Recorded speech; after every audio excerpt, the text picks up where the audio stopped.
Hello everyone, and welcome to Final Fantasy Relay number 10. It begins, it's time, we're back for another year. This year we have 20 FF games, which is more than we've ever done before. I'm pretty excited. And 3 teams as usual, so 60 runners. It's going to be a great time, I'm really excited. If you've never seen a relay before, we're going to be playing through all these 20 games. The 3 teams, it's basically a race for the 3 teams to beat the 20 games. We're playing through the games in a predetermined order, but not the release order. So this year we're starting with FF1, which is kind of a throwback. We used to play through the games in order from 1 to 13 or 15 at the time. But we haven't done that for a long time. We just happened to be starting with FF1 this year. We have one new game this year, which is Final Fantasy Legend 2. Arguably not a Final Fantasy game, I know what you're going to say, but it's in the title and we thought it's fun to include it. It's nice to have more sort of community outreach and more runners and more fun, and it's less than 2 hours long, so what's the harm? So I just want to give some quick thanks before we get started. So thanks to Quexel and the RPG Limit Break team for letting us use their channel once again. We'll be streaming here until Monday, and then the VODs will also be uploaded to the RPG Limit Break YouTube channel. So you can watch them after the event, or if you miss stuff overnight or whatever, you can go and watch the highlights there. We'll be uploading those throughout the weekend. Thanks to all the chat mods as well for keeping everything sensible as the event goes on. We appreciate all the chat mods and the viewers as well for just sort of behaving. So hopefully we have a nice time. Thanks to everyone that submitted to the event and all the runners that are going to be playing for us, as well as all the commentary and everyone participating. Obviously the event wouldn't happen without everyone taking part and submitting and doing a bunch of practice and everything. I think that's about it. We'll be starting with Final Fantasy 1. The next game will be Final Fantasy Legend 2, as previously mentioned. And then we'll be playing through the other 20 games. If you want to see the schedule, you can type !FF Relay in the chat, or it's pinned to the top of the chat. And then there's different tabs on the spreadsheet that you'll be taken to, so you can see the progress of the games as we go through, and like a graph and everything, and all the games, the times, the schedule, it's all there. I'll hand over now to the FF1 commentators if they want to introduce themselves and then do a little countdown and we can get started. Good luck. Okay, Hi, everybody. Go first. Yeah, go Shane. No, you go. Alright, I'm ShaneZell. I commonly run this game, but generally the NES version. Hey, and I'm Easily 18. Commonly just Easily. I run multiple Final Fantasies, but with Final Fantasy 1 I run the Pixel Remaster. It's good to... I ran this last year actually, and it's good to be commentating this year. With our 3 runners today, we've got knutwalker, we have Muchia, and we have Artus 90. All 3 are absolutely phenomenal runners, and it should be a really good first run of the event. It'll be very, very good to see. Shane has some absolutely phenomenal knowledge of FF1, and I'm sure will give you some nice numbers and stats as we go. But if we are all ready, I think we can get ready to start the run. So in 5, 4, 3, 2, 1, and go.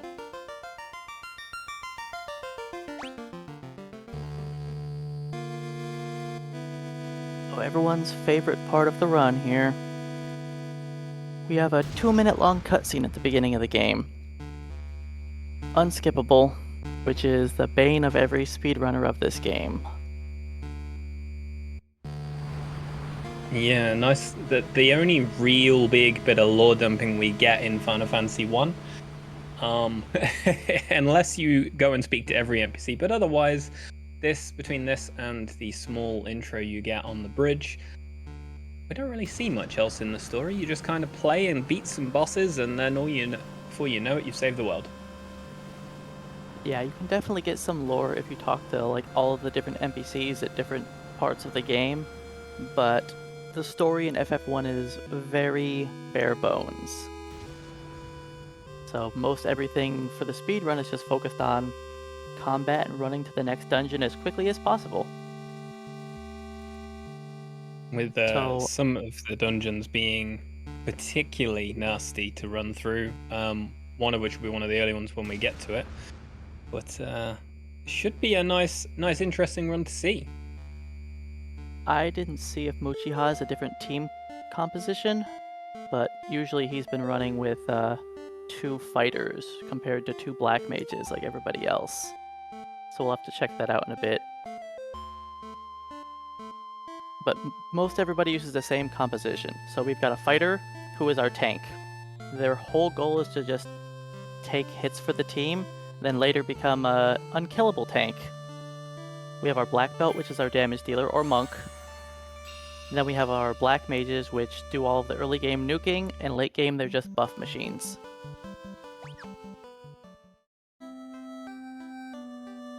Okay, so as we start, there's a few little settings that need to be turned on. So you got to make sure you're running because we're gonna like the old zoomies, and make sure your continuous auto battles on. For well, most of them will have it on for the speed of combat, so there's less downtime as you load into fights because the auto battle in Final Fantasy 1, as with all of the Pixel remasters, does speed up the fight in battle. So that in particular does need to be on. There'll be an immediate equipment menu that they go and do, make sure they've got their thunder charge, make sure that they've got the equipment for their fighters early on, and then they go and speak to the king and show that they are in fact the crystal bearers. Yeah, and auto battle is a big thing for managing in this game because the auto battle is 50% faster than just watching all the attacks just normally. So in a speedrun, you have to try to keep it on as much as possible while only turning it off to switch around your actions. So it's a pain to get used to at first, but once you've mastered it, it's usually pretty good. Muchiha's already off to a rough start, getting a mad pony, or crazy horse in this, sorry. I'll probably call lots of enemies by their NES names. To be expected. You are the man we go to for anything NES related in particular. So the first boss here is Garland, and Garland is pretty simple. You make the black mages cast Thunder and the 2 melee characters melee, and he goes down in 2 rounds. Very simple fight. Okay, so as stated, we've got 2 running the standard double black mage formation with a monk and a fighter, whereas Muchiha is running, as Shane said, double fighter, monk, and a black mage. It's a slight difference in route. Some have said it's a little bit faster, but it is a little bit more heavy in terms of RNG on some of the fights. Yeah, Muchiha with Team Choco has to worry about some different spells than the other 2 runners will have to worry about in a lot of the early fights. If his melee characters get hit with Slow and Darkness early on, it can really cause him to reset early. But he needs less experience overall, so it's a trade-off.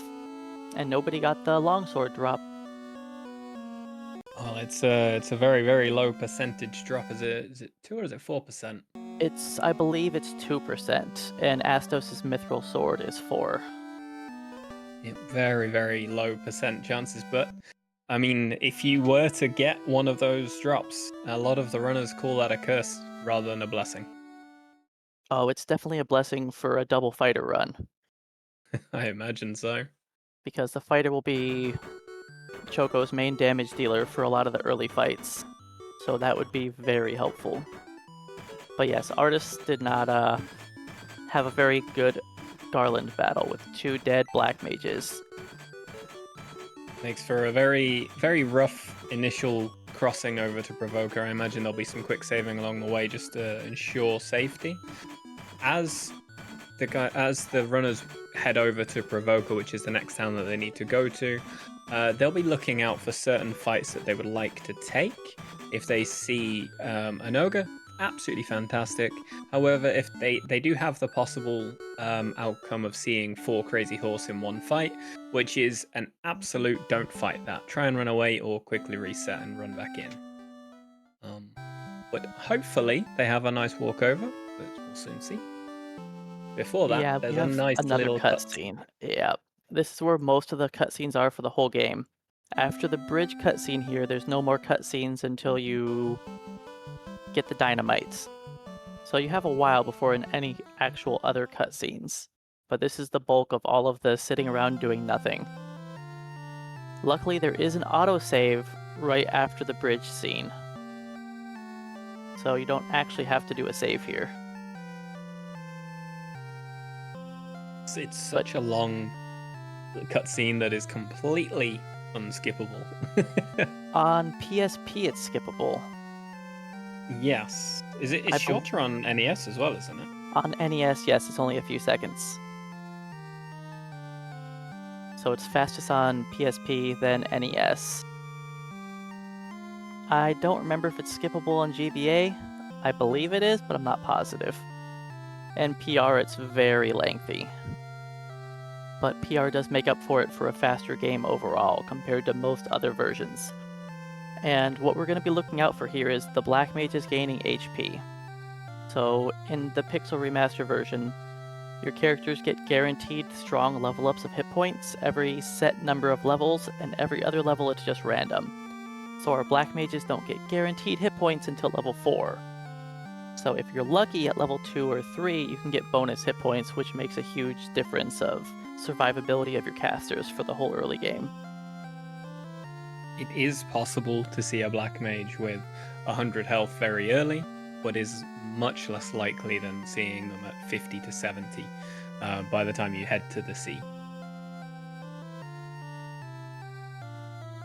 Yeah, it's only a 1/6 chance of gaining a strong level up for your Black Mage, or for any character, honestly. That's not guaranteed.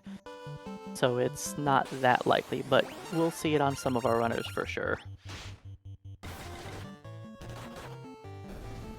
Yay. The PR does have the sliding puzzle, but it doesn't give you any rewards in this version. It's just sat there and do it. Clear it and have the little music saying you did it. Ooh, it's nice to see knutwalker getting a lizard. They're quite nice on experience and money, but they are a slower and a little bit more dangerous fight.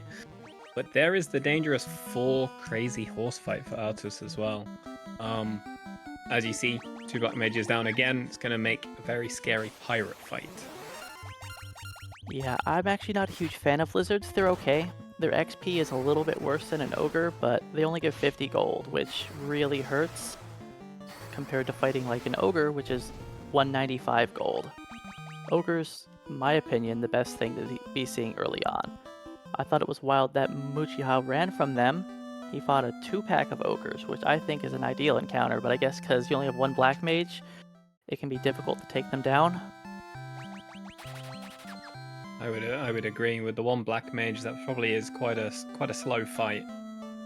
Yeah, fighters don't do much damage until they hit level 4, when they have a second swing with their rapiers. Right now he's using daggers, which do like no damage, but you have 2 swings at level 3. But and pirates are another. Through the pirates. Yeah, pirates are a pretty easy fight. They're technically a boss fight, but pirates have very low health, no absorption. They don't deal a whole lot of damage. So they're our last simple boss. The next boss, technically boss fight that's coming up, is much more difficult to get through. But knutwalker having some nice health increases on that on the top Black Mage, with it having 72 at this point. It's a very nice early setup, that. Yeah, at level 4, the minimum hit points is 48 on a Black Mage. So the one with 50 is what you'd expect. And the one with 70-something got an additional bonus level at level 3 for an extra 20 to 25 hit points. And on the ocean, we were looking for fighting sharks for XP, the Arsahags, I don't remember what they're called in this. Chief Sahagins, that's what it is. Yeah, the red ones for money. Yes. And you want to see Kaizakus for money. Or Buccaneers, sorry. Yeah, the Buccaneers being by far the best encounter we can see on the PR for money early. But if you want the money and the experience, there are the 2 sharks with the 3 chief sergeants. A little bit of a scary fight at points. So whilst you're a bit lower level, it's better to see 2 sharks with 1 of the chief sergeants. They're quite nice early. But the sea can be quite scary early on. Particularly with how heavily the sharks can attack you. Yeah, the black mages are running around with not much for armor. And they're gonna stay that way for most of the game. So if anything hits the black mages through most of the game, they just fall down. So it's lots of luck. And in Final Fantasy I, the odds of your top character being targeted is 50%, and 25% for your second character. And both of the bottom characters are 12.5%, which is why we put our tanky fighter up at the top, to soak up most of the damage.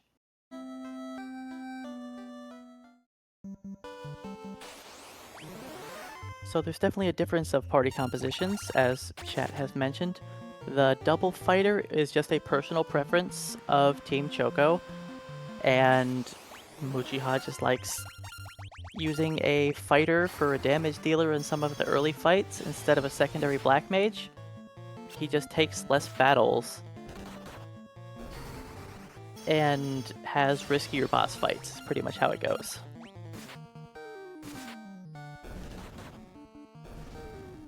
And we've seen 2 runners here get some Buccaneers, which is great for money. They're 120 gold apiece, which can really get your pockets ready for spending money on Thundara. We have a few benchmarks of money that we look for when we get down into Elfheim. The Thundara spell costs 1,000 gil or gold, depending on depiction, 1,000 gil at a time. And you ideally need to have that, plus you want some healing in potions, and you want a couple of antidotes.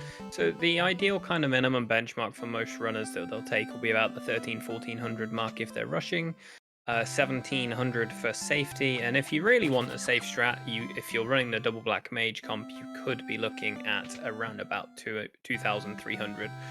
But typically that's a little bit on the very safe side, but that would give you both your initial Thundara spells. Yeah, runners have their own preferences for what they want, but looks like Team Choco is already headed towards the Marsh Cave. Marsh Cave is it's the first actual scary place in the game. There's lots of enemies that poison you, there's plenty of enemies that one-shot your characters, so we just try and run from everything in the Marsh Cave.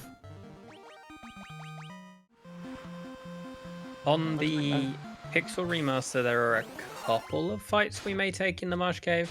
The Grey Oozes, they're weak to physical damage as well as the spells, and they're worth decent experience. Outside of that, you wouldn't take too many others. The Gargoyles can hit too hard.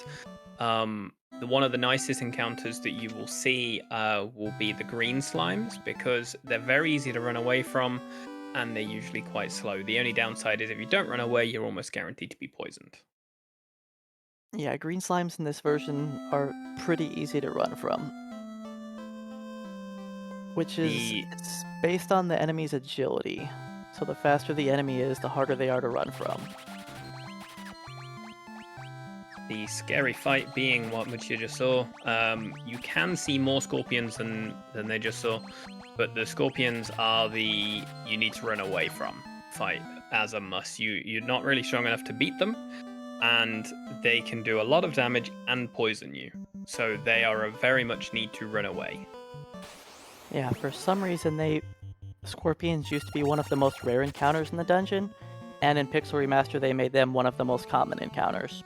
Don't know why, but that's what they did.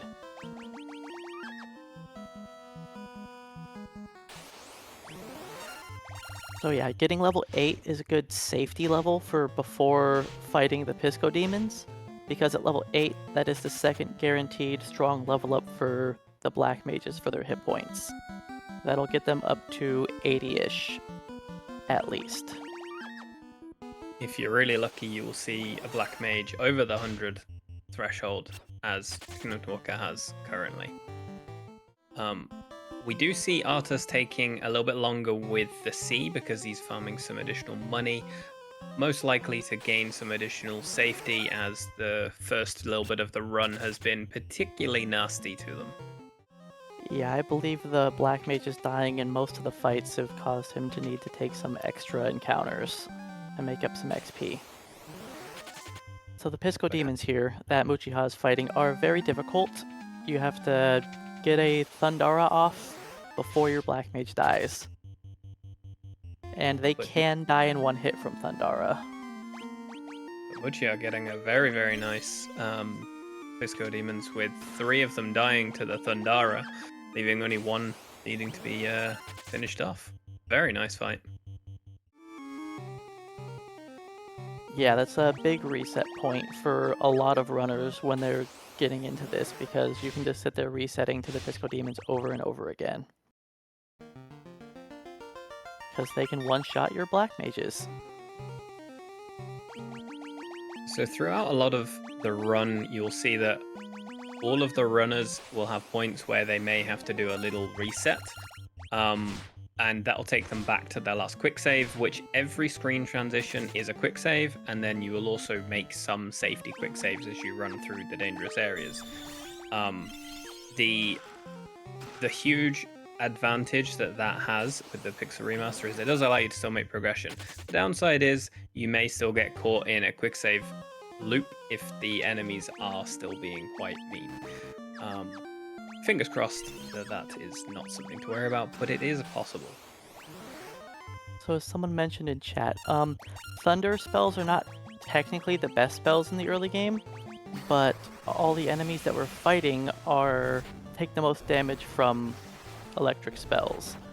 So we fight a lot on the ocean, and those aquatic enemies are all weak to electricity. And then the Pisco Demons, they don't resist electricity, but they do resist fire and ice. So that's why we prioritize using thunder spells over other elements early on. And Team Choco is getting ready for the first major boss fight, Astos, and our first split as well. Astos is very tricky for his lineup because he really doesn't want to see Astos do anything but melee.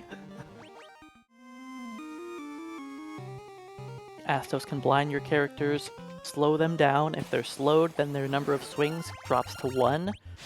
He can nuke your whole party and kill them. He can instantly kill your characters. He can do a lot.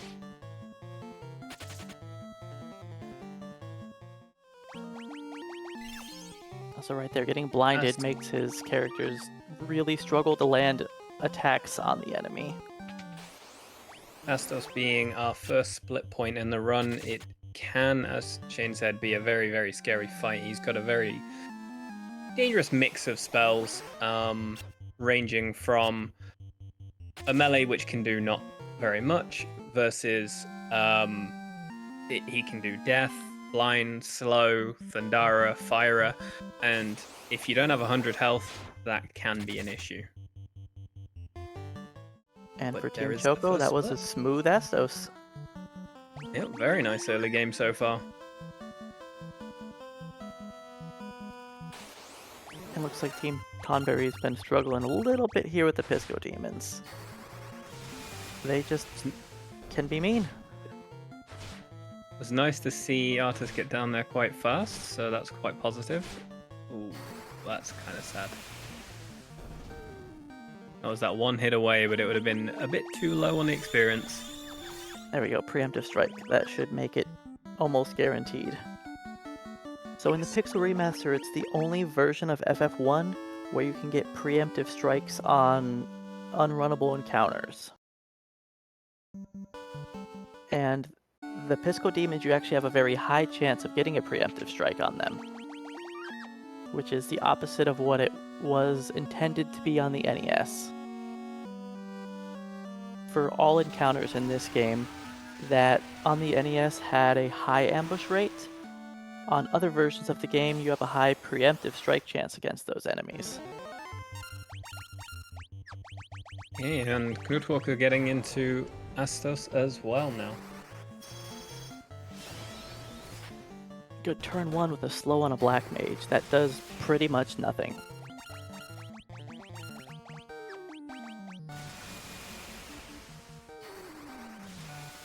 The Thundara's not bad when it rolls low. So the Just about low enough. enemy spells do different amounts of damage each time you fight them, because enemies have a random amount of luck every time you fight them, and luck affects spell damage. And So there is Astos down. if they roll really high on their luck stat, they can just nuke you for like 20, 30 more damage than they normally do. Because luck is factored into spell power in this version. It's kind of wild. So like a normal Astos will hit you for about 76 to 80 damage with a Thundara, but occasionally he can hit you for over 100.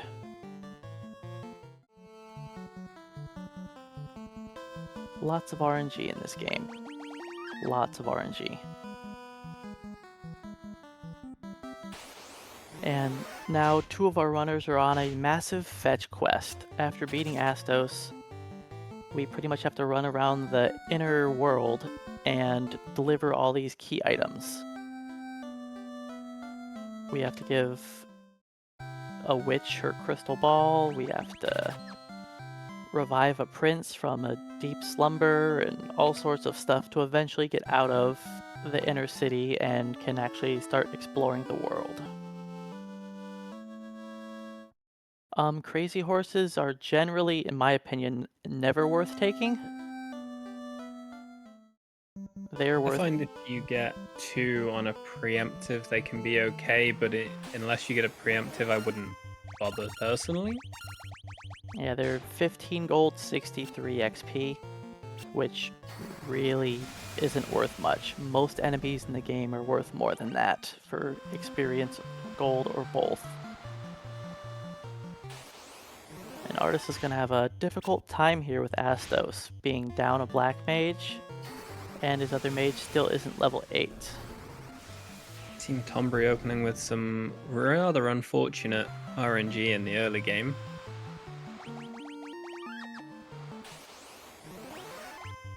And so the mages, once they hit level 8, they get that second strong level up, and they don't get another one until they hit 14. So there's going to be a long gap where you're not guaranteed to get hit points. And so you just have to hope that your mages get lucky and start gaining some HP, because the next major boss fight, they're going to want to have some hit points to survive that battle.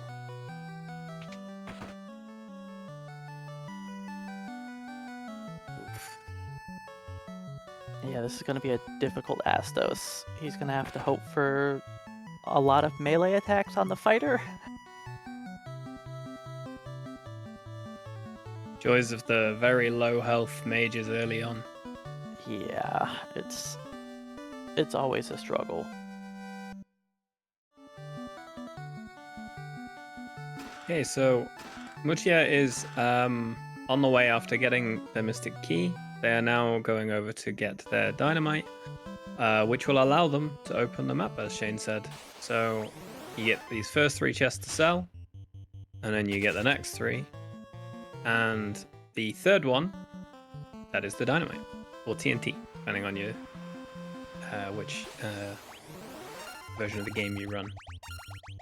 And once you actually give the dwarves the dynamite, you get to see one of the last cutscenes we see for the game, and also it opens up the world, and technically you have access to 3 different areas you can go to. Well, okay, not right away, but you have 2 different areas you can kind of go to, but we pretty much just go straight to Earth Cave to try to make progression as quickly as possible. Sleep isn't a bad spell from Astos, but yeah, this is not going to be an easy battle. Being down a mage here really hurts. We lose one of those 2 temper charges, which will allow the the monk has the potential to one-hit Astos with both black mages open. But unfortunately, that wasn't the situation I said. But they do get through finally, which is good. Now we can get some running over to see Matoya and revive Prince. You know, nice little things to do. Some fetch questy things.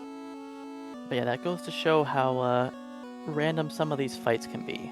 In this version of the game, and only in this version of the game, bosses no longer have a set spell order like in every other version of the game.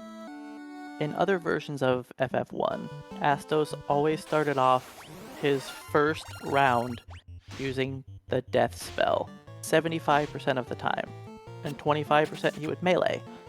Now every turn is just independent for a specific percent chance of each action they could do.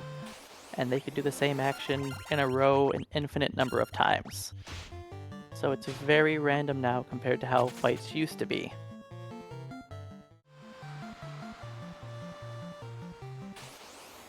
Astos, speaking of still, is one of the worst early game points that we have in the game. In the Pixel Remaster, we typically have some pretty solid early reset points when we're learning and doing PB attempts. One of which is typically Pisco Demons, second would be Astos, and we don't typically have another then until we get all the way down to Lich. And there will be some prep that needs to be done prior to Lich. We do need to make sure that for Vampire we've hit level 12 for a Firaga charge on both Black Mages, or in Muchia's case, there'll be a little bit of a difference there. And with Lich, we typically want to be level 15 on both Black Mages. Again, Muchia will have some different conditions that are needed, but there are ways through. Yeah, Muchiha doesn't gain as many levels. If he's not level 12, it doesn't matter for Vampire, because he has extra money because he doesn't have to teach a second mage spells. He can teach his only mage, Fyra. So he already has fire damage for Vampire without having Firaga. And so he can go through at a lower level. Just a lot of the boss fights can be riskier, like Lich being one of them. If he's not kind, the Lich fight can be many resets until he has a good go through of it. And as somebody mentioned in chat earlier, against Astos, how their monk was dealing massive damage with melee attacks, you can stack the temper spell, which is going to be our key strategy for most difficult bosses in the game. Just stack temper over and over and over again, granting plus 14 attack power every cast. There are multiple spells in the Final Fantasy I Pixel Remaster which are stackable. Haste, however, is not one of them. Yeah, haste is a multiplier. It starts off at 1, and it can go down to 0 or up to 2. And that just multiplies how many swings your character has. So if you get hit with slow, it goes from 1 down to 0, and then you have 0 swings rounded up to 1. If you're at 1, you just have your basic swings, and when it's at 2, you have double swings. So if your character gets hit by slow, and you want to make them fasted, you would have to cast haste twice to make them have the 2 multiplier. It's kind of a weird interaction, but once you get used to it, it's not too bad. So Muchiha is running into Earth Cave now. The power level of enemies is definitely shot up in here, and they tend to be worth a lot more XP and gold in here as well.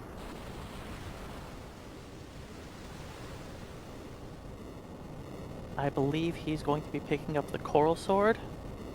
I don't know if the other runners will be using it, but I'm pretty sure he'll be using it for melee damage on Vampire and Lich, because he's doing the double fighter strategy. And this is also where we turn one of our tanks into a statue. Statues in this version of the game can still be targeted, they still gain experience, and they can just become an unkillable tank, which is a little absurd. So we have used that heavily. given the hit rates for the positions that the characters will be in. So the positionals that each character are in, the top slot, it takes 50% of the hits. It's supposed to. And then it's supposed to be 25% on the second slot and 12.5% in the following 2 slots. And believe me when I say it doesn't always feel like it. But that is the typical, which is why we put the fighter or the tank in the first slot and ensure they get put to stone first. With the difference in parties, so Muchia will have one fighter that will get stoned, whereas the other 2, knutwalker and Astos, they will have both their monk and their fighter stoned. So on floor 3, where Team Choco is, we can finally start to see jerkbirds, or the cockatrice enemies. They can petrify your characters. That's what we're looking to see to get our statue tanks. And once your top character is petrified, or in the other 2 runners, they want their top 2 characters to be petrified, you can unequip your fighter that's in the top slot, and he just doesn't take any damage for the rest of the run.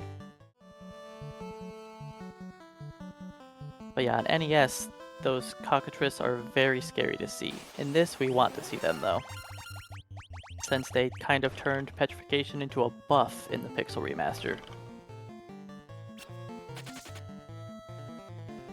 Very surprising in the differences between the NES version and the Pixel Remaster. Yeah, they did a great job making it very faithful to the original. So Muchiha here is going to fight the vampire. Pretty simple fight. He's a little mid-boss that just generally goes down in 1 to 2 rounds based on your party composition. Not too difficult. Now, he can one-shot your black mages if he targets them. But most runners will save right before talking to Vampire, just in case that happens, because you never know what madness will happen in these fights in this game. So the fight that Muchia just ran away from, in the other team compositions that are there, that is an almost ideal fight to take because it's nice. It's not slow. It's 1 full turn, and you can take the fight. It's worth a lot of money and a lot of experience.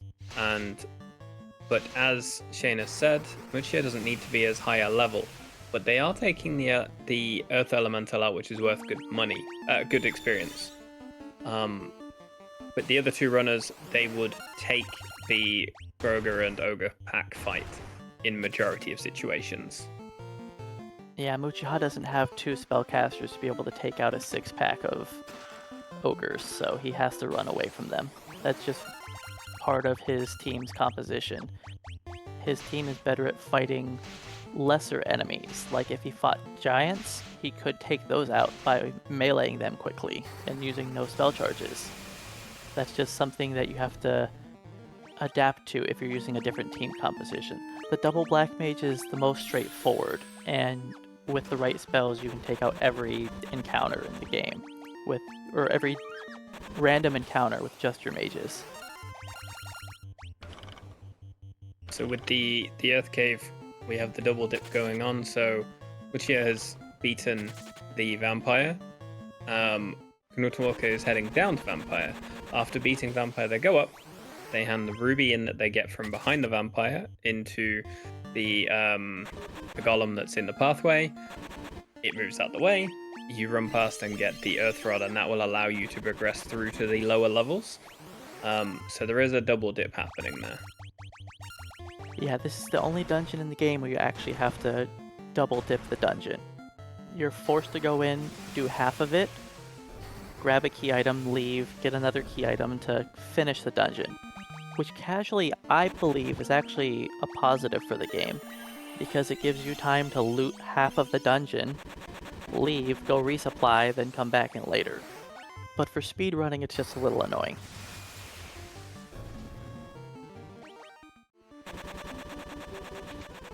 And looks like Team Mog has definitely got some issues with poison. I'm assuming he didn't buy a bunch of antidotes before coming here. I often forget to buy antidotes before going to Earth Cave in this version. I don't know why, I just always do. He actually had quite a few poisons happen. So he unfortunately used all of the antidotes he had, because in most runners as they go, they will only buy from Elfheim on the first time, and that's it. Oh, Cornelia will buy some more. Sorry. Yeah, I like to get about 4 antidotes in Cornelia, but you can easily use that in a single encounter if you're unlucky. Yeah, I believe because knutwalker did buy some extra safety Phoenix Downs, they won't mind if those poison characters go down at some point, but for the time being they're being kept alive as knutwalker heads into the vampire fight. And you'll see a difference here in the approach to the fight, because they're going to defend, and double fire Raga, and it's a one-turn fight. No mess, no hassle. All you hope is that one of your mages doesn't get smacked in the face. Yeah, it's definitely easier having 2 black mages for a lot of encounters. And Muchiha's on his way back to the second trip of the Earth Cave, now that he picked up the Earth Rod. So he can get through the 4th floor slate. You'll see Muchiha's fight taking one of the random encounters, which are the lesser tigers. They do have a fairly low chance, but they do have the chance of dropping an X potion. It's a low chance, but the X potion is a full heal in Final Fantasy 1, and so it adds for additional safety on the final fight in the game. I believe the tigers have a 5% per tiger to drop an X potion. So it's possible we see one of the runners get one, but it's not the most common drop. In majority of runs that all of us do, we don't typically get a drop, but it's still something we hope for. Yeah, I think if one of the runners gets a drop, it probably won't change their run. They'll probably still grab all of the backup heals anyways, and just have that as extra safety in the final battle. That would be my assumption.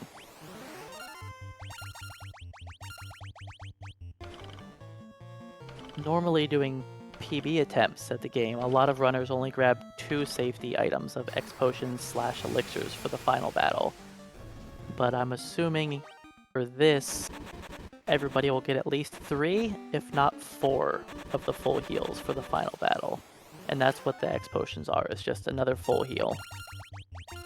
From the knowledge that I have available, I'm not sure of Muchia's route towards the end there with getting the additional safety elixir, but I know knutwalker's potentially planning to get 4 safety ones, which would be the 2 standard we typically pick up, a backup one which is in Marilith's floor on Mount Gulug, and one in the final dungeon of the game towards the end. Whereas Artis is only planning to get 3. So they will probably only pick up the one in the final dungeon. And Muchiha finally found some jerk birds and got his top fighter petrified. Stripped his gear, and now he's a naked statue for the rest of the run. We will not be reviving the statue for the whole thing. He's just going to sit there and tank 50% of all single target attacks, so we don't have to worry about healing anybody. It makes a lot of things much safer, especially the final battle. And I believe both of the other 2 runners are going to get their fighter and monk both petrified, so that 75% of the attacks go on to the statues to try to keep the mages up as best as possible. It's on top of the fact of keeping the mages alive, it makes for a dramatically cheaper route as well, so money becomes much less of a problem because you no longer worry about using potions on the top slots, you no longer worry about using antidotes on them, you only have to worry about your bottom 2 slots. So it becomes dramatically safer, dramatically cheaper. Yeah, and like for Muchiha, it's definitely cheaper for him to not have to spend money on a second mage, because mages are the most expensive class in the game. Lots of people used to think that fighters are like the most expensive character because some of their armor is really expensive. Like, you know, the steel armor / knight armor. But you don't actually really need to spend any money on your fighters. They're actually very cheap because all of their good equipment is just found in dungeons. But as chat was mentioning earlier, the double fighter run, they just keep one statue the whole game, and use the second fighter as a damage dealer early on, while the monk is weaker. So like for Lich right here, Muchiha is going to buff the fighter who has great hit points, and does good damage with the coral sword. So with some tempers and a fast, if you got lucky, you could kill Lich in 2 to 3 rounds, but it'll probably take more than that. And the monk, his base damage is so weak right now, the monk is going to be more of a chemist and throwing potions in the fight, most likely.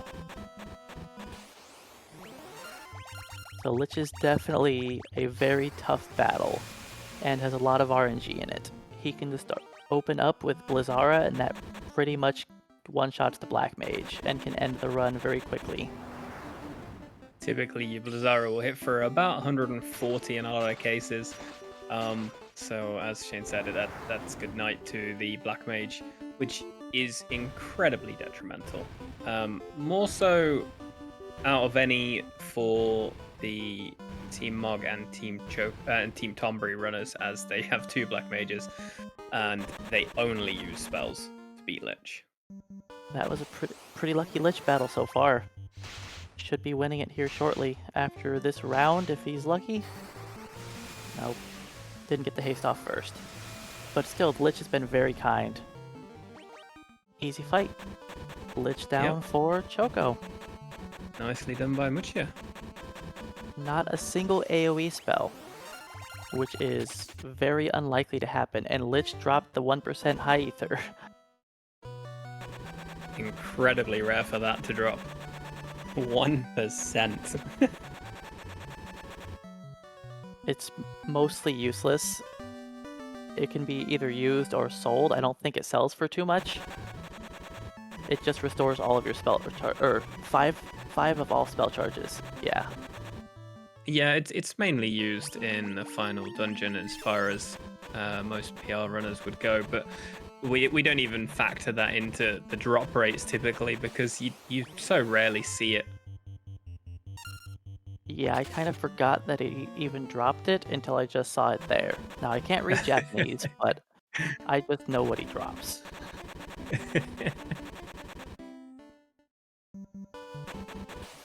So hopefully the other runners will have just an easy time dealing with Lich as well.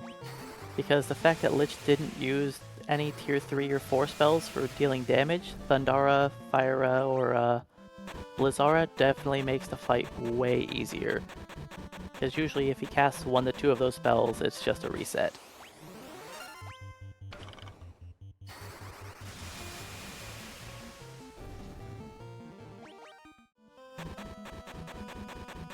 So now Muchiha is heading to Crescent Lake, where he could finally pick up the canoe.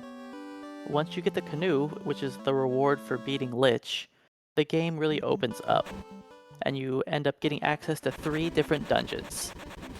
You can either go to the volcano and fight Marilith, you can go to the ice cave to get yourself the floater, or you can go really far away and go to Ordeals and get yourself a rat's tail for class changing. But we're going to go straight to Ice Cave. Everyone's going to go straight to Ice Cave, because we want the floater to get our airship as soon as possible. And none of our runners are going to be getting class change. It is not required in the Pixel Remaster version, and doesn't make it any faster. so we'll be skipping that completely. And we'll go to the volcano later to deal with Marilith. The route in which they will be taking will 100% be the ice cavern. Grab their levy stones from an enemy which, if memory serves me correct, you would farm in the NAS version in the Evil Eye. You can farm the Evil Eye on the NES version. It's pretty risky. I do it, but a lot of people don't. On PSP and GBA, it is the main enemy that you gain XP from for the entire run, for both of those versions of the game. You can just save outside of it, do the fight 10 plus times, then usually leave, and you're good on XP for the rest of the run. Whereas the Pixel Remaster, we kill it once, it does not respawn, or we kill it once, we take its item and we disappear, we never go back. Evil Eyes later on in the run are worth some experience, but it's not a required farm for us. We only really do the farm as we move. We typically don't stop in any location to farm experience, not unless for whatever reason you've had a patch of time where you're very low on experience, which is a lot less likely. Yeah, and also for Pixel Remaster, we use our black mages to nuke everything, and so generally you want larger packs of enemies, so you can just quickly AoE down monsters for more XP quickly. It's just on some of the other versions where you don't have infinite spell charges from things like ethers, and it makes it more difficult to just AoE farm down a bunch of monsters. And also animations are quicker in this compared to some other games. And certain encounters, like the one on Mujiha's screen, don't appear on other versions of the game, because they're limited to 2 large monsters on the screen. So they only have 2 Hydras instead of up to 4. And so you can get more XP on some of the larger encounters on PR compared to other versions of the game. So, slight fun fact on the screen that Astos is on. There is a badly coded tile, which is the tile just below the door as you go in to get the Earth Rod, where the game doesn't have any coded enemies, so it'll only give you goblin fights. That tile will only give you goblin fights. Yeah, it used to be a smaller area on every other version of the game, but on Pixel Remaster they made that larger because they wanted to remove one of the most fun parts of the game for people, which is the Peninsula of Power. They wanted to remove that from this version of the game, and so they moved the entire world map. So that made it so goblins are more common to see next to Sardis Cave. A wild choice, but that's what they did. The direction they went in. So, the situation that knutwalker has by comparison to Astos, knutwalker has had to go back, and they'll head over to the town in order to get their characters back. Unfortunately, that is at the detriment of time. They cannot go to the town where they left the boat because it doesn't have a way to revive nor buy items, so they're gonna have to go back to Cornelia first. Astos, on the other hand, has managed to get his top 2 slots both stoned, as we said before, so typically most enemies should hit the top 2 slots, but as any runner will tell you, it never ever feels like that actually is the case. My It's black just mages because- are bandits, so yeah, sorry, chiming in. These guys suck today. Yeah, the problem with the black mages is if they get hit once, they can just fall down. So if they just get hit with one stray hit, it can just feel terrible. While if you have a fighter who's healthy, he can just tank forever. For those who are unsure who the mystery voice was, that is Astos, one of our runners, who is running for Team Tonberry. And just a reminder for those curious, those top 2 slots will factor for 75% of the attacks that you should take, with the bottom 2 slots being 12.5% on both. Alright, so Mog will be in a lot better shape now. He can buy some antidotes. I'm hoping he'll buy some antidotes. It'd be And very can risky if survive. not. Yeah, the poison has been brutal. But that did give Artist the lead now, and we can have Tonberry take over for second in a bit, assuming Lich goes well.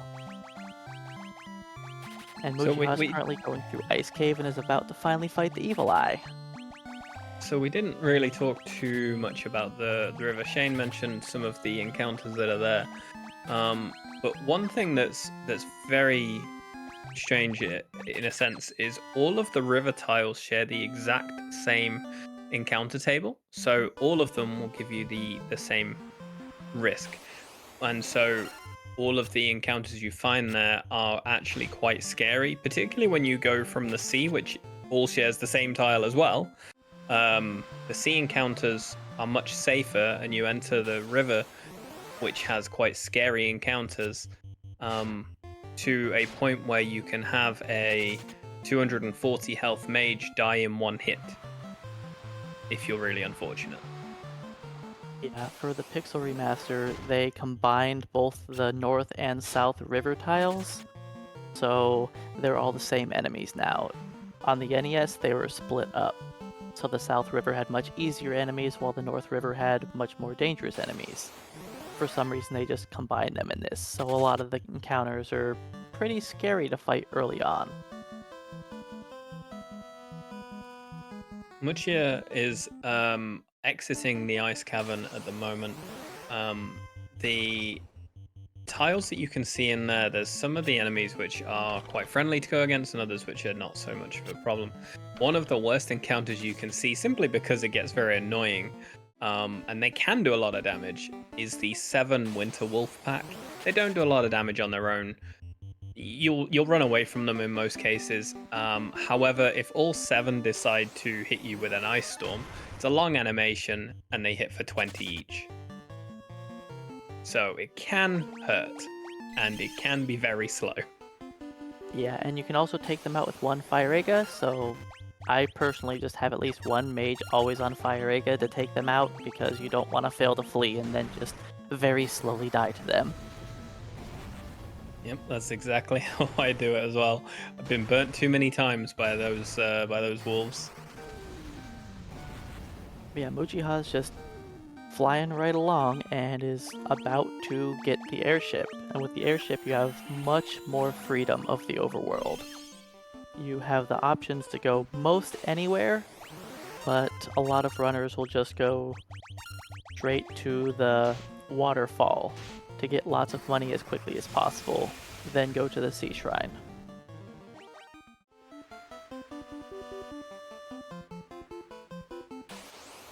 Back on the NES, we generally would, as soon as we got the airship, we would go straight to Marilith and fight a trap tile and just farm Agamas forever, or fire lizards in this. But that's not something we could do in this version even if we wanted to, since they removed the trap tiles on Pixel Remaster, and only for Pixel Remaster. Now they have monsters in a box and you only fight them once. So we're about to see Lich again here for Tonberry. Hopefully we can get another first try Lich. We can hope. And Muchia is airborne. What's really funny about the airship in Final Fantasy 1 is it arises out of the desert. That's where it is originally found in this game, and you cannot land it in a desert. You can only land it in the standard green grass tiles. Yeah, the only version where you can land on a desert tile is on the NES. There is one tile where the caravan is on the NES that is a desert tile, and you can land on that.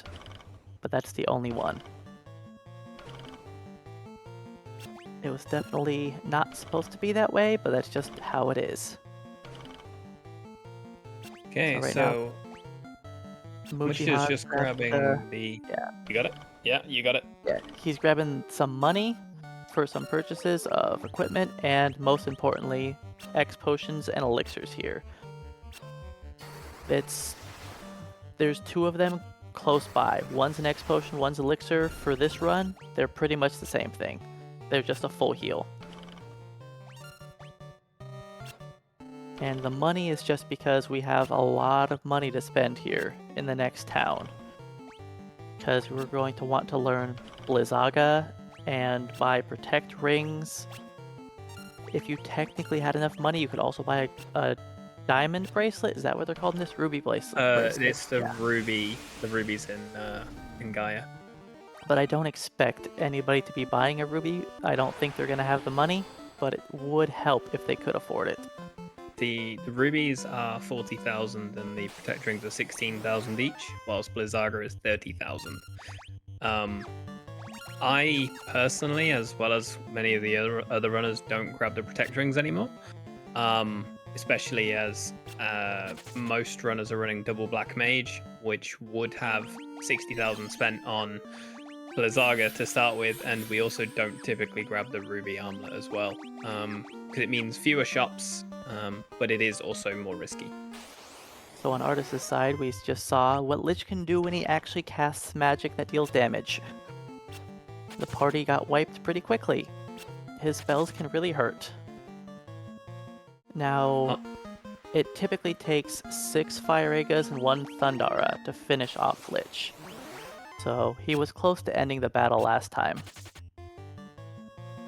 Yeah, it's a bit of a risky fight sometimes, but once you're through, all you're relying on is turn order.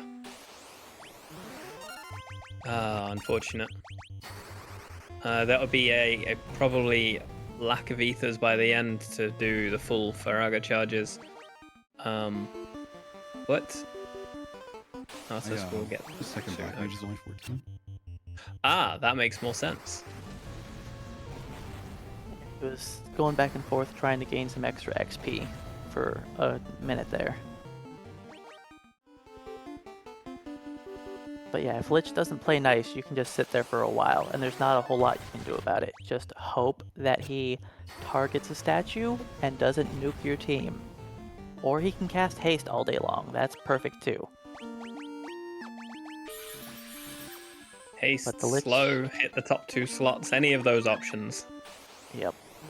Just So not the 3 Blizzara... damage spells. Yep, Blizzara there being the really big scary spell. As you see, it hit one of the black mages for 150, and that is not its highest damage roll. But Tonberry is through. Yep, Lich is down, and now Mog is right on the heels, ready for Lich as well.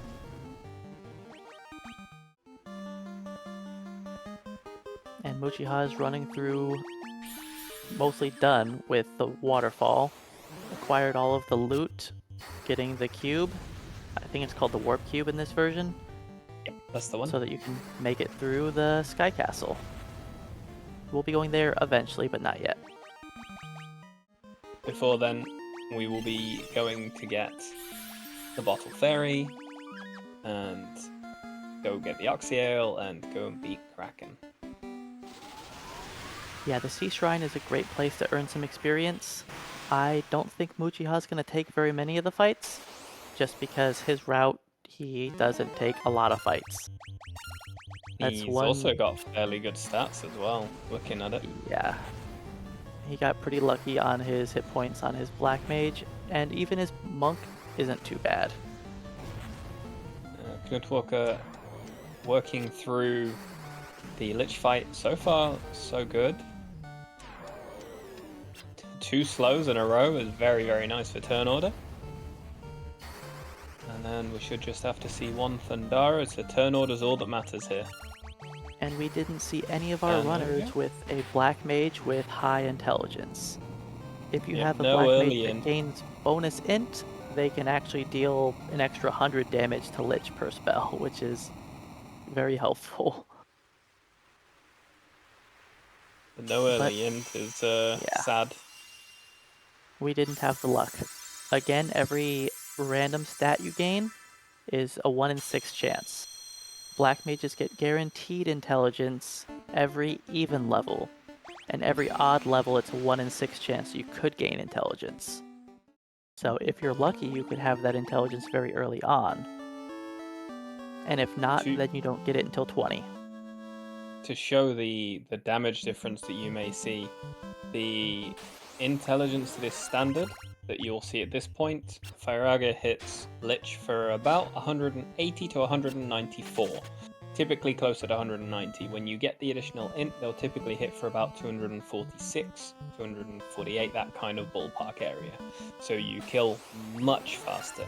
But on top of that, it makes the river safer because your Thundaga will one-shot all of the enemies, except for, I think, Hydras, whilst otherwise you will need a Thundara to beat them. Yeah, it's very helpful having the early intelligence. Now for Uchiha, he doesn't really worry about his Black Mage nuking everything down.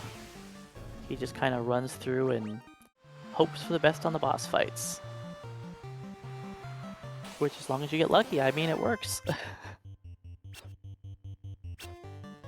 Just get lucky, that's the key to victory.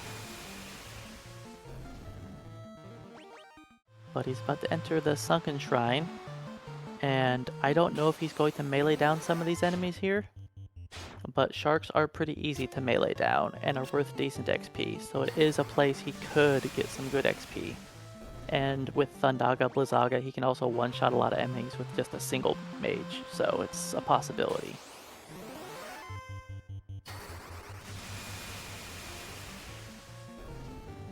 Then our other two runners just get a stock up on some supplies in Crescent Lake and then head into the ice cave.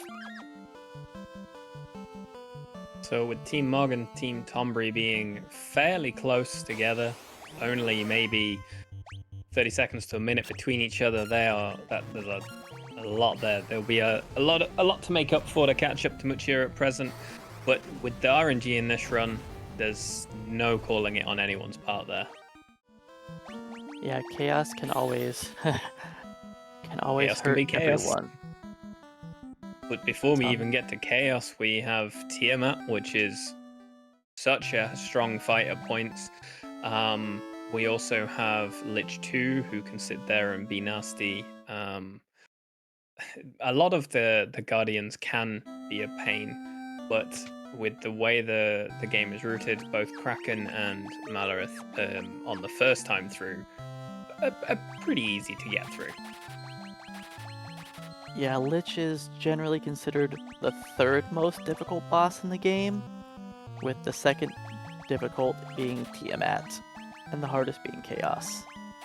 Those three fights are typically considered the most difficult, and Astos is usually fourth. So we get two of the tough battles early on, then two of the tough fights later on.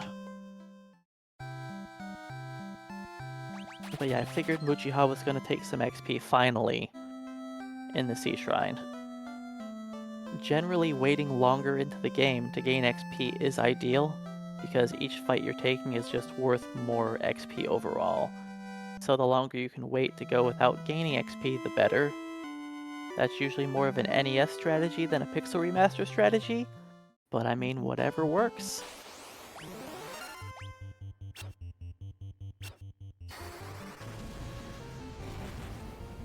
But yeah, the other two runners are just working on getting into Ice Cave and trying to level up along the way. They are currently both trying to hit level 20 on their mages during this walk and going through Ice Cave. Because as soon as you hit 20, your mages are guaranteed to be able to have the extra intelligence to just take out all the enemies they need for the rest of the game. And after that, the only reason you gain any levels is to make sure you have enough hit points to survive Chaos. But considering in this version of the game, Chaos can hit you for 1200 and the max health is 999, that begs the question of what's the minimum health you really need. Yeah, Chaos's melee attacks can do some absurd damage in this. In every other version of the game, he doesn't get to cast haste/fast until very late into the fight. In most cases, you've already beaten him before that happens. This is the only version where he can open up turn 1, cast haste on himself, and then just take out anyone on your team. Between that and the health difference from the fight prior to Chaos, it's dramatic. Yeah, they call Chaos the casino because anything could happen. You have no idea. You just hope.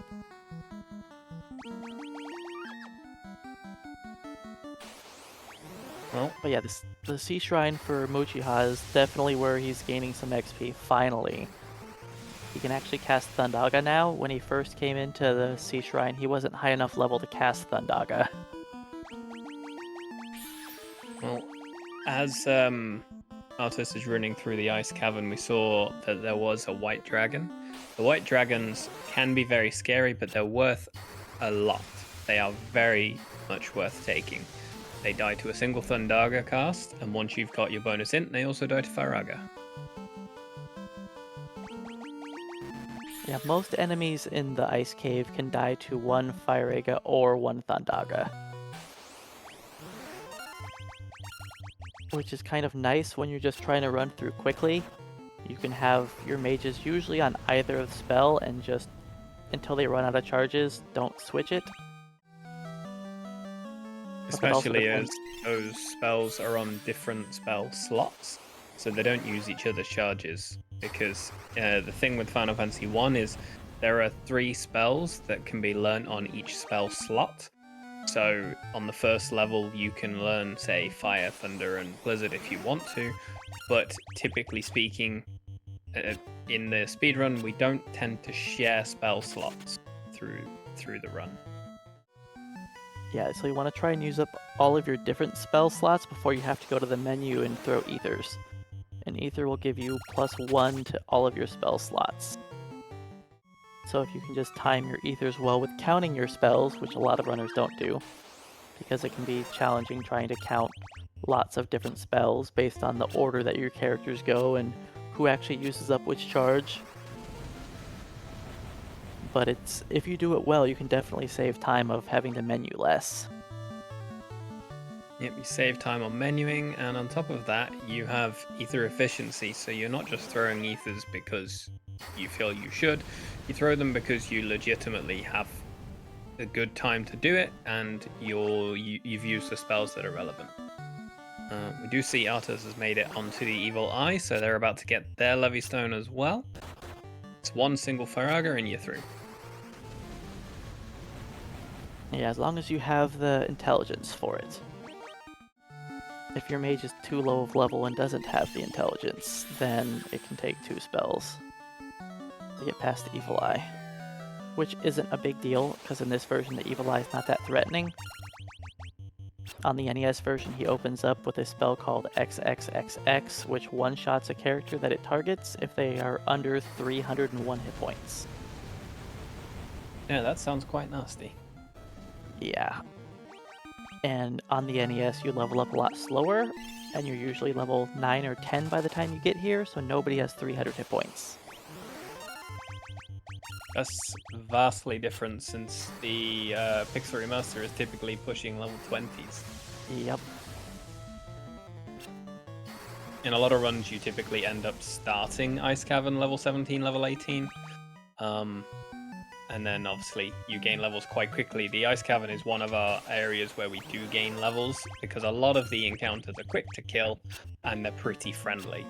Not many of them are really scary. There are a few though. And Muchiha is coming up to the next split, Kraken. Kraken is usually one of the easier bosses for the other 2 runners that have double black mages. If Kraken targets a mage, just throw a Phoenix down, revive them, continue the fight. No big deal. For Muchiha, it could be more annoying if his main damage dealer gets taken out, like the fighter, or the monk, whoever he uses as the main damage dealer here, but I'm assuming it'll be the fighter still. I assume it'll be the monk because they have the Giant's Glove, they have haste, and they have temper. Oh, right, And yeah, the monk is in the bottom slot. And the Giant's Glove, when used in battle, will use Saber. Saber will increase the number of hits that you do. So the monk has a unique utility. Instead of capping out at 16 hits, can hit 24 times. So there we see the first Saber. Monk actually can go up to 32 swings. It's 32. double of the other characters, yeah. I was forgetting about the Giant's Gloves. But I personally would think that the fighter would be better here, The fighter can even equip the giant's gloves, and it can be more defense for him. And he has the coral sword, which deals bonus damage to aquatic enemies. So I would think that the coral sword on the fighter would be a good choice for Kraken, but I haven't tried the strategy, so... My assumption is the defense on Kraken is too high. It's actually not too bad, but number of swings definitely favors black belt, which is why we use a black belt as a main damage dealer for the whole end of the game, because the black belt has double the swings of the other characters. As you see, already up to 1,000 damage in the hit, and there it is there. Yeah, that's pretty much the strategy for all of the endgame fights. It's just buff the monk punches, everything dies. The other two runners will only be using that strategy for Tiamat onwards, while Muchiha's had to do that for pretty much every fight, since he only has one black mage. He can't really kill the bosses with dealing damage with spells.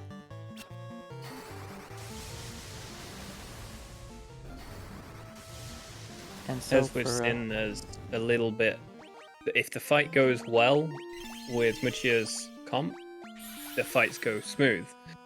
Unfortunately, there is a little bit more RNG in that composition because of the fact that there are less people who are available to do damage.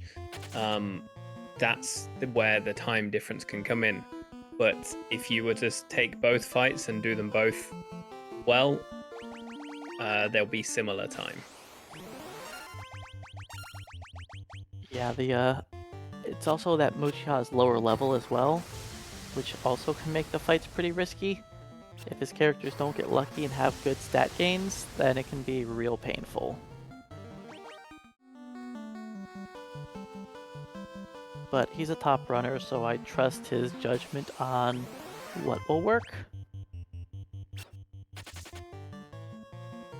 And we've got our airship for artists now. Yeah, we've got plenty of travel going. Whilst knutwalker's heading down to get his airship.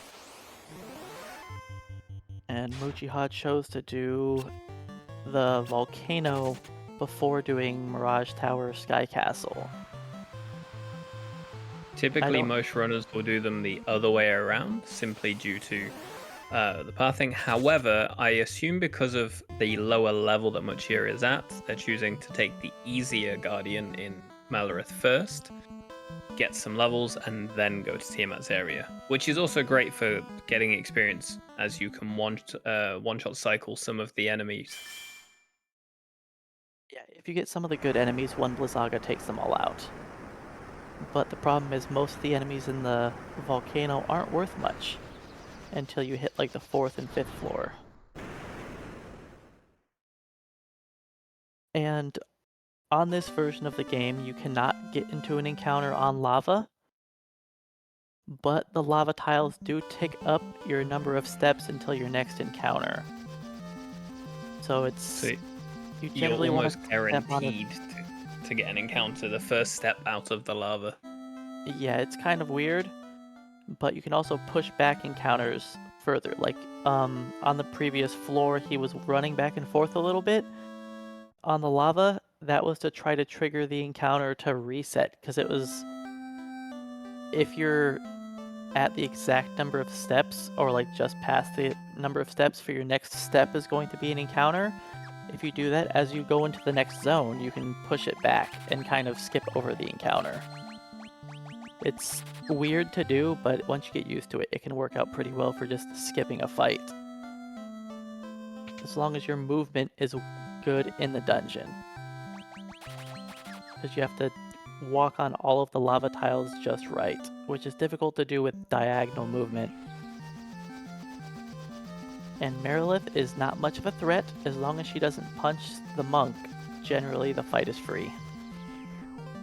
She can go down in 1 to 2 rounds pretty easily.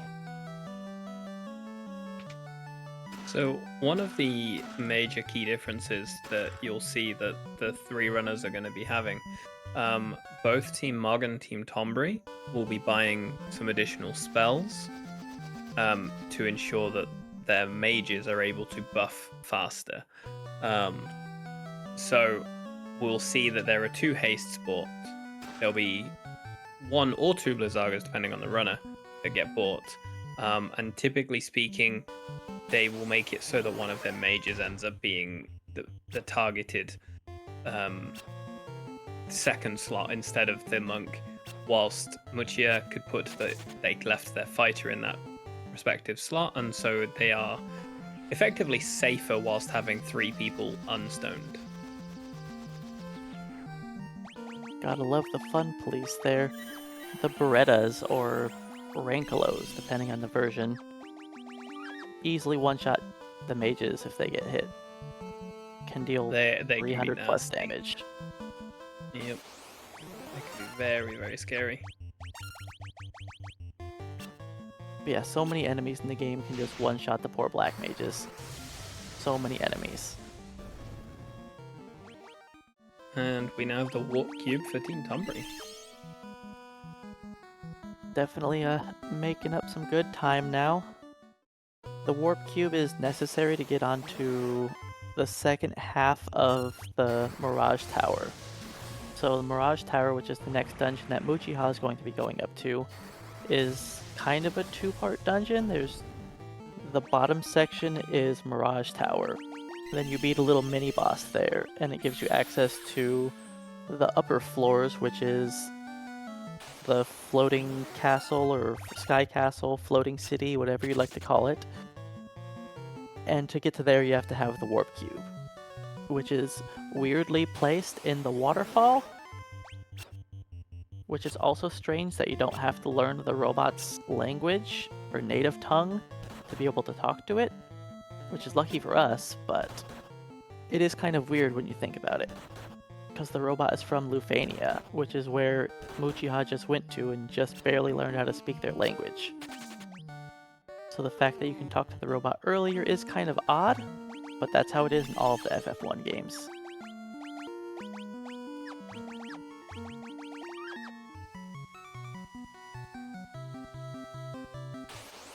Okay, so And knutwalker and Artus are about to essentially shake hands as they pass each other. As Artus is leaving, and knutwalker is going through the Waterfall cave, whilst we see Muchia is climbing the sky tower to get up to Tiamat. As I said, there are a number of encounters that are worth taking. None of these early floors are worth taking any of the encounters. You run from everything in the first couple of floors. The first ones will be on the upper part of the sky tower once you warp up past the blue dragons. The only thing you might take is the blue dragons early on there, because they're worth good experience. Once you get up to the top, particularly for Mature, where they can only use 1 spell, they would take for example, 7 pack of black flans, because they're worth good experience, and you kill them in one spell.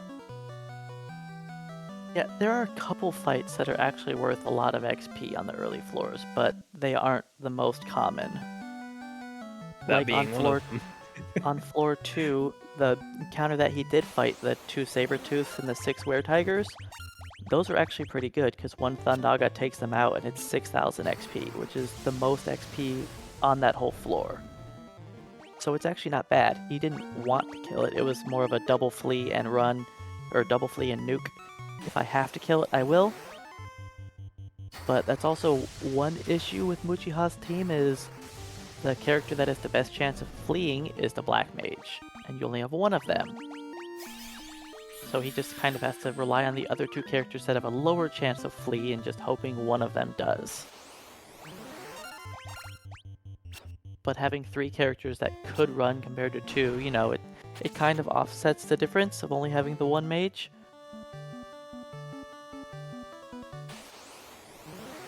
I don't believe Muchia is grabbing the 3rd ribbon either. Oh no, they are. They still are.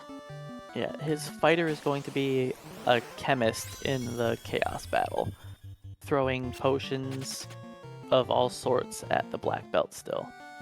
That's a big benefit of having the fighter, is he has a lot more hit points while still having decent armor, so he can even surprisingly tank a melee attack from Chaos. Only one, but he can still tank one, which your other characters can't do. Particularly with the last few levels as they go down. That with the current health of that fighter's on, they may end up with close to 500 by Chaos. I mean, with the amount of Depending. yeah, probably not. I don't think he's going to take very many more battles. Most likely not. The health he's got on the others are adequate enough to survive. Typically, you want probably maybe about 20 more on the bottom too, but that's maybe about it. Yeah, Tiamat is going to be really risky with his HP, and Tiamat's coming up here in a moment. This is the Warmac floor. 1% Will we see chance. one? It's only a 1% chance to spawn in the Pixel Remaster, and you typically only get 1 to 2 encounters on the floor. We want to bless the run with a Warmac. I mean, if I saw a Warmac in the run, I'd definitely try to kill it. Okay, Muchia just starting the Tiamat fight. I have a feeling that the fighter is going to be the main damage dealer for this fight because of the hit points. That's just my guess. Yeah, it looks like it from the positions that they've got them in at the moment as well. They reversed the monk with the fighter in terms of positional. In the other two runners' cases, you'll see that their monk and their mages have slightly more health as to level to get through. But as you can see, the fight can still be incredibly detrimental. It's such a scary fight. What you really want to see is a Tiamat do a melee on the top slot at least once, because the spells can hit from anywhere between 100 and 150 in the majority of the cases. I mean, he's powering through, just using the fighter's bulk to just stay alive and slowly buff himself. And then eventually two-shot Tiamat.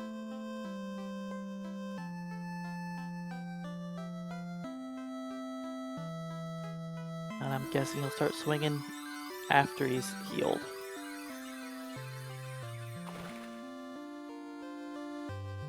Because yeah, Tiamat's just a pain to deal with. And Artis just grabs his Rosetta Stone, or Slab as some people may know it as, which will allow him to learn Lufenian at the top. But before that, he will go and handle Kraken, but grab his Giant's Gloves along the way. And don't ask how you learn a new language in like 20 seconds. I think that's a special skill. Yeah, this is a very lengthy Tiamat fight for Muchiha here. But what you he's will determined see to win. Is this fight is dramatically longer for Muchia versus how the other two, based on the team composition. Both are very risky, but the monk can have better damage output for that fight. But it doesn't matter, because Muchia is through. Yeah, Tiamat is proving why that fight can be easily one of the most difficult in the game. He lived with barely having double-digit HP multiple times. Like, the fight's no joke. But he gets to move on and go to the final dungeon. The final dungeon, we get to refight all of the bosses we fought so far, all 4 of the fiends, followed by chaos. And there's a bonus evil eye in there, which gives amazing XP and gold.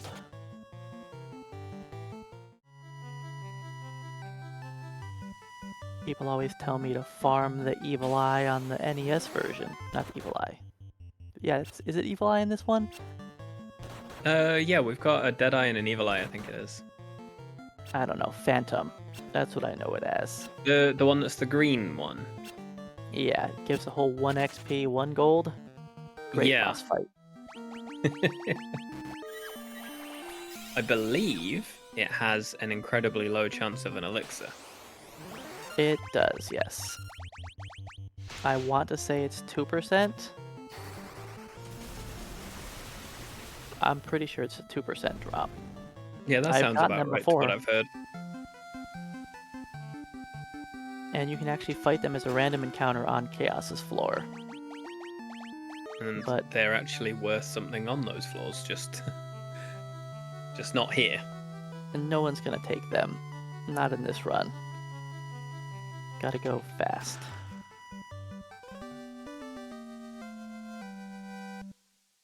But yeah, the first up is actually that Evil Eye for Mochiha. Probably one more random encounter, no, maybe two, then the Evil Eye. It's a pretty simple fight. Yep, two. One step away. But yeah, it's not a difficult boss, it's just a little mid-boss. Then we have all of the real fiends.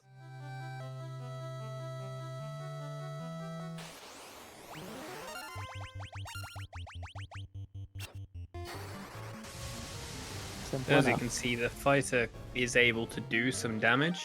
Now, if you're using the monk there, the monk, on the other hand, on that fight does basically nothing. Yeah, the fighter starts off with a lot of strength, and his weapon makes him deal lots of base damage, while the black belt just has large number of swings that do no damage, which is why the fighter is a lot better unbuffed, and especially lower level.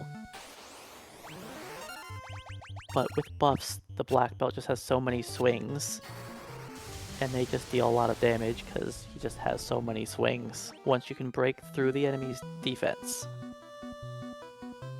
Each enemy has different amounts of defense, like Chaos has 100, so the first 100 damage from every swing you do gets removed before your damage actually does anything. So if you hit him 16 times for 100 damage, you'll hit him for 16 points of damage, because they all get reduced down to 1. Which is why we need lots of Saber and Temper casts to get our attack power up to do thousands of damage. And for those of you who don't know, that's why you can have the Excalibur equipped and hit Chaos for 1. That is a thing. Yeah, the absorption system is kind of neat. I think it's smooth for how the math works, but it can be confusing to some people when you see your characters dealing single-digit damage when you're used to seeing them do hundreds. And Muchiha's on his way to the first fiend, Lich, which can open up with a nuke and wipe the whole party. Yep, good old flare opener hits the entire party. We're Like protected flare. against warp, and which it can also do, thanks to the ribbon. But there is a 3 in 256% chance, 3 in 256 chance that warp will still hit, and other status effects can still hit. So you're not guaranteed to get out of it without somebody disappearing, but it is very unlikely. Lich can also paralyze you if he melees you, but that's usually not an issue unless he hits your main damage dealer. Okay, so we now see Artus going into Kraken. You'll see there is a bit of a difference in the approach for this. So for Artus's team comp, he will be using Thundaga, Thundaga for 3 turns. So there'll be 6 Thundagas, and the most common outcome is Kraken will typically use Ink, or it will typically melee one of the top rows. Sometimes you can get unfortunate, it will do the bottom rows, but Kraken only has 1800 health, and you're typically hitting just over 300 per Thundaga. Yeah, it's a lot easier with double black mages. And there we go. Got As I flared. said, already down.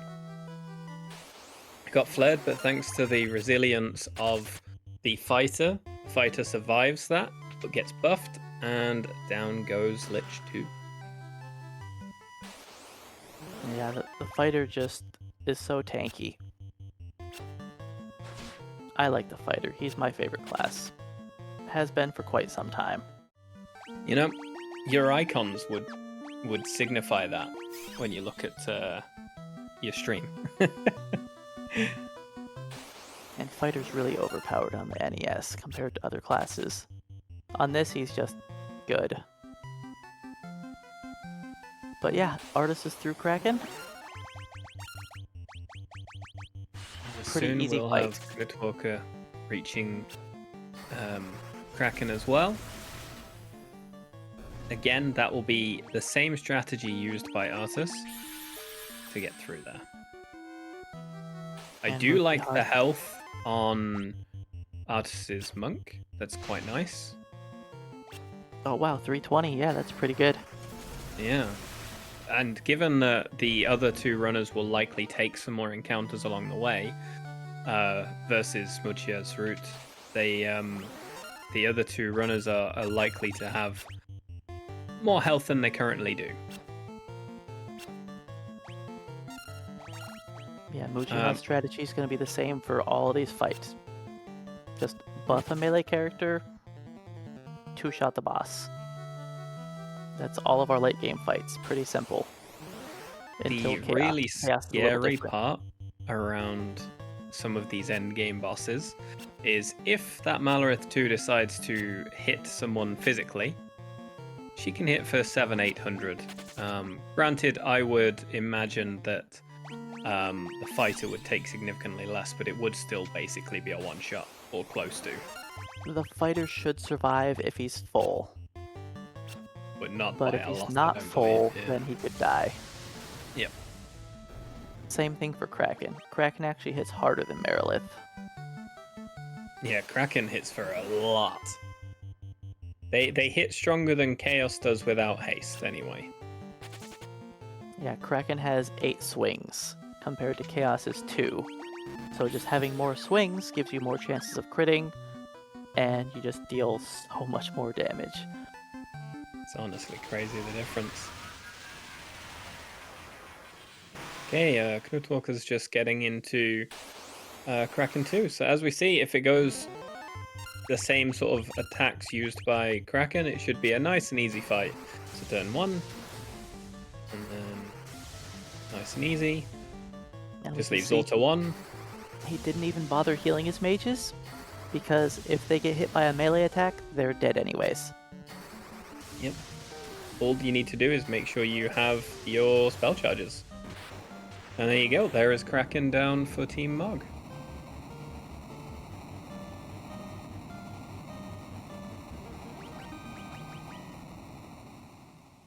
And then speaking of Kraken, we're about to see Kraken 2 on Muchiha's side of things. Kraken 2 usually isn't too bad, but if he melees your damage dealers, then the fight can go south quickly. Nice and quick menu into the fight. Kraken 2 it is.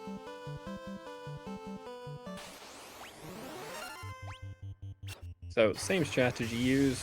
Gonna haste. We're gonna throw. I imagine that was a speed tonic.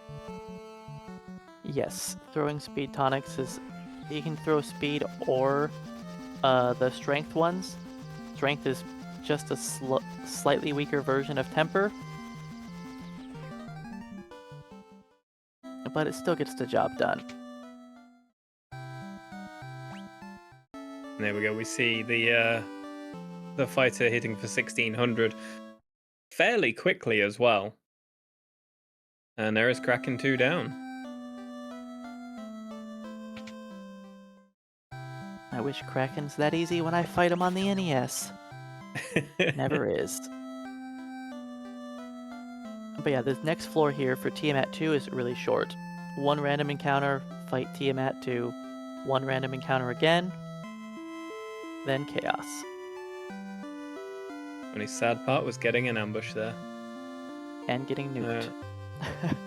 Got a flare off from the Yeah. evil man.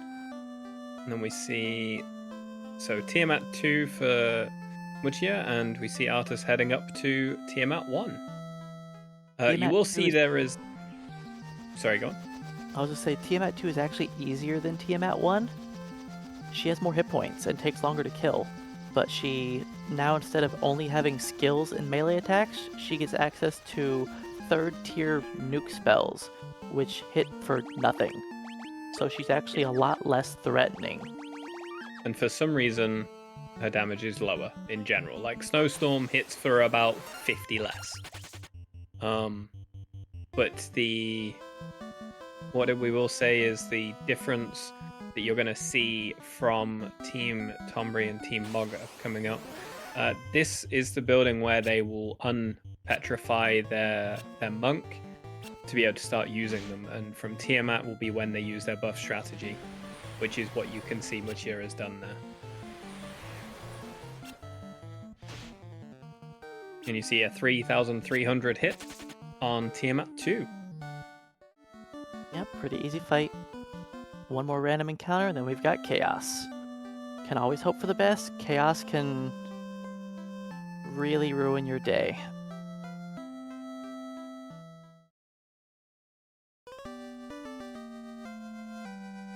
And that black belt's kind of low HP. As expected, being a low level.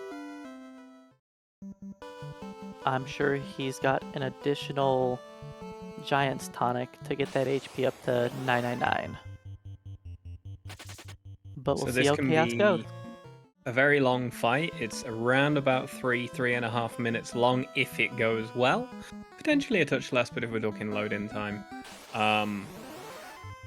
And so, fingers crossed here.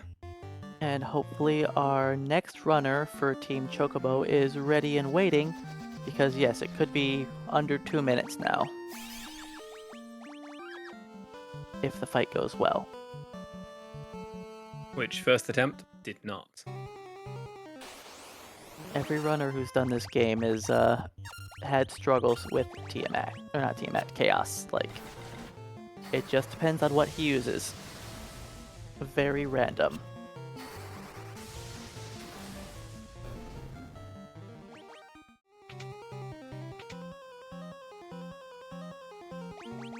And of course, every time that you reset, you have to go through his dialogue again.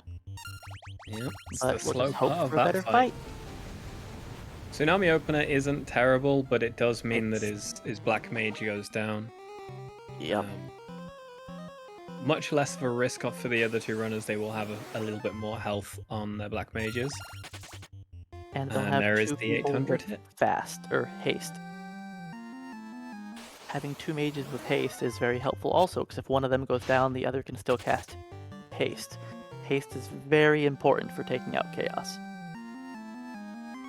But yeah, this is the casino. You could get lucky and could try Chaos and beat him one try. Other times you can sit here for 10-20 minutes, just depending on how the RNG rolls.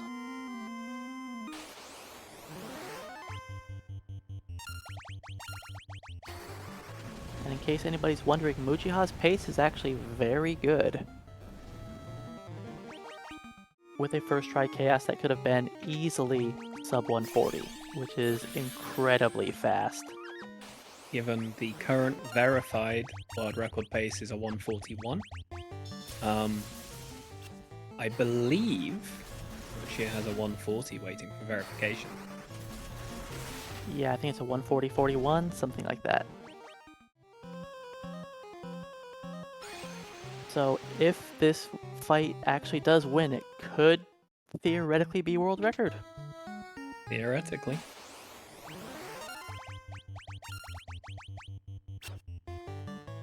And the fight's going much better this time.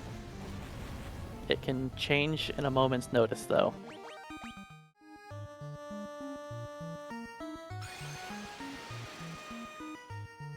There is the heal to make it through. And once he starts attacking, we can count damage. Chaos has 20,000 hit points. Haste is very scary. So 4,700 is the first hit. 5,000 second hit. Could be 2 hits for victory, so hopefully Choco is ready. 4,100, it will be 2 more hits required. Yep, 2 more hits. There's one. Next hit will be time. And that is it. Team Choco has beaten Chaos. And that is a world record for anyone who doesn't know. That's pretty wild. Congratulations to Muchiha for that world record in a relay. Absolute GG's. Very, very nice run to see. Very clean run. But without dismissing the other runners, we do have a Tiamat fight in progress, which, as you can see, is very scary still, regardless. But we are still doing the same buff strategy, but instead of buffing a fighter, we're buffing a monk. Yeah, that's unfortunate. The Tiamat fight can be pretty risky, but she doesn't have that much HP. If his monk would not have been hit, that would have been a quick 2-attack encounter and it would have been over with. But unfortunately, it's going to be another 2 minutes long, thanks to the death.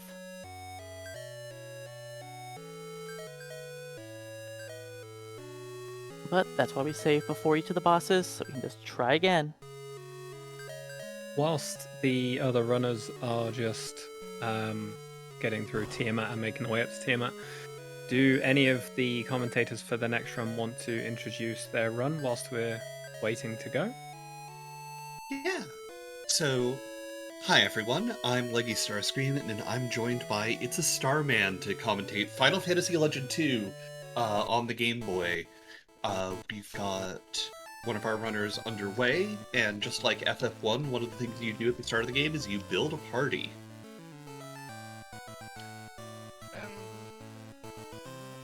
You don't necessarily select classes in Legend 2. You select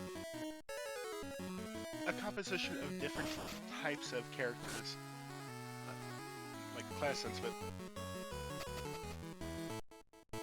your party's built like from basic humans, and then you have espers, robots, monsters. And each of them do things a little differently. Would you like to explain, Leggy?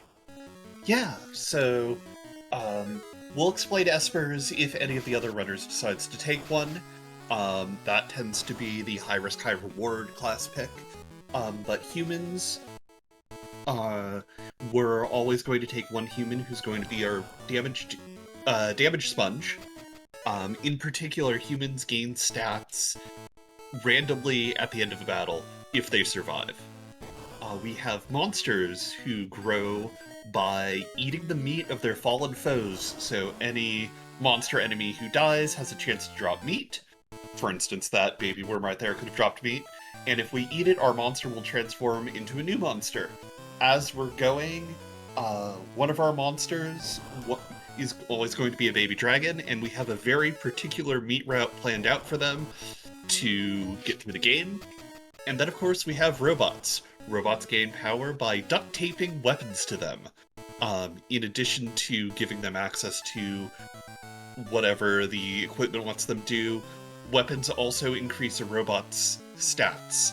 So again, we have a very particular equipment route set up so that our robot can do a lot of murder. Sorry guys, can we just jump back in on FF1 a wee bit? Go for it. So you will see that we now have a difference in route that the other two runners are taking by comparison to what Muchia took. Artis is on the way down in Mount Gulug to fight Marilith, which is the opposite way around from what Muchia did. The difference in the route compositions is primarily going to be down to the levels, so that it made Tiamat a little bit easier for Muchia. Whereas for Artis and knutwalker, they will be doing it the other way around, because then it makes the Marilith section faster. That's all that is for.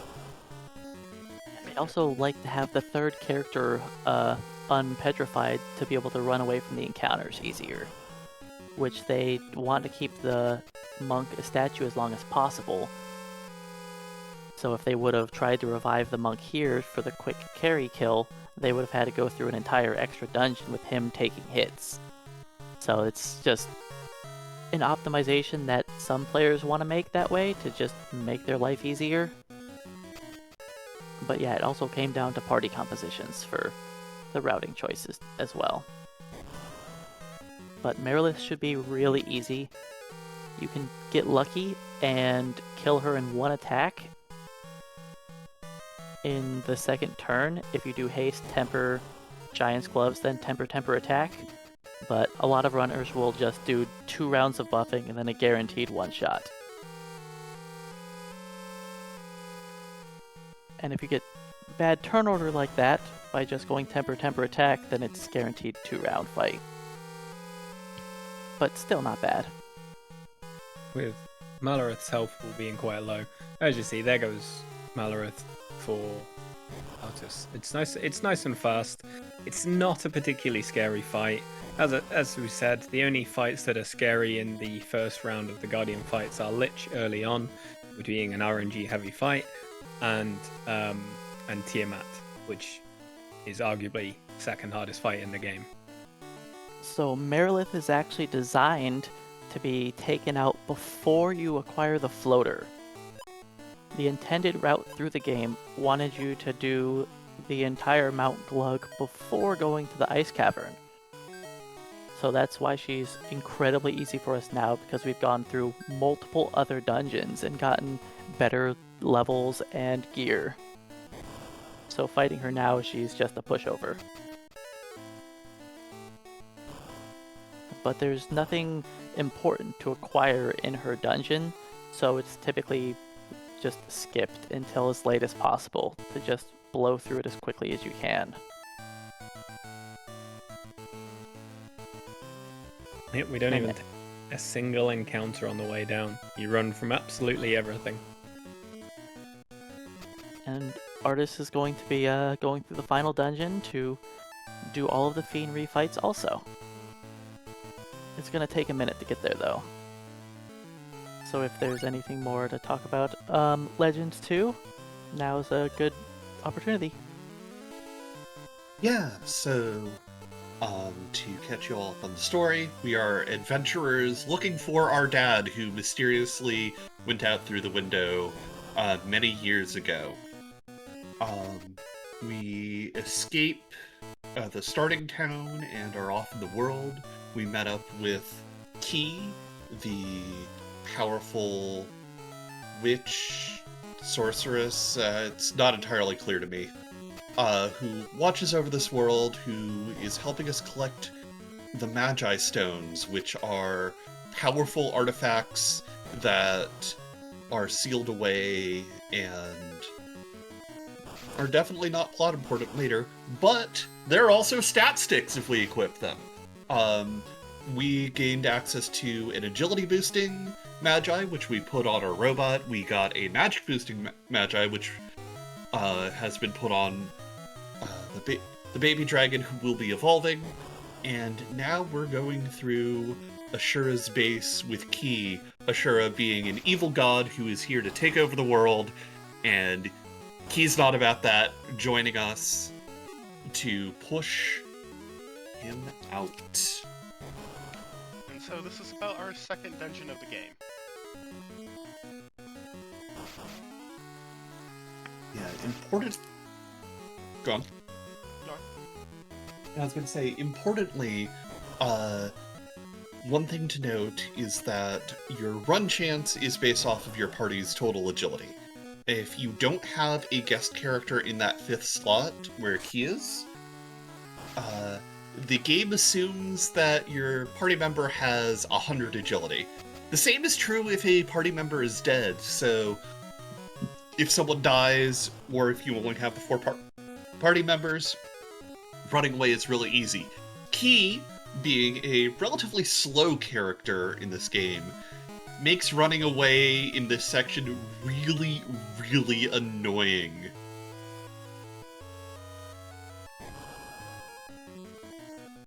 And in general, we're not here to take random encounters. As in most cases, I do not believe random encounters gets us much of anything. Which is definitely the opposite for how FF1 works, because we have to take a lot of random encounters in this game. Yep. Quite a few. So both of our runners are closing in on Lich 2, which They're pretty should neck and be... neck now. Yeah, they're like one floor behind each other, so they could easily be on Lich at the same exact time. which, you know, is kind of expected for a non-world record run. Yeah, we do have to stress this. Both knutwalker and Artus are actually on fairly good paces. It's not every day that we see a world record on FF1. Yeah, that record has been standing for over 2 years now. And I'm pretty sure that, like I say, I'm pretty sure Muchi's just had back-to-back world records. So, yeah, it's a fast pace. Yeah, I tried beating that record for a couple months, then gave up on it for a while. It takes a lot of luck and good routing through it. But anyways, hopefully Lich will go nice for both of these runners. We don't want to see Flare. It was very interesting to see a different party composition and how that affected. It's something that makes the brain wonder how you do if you try it yourself, you know? Yep, that's what it's about. I always think that trying your own strategies and runs, bringing new routing ideas in, opens up possibilities to just making all of the runs better in the future.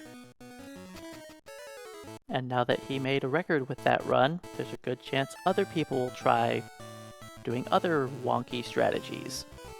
Next time I go back to the game, I plan on trying a 2-man run for most of it, without even bringing a monk. Oh, okay. If you only use monk for chaos, just hope for better luck with a fighter. It'll also work.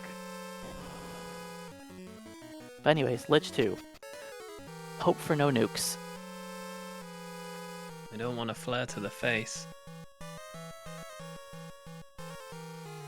Both of the runners are going to be in Lich 2 at the same time, though, as almost is about to menu. Oh no, yep, not quite. Lich 2 down, 2 swings. Easy Very fight. clean for Artus. As long as he doesn't cast Flare, which in the Pixel Remaster version can happen 2 turns in a row.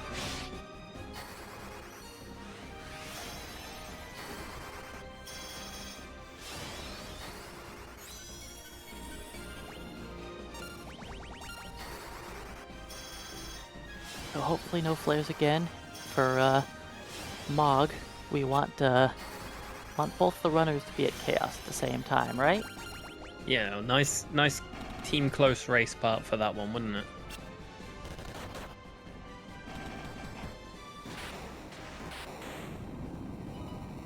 But yeah, the other 2 fiends, the next 2 fiends I should say, aren't quite as deadly as Lich. Because, I mean, we got lucky to see no flares here. I actually don't know the exact percentage of flare on the Pixel Remaster version. I know on NES it's 75%. It's not that high here. I can tell you 1 second, I do have it. If I guessed, it's probably around 15%. It would be my guess. 16.67%. Feels about what I expect. Yeah. It's a 44% chance that Lich will melee. That's insane. But Marilith, not too bad. As long as she doesn't melee the monk, it's an easy victory. So we do see that knutwalker is actually getting another safety elixir. Yeah, it's a bit of a walk. See if Artus did that. I don't believe so. No, he did not. You probably get like 4 extra encounters going to grab the elixir. Possibly 5. But, I mean, if you want to be safe, it's always an option. I believe it's closer to 6 or 7 encounters. Maybe. I think it's 3 to 4 each way. That does kind of hurt. But, I mean, it's safety. Done for the safety, yeah. It's the safety strat, isn't it? Which, I mean, I understand that. Being safe is better than making it to chaos and being close to winning, but you're one heal short. Because you don't know what he's going to do. If he melees you often and you just have to keep chugging heals, that's what you have to do.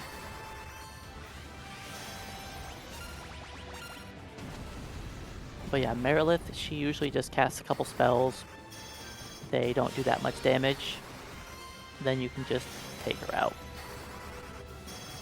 She's probably the least threatening of the 4 fiends for both her regular encounter and the refight.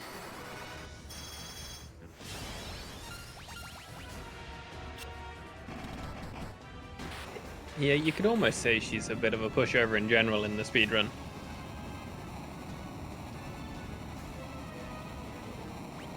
But we do see Astos just starting Kraken 2. As from before, the fight is not dramatically difficult, you just have to hope you don't get a melee in the wrong place. Other than that, it's pretty straightforward. As long as the monk doesn't get hit with a melee attack, it's usually a win. If a mage goes down, no big deal. You pretty much expect your mages to die in a majority of these fiend fights. They just don't have the hit points to survive, so they usually die. And if they do, you, generally speaking, don't care. You just leave them down, revive them after, and off they go. They're mainly used to buff and to help you run away. And if they're dead, then you get more XP on your monk. So that's more potential hit points.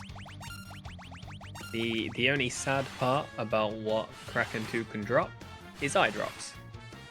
They can mess with your menu as you're doing it, because typically when you're getting your Giant's Gloves, they're usually in the last slot in your inventory, so you literally just hit R2. But if you do R2XX, when you've got eye drops that you didn't have in the first place, you will select the eye drops rather than your Giant's Gloves. I think it's like a 10% drop too, so it's actually pretty common. Well, you know, for like a drop in the game, I think 10 is probably one of the more common ones.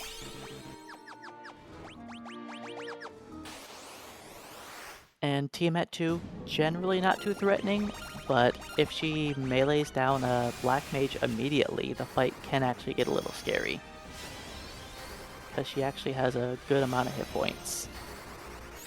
And actually takes generally 3 to 4 swings, depending on how much you buffed.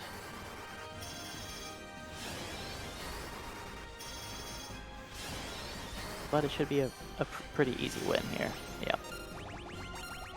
A lot of the time on the way down here, even though you have a lot of bosses, on average, the final dungeon, or Tofa as we typically call it, is around 15 minutes long. And that includes chaos in a lot of occasions. So that just goes to show how quick and refined the strategy is in the final dungeon. It's, as I say, fairly straightforward towards the end of the run. And Team Tonberry could definitely get ready now, because they could potentially be ready to start in about 2 minutes, if Chaos's first try.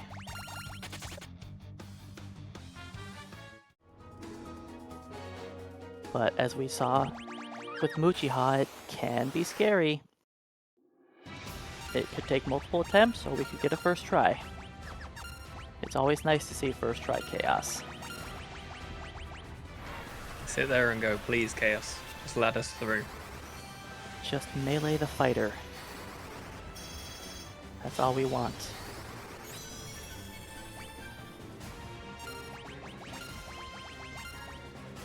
380 hit points is great on the monk. So here is a little bit of statistics for you whilst we fight Chaos. Chaos, whilst having 20,000 health, has a 40% chance of doing a melee in the Pixel Remaster. And then a 10% chance of using Blizzara, whilst all the other abilities except for Earthquake and Curaja are 5%. And then Earthquake and Curaja, they cover a 2% chance of being used. So the odds are you will typically see a melee more often than anything else. And most of the time it should be on that statue which we've already seen twice this fight. This is a great start for Chaos. Yep, fantastic opening.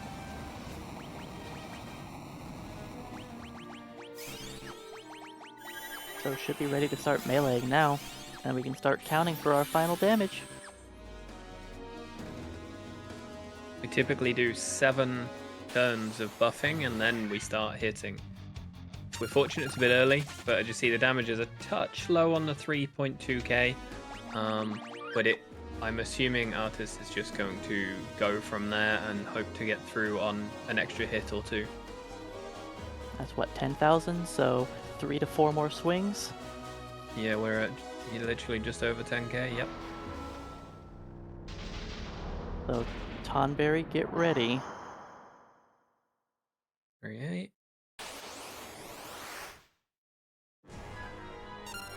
Another 3. So it should. There we go. It is done. Time for Team Tonberry. And now we're in on the first Chaos battle for Mog. It was the first try for Tonberry. GG's Love to Artist see on it. your run. Good to see. Enjoy your catching your breath and going from there. So Team Mog, get ready. You could be up in like a minute and a half if it's another first try Chaos.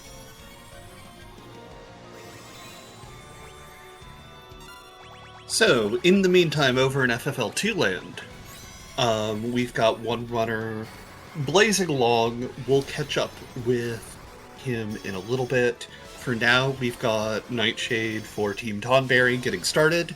We'll see what party composition he goes with. As denhonator is exploring Key's body. That's right.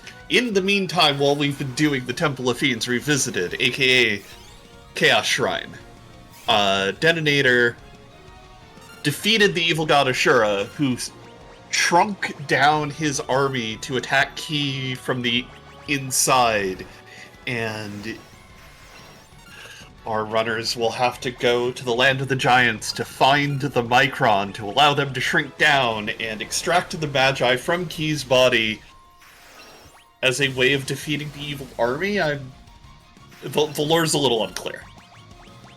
But over on Nightshade's side, over on Tonberry, we've got a difference in party composition. Instead of going with the double robot, we have an Esper. Espers are kind of a unique class in that they gain stats similarly to humans, but in between, at the end of battles, they also have a chance of learning a variety of random spells and passive effects, ranging from weakness to elemental damage to some really, really broken stuff that we'll talk about if and when that hits. Star, you have anything to say? The early game here is very, very simple. We're going to go through this cave with Fermentor Mr. S. He will be doing most of the heavy lifting up until the boss where he leaves. Yep. And Back to FF1. Sadly, we were close to beating Chaos for Team Mog, but it just didn't quite happen. He was hasted and did a melee attack and just ended us. But it was close. It was 2 swings from victory. It was nice to see a slightly different strategy. The number of speed drinks that were used instead of just using tempers and all the way through allowed for over 5,000 per hit to be done quite comfortably. Yeah, normally max speed drinks you want to use is only 3. 3 plus enough tempers, or not tempers, enough sabers, you'll get your accuracy high enough that you'll have 32 swings on Chaos for max damage. It was 3 or 4, I don't remember. I think they queued the 4, but one of the mages died instead.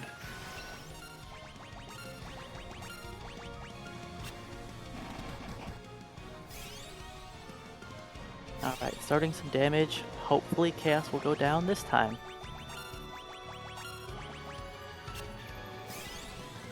So we're at 3,200 right now. 63.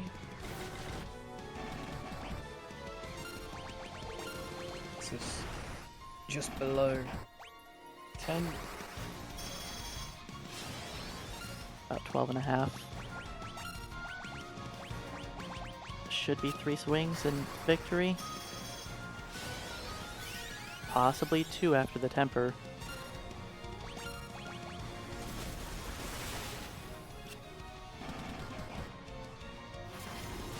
Damage is a bit more like it.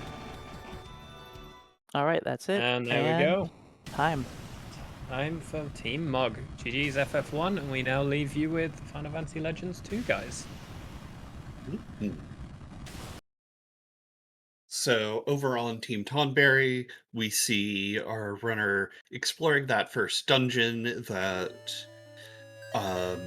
Team Choco was wandering through a fair bit ago, picking up not just the initial magi, but also a whip, which is a piece of agility equipment, which we're going to duct tape to the robot. We're going to be duct taping a lot of agility-based equipment to our robot, get that robot's speed as high as possible for damage, for turn order, and for running away. It's great. It's a triple threat.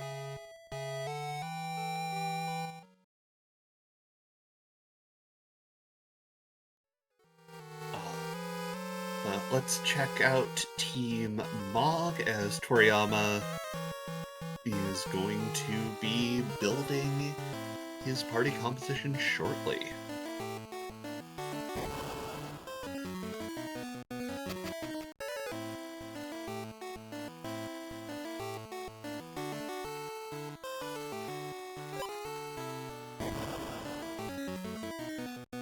Nice. We've got 3 different strategies here. We've got Team Mog going double human, which is the sort of traditional, fast, not safe, but, you know, high risk, high reward composition, because that second human is basically not going to do anything for most of the run. They're there just to take hits. We've got Team Tonberry with the extremely high risk, high reward Esper. And we've got our Team Choco with the double monster, though a slightly different composition than the one I'm familiar with. And importantly, Team Choco did not talk to Key after leaving her body, gets to leave right away. That is a time loss skipped.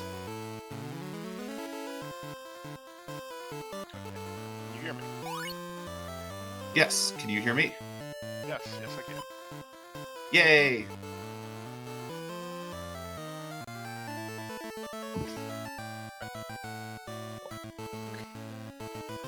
So, well, Leggy is going into the nuts and bolts of things. I'd like to point out here that the lore of this game is a little bit wild. We start out in our own little world, and we talk to Key, who is guarding over it. We go over to Assura's base, and after we finish with Assura, we go up this vine, up into this celestial area that kind of connects all these little zones together. Mm-hmm. Yeah. And now, as I was previously complaining about, Nightshade of Team Tonberry is in Assura's base, with Key having that massive penalty to running away. So, really the question is, can we get through this RNG zombie dance party? See, that was Key's fault. Yeah,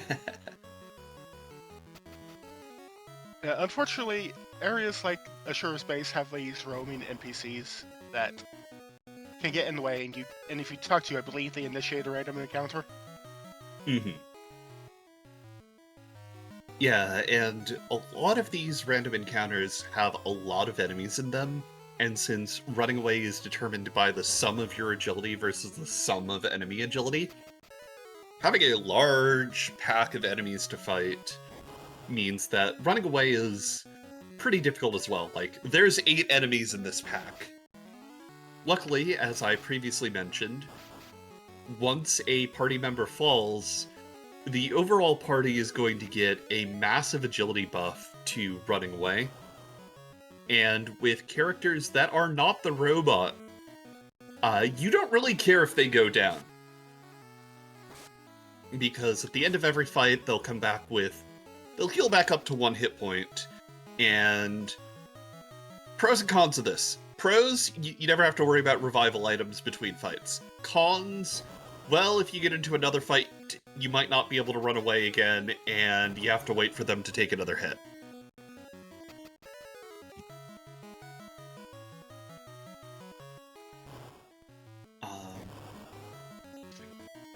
Tonberry is at the end of Assur's base. Yep. While Team Mog is going through the temple in the southern forest, and Team Choco is going into the first... is almost out of the first volcano, the underwater volcano.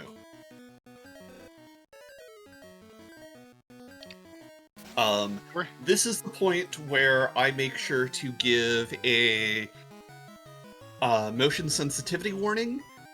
Team Choco is about to go into what we in the community refer to as the disco dungeon. It doesn't have flashing lights, but it has a moving background which is known to cause disorientation for runners.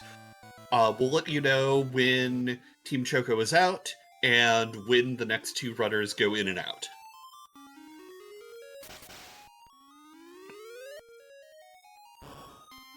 So, Team Tonberry is about to go into Assur's world, and the thing here is the game expects you to wander around this area to various towns to get directions about where to go. We're not going to fiddle with any of that. We're just going to go straight to Assur's tower. Mm-hmm. Yeah. Luckily, the map is fairly easy. There is a well-tread and well-known walking path that we follow. That make sure we don't have to worry about any of the deserts, because if you step on the wrong tile, those desert woods will blow you all around and go everywhere, and it's rough. In Assur's tower, we've got a couple of objectives. The first is we're going to get a brand new shiny saber upgrade for our robot. The second is we're going to find Mask, who is not Dad. Don't let anyone tell you otherwise. Mask is not Dad. They're 2 different people. Don't pay attention to the fact that they're wearing the same hat. I promise they're different.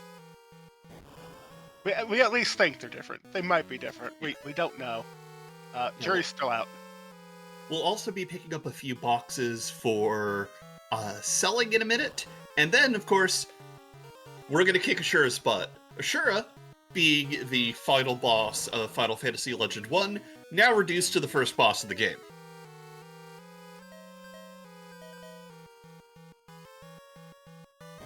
Team Choco is making their way through the disco dungeon, almost to the outside. At the end of a lot of these dungeons, you'll find that at the end here, we're going to get a couple of boxes that have magi in them. But Team Choco is almost out of the disco dungeon. Team Mog is doing the, well, let's go key section.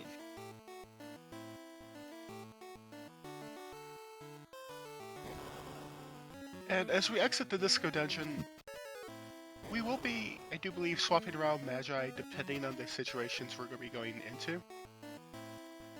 Mm-hmm. And some of them will have more uses than others. Going into one final dungeon for Apollo's world over here, I believe. Yep.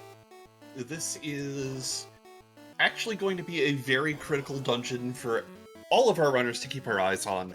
First and foremost, we're going to find a rocket launcher here in this cave. We're not going to use the rocket launcher, but I just want to point out there's a random rocket launcher you can find in this cave. We're going to pick it up and sell it. The second thing is that the boss at the end of this cave, Dunatus, has some really nice loot that it can drop, but also, for Team Tonberry, is a boss that can give the Esper the teleport spell. Which, if Nightshade gets, will be huge. Teleport strats save so much time off of wandering around and walking around, but it is very inconsistent to pick up because of the way that Esper mechanics work. Tonberry is in the fight with Assur. Now, Assur has about 800 health, but we do save before we fight this guy because he can just, like, you know, wreck your day. Yeah, like, 75% of the time, he's just a complete pushover. That 25% of the time, you wish you saved in a marathon. But Tonberry, through no issues. Mog is up on the boss of Assur's base. I'm gonna take out that Rhino in one Thundercast. And Team Tonberry is about to learn that we need to go talk to the Giants to learn how to micronize to save key. Okay, here's Donatus.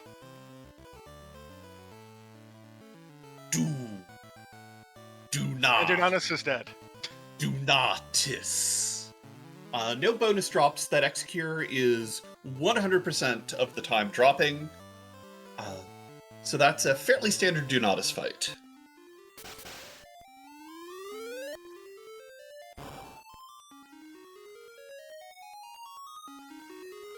And here we see Team Choco selling off almost everything we found so far.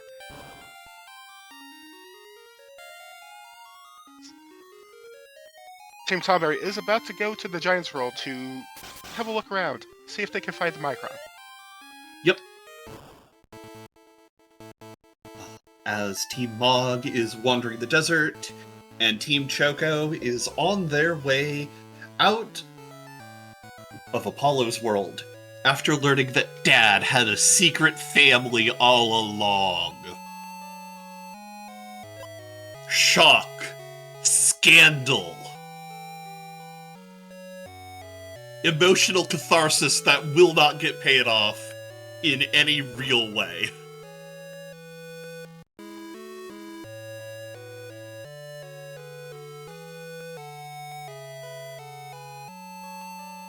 Now, after we finish with Apollo's World, we're going to be moving on to our next one. Is this next one Venus? No, it's not. No, we've got the Guardians world. Right. Over, but we'll get into them in a little bit. Just know that if you pick the wrong tune on the jukebox, you get arrested for being spies. So, pick the right tune. You need to be arrested for being spies. It is a plot trigger.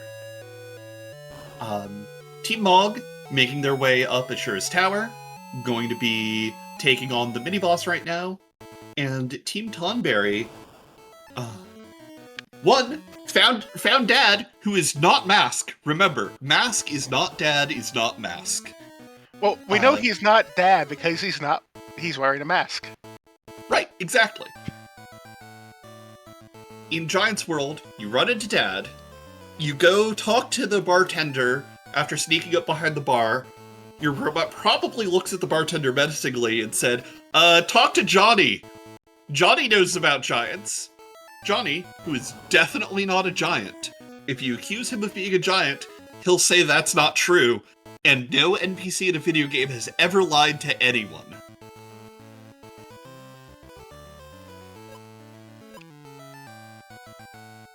We have Team Mog climbing the tower to face Assur. Mm-hmm.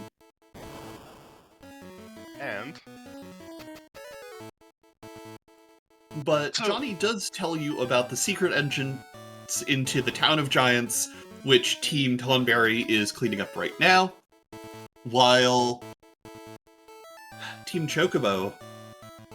Oh no! The Returner's base is under attack. Wait, no, sorry, not the Returner, the Guardians. Same thing.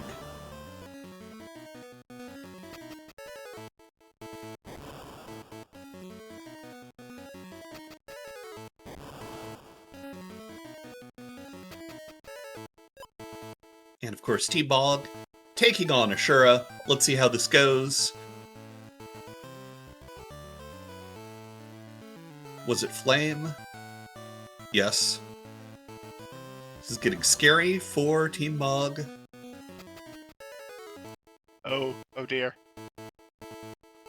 We never let that try 5%. It's fine!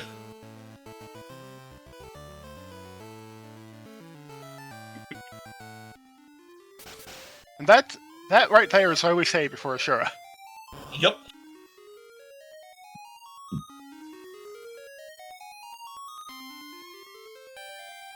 So Mog is going back to learn about Key's predicament and be told to go to the land of the giants. Because I believe Tonberry is moving on to Apollo's world?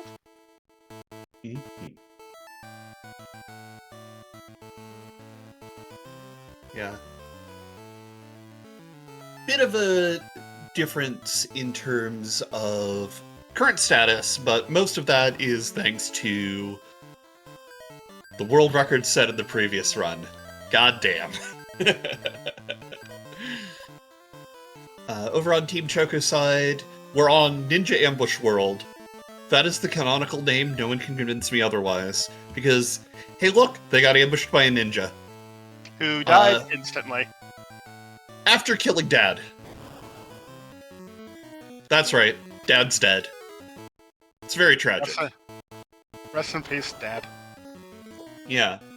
And now that Dad's dead, we learn from Lynn's mom that Dad was just helping out after her husband died, doing a mission for the Guardians.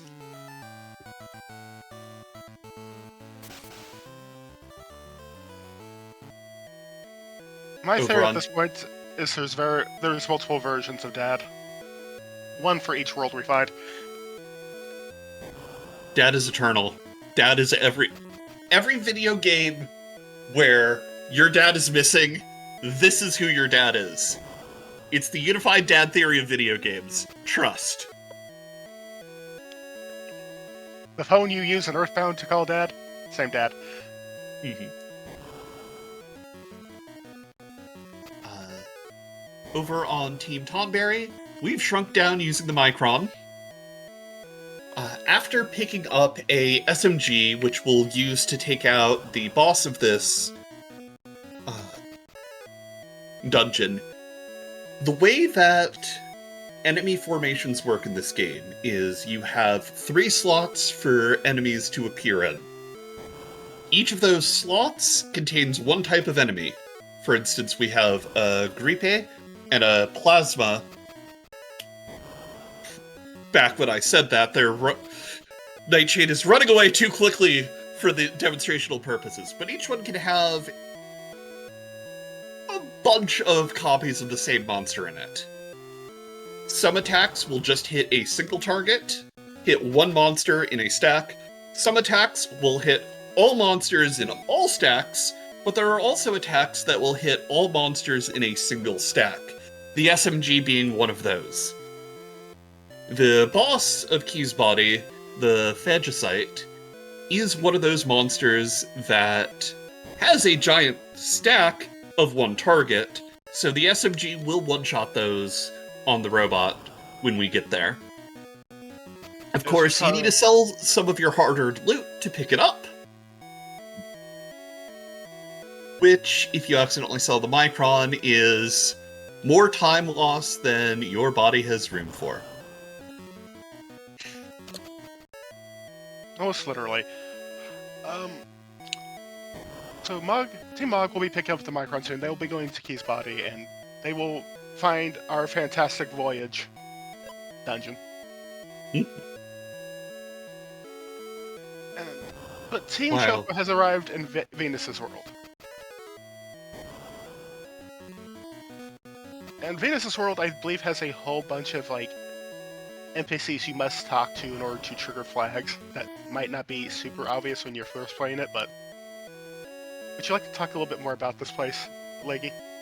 Yeah, so currently we're running around in the obligatory sewer level. Hooray! Venus has basically looked at us and said to our face, "Oh, there's no magi here, what are you talking about? But look at me, I'm beautiful." So we're running around, checking out the less beautiful parts of the world, trying to see what's going on here. We'll get into the lore a little bit as our other runners get there, but notably, we're coming up to a pair of rooms that have 4 treasure chests in them. 3 of these have magi. The bottom right chest in both rooms is a box full of monsters and regrets. There's no loot in it. If you open the box, you just get ambushed by monsters that you cannot run away from. You don't even get bonus loot for fighting the monster in the box. Oh my goodness, this encounter right though. Yeah, so... one of the things about this game is that, just like you'd expect from a Game Boy game, the RNG is not the most unpredictable, as it were. To the point where our runners, while the previous runners were fighting chaos, our runners were in the game, running around and just trying to get to a unknown state in the RNG, because if you start from a fresh reset, you start from a known state. And this leads to some absolute shenanigans in the glitched categories. But for glitchless, we ask that runners mix things up a little bit so they don't know what they're doing. Soft resetting does not reset the encounter rate. Soft resetting will keep you at the same point, but loading into the game will advance RNG. So it is possible that after you do a soft reset, you will have an encounter before you even move. And because you can soft reset to avoid encounters and stuff, it is in the rules that you are only allowed to reset out of static fights. So, for instance, if our runners had died to Ashura, they could do a soft reset there and try again. However, you can't soft reset out of random encounters, monsters in boxes.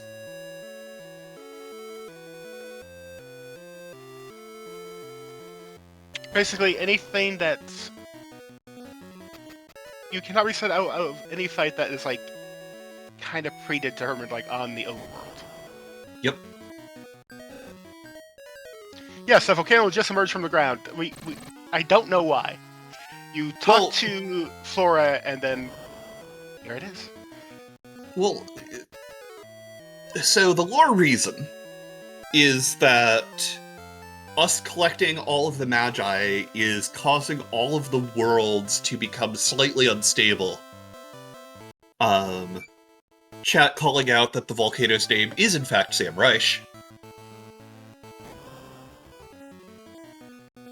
But my personal answer is that we've had one, yes, but what about second volcano? You know what, I'm just going to blame Dad. Yeah, it's all Dad's fault. But getting back to our other runners, Team Mog is making our way through Key's body. Team Tonberry has made it out of Key's body and is making their way over to Apollo's world.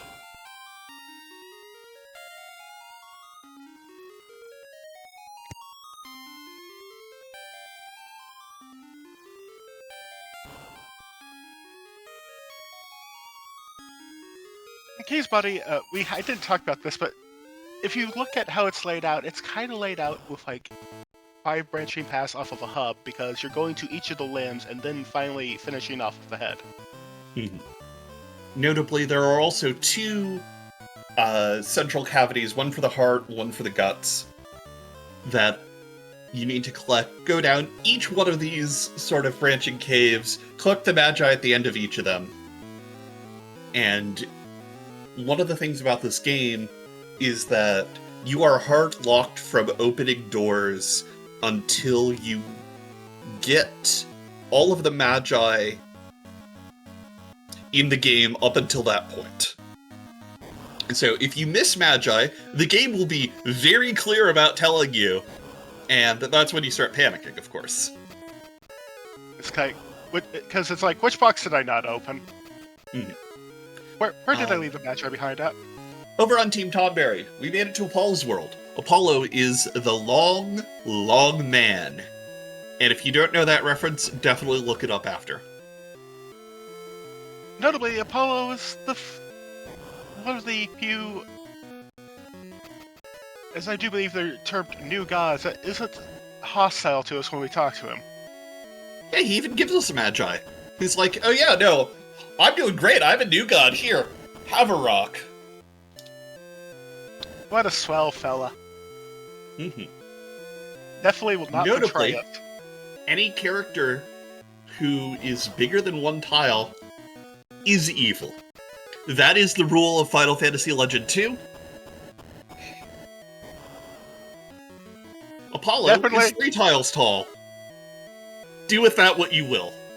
He's definitely not going to betray us at some point in the future. Nope.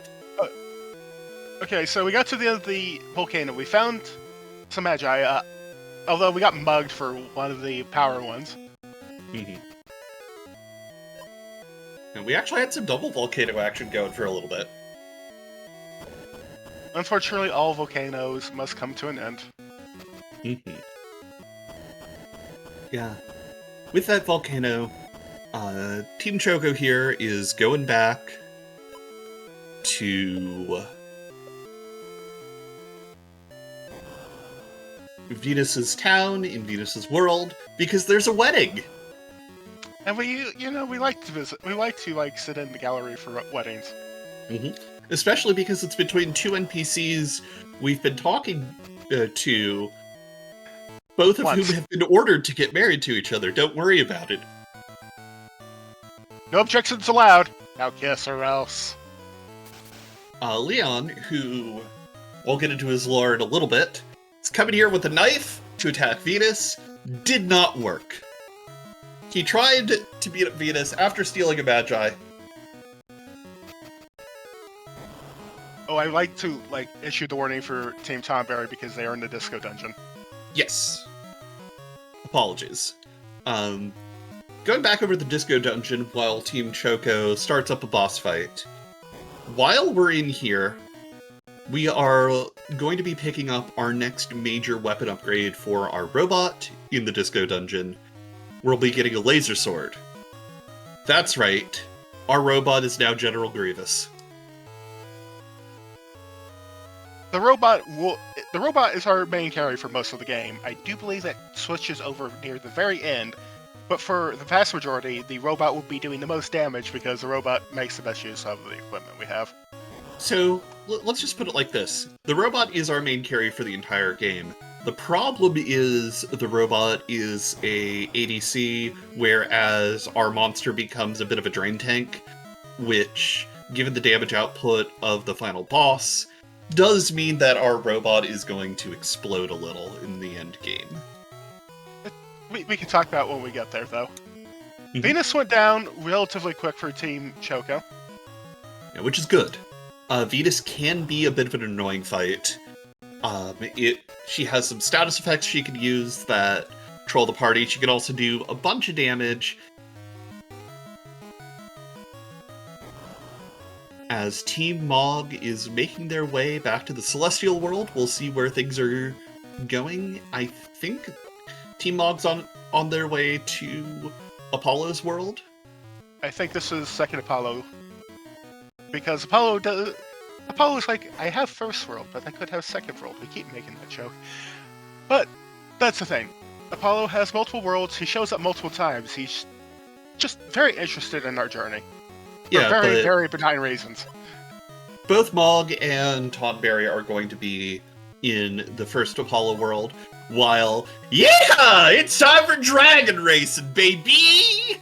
And there's something very important at the end of this. There's no real point in picking a slower one unless you just want to save money. There's a lot of fixed encounters along this track. We're going to try to run for most of them, but there's one very important one near the end that we are going to need to deal with.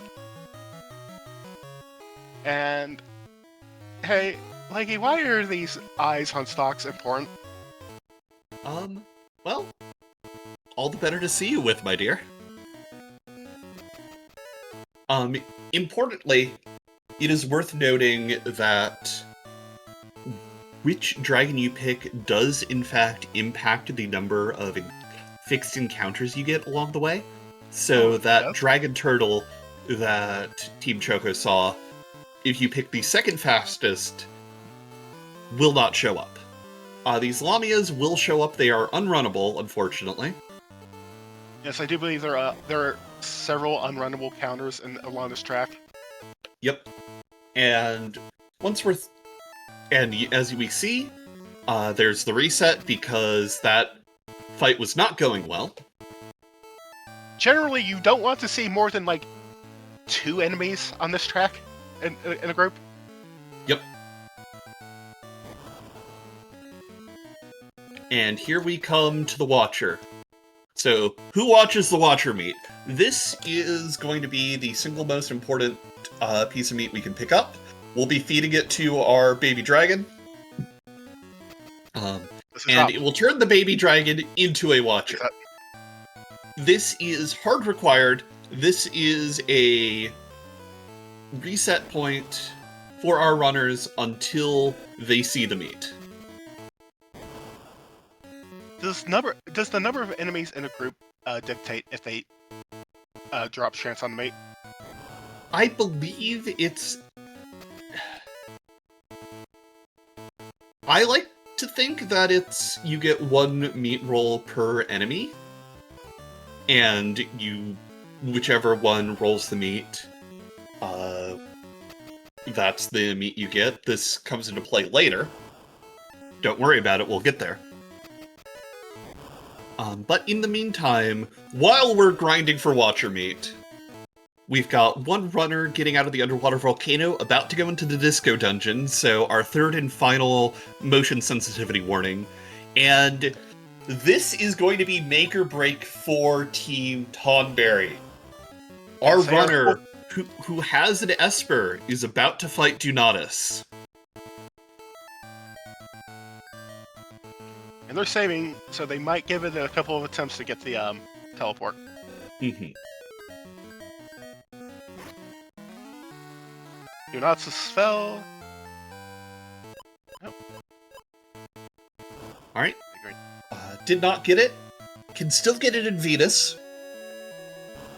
But that is going to be, unfortunately, a whiff on a potentially massive high roll. In the meantime, now that we've beaten Dunatis, we sell off all of our stuff. We're going to be picking up a few more laser swords and a headbutt TM for our robot, which is all of which is agility boosting equipment, all of which is going to make our robot faster, do more damage, have more hit points as well. We're not getting any eye meat today, Leggy.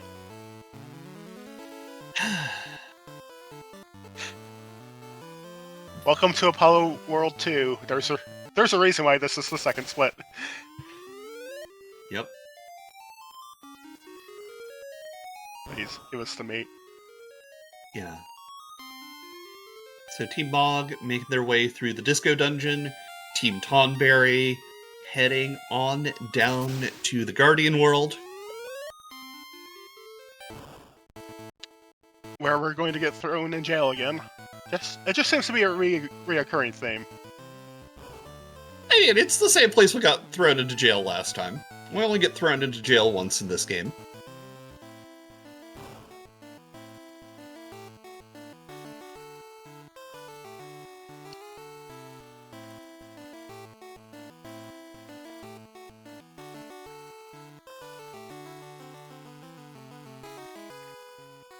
I think we're nearing the end of Disco Dungeon. We're going to pick up like the little bits of like magi in here, and we're going to leave, never to be seen again. Yep. We are almost out of the Disco Dungeon. Wait. Watch your mate! Yo, finally! Let's go! So, after that annoying bit of grind, Team Choco is moving on, carrying on. That's a split.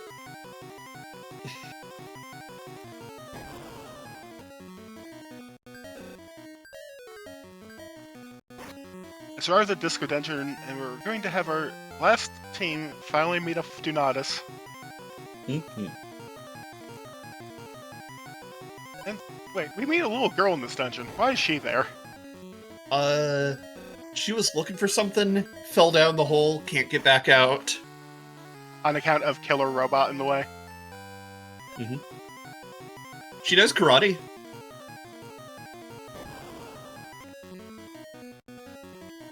And we didn't talk about it the first time, but when we get thrown in jail in the Guardian world, our dad comes and is like, as it turns out, he's the head of the Guardians. He bails us out, and then suddenly the base is under attack.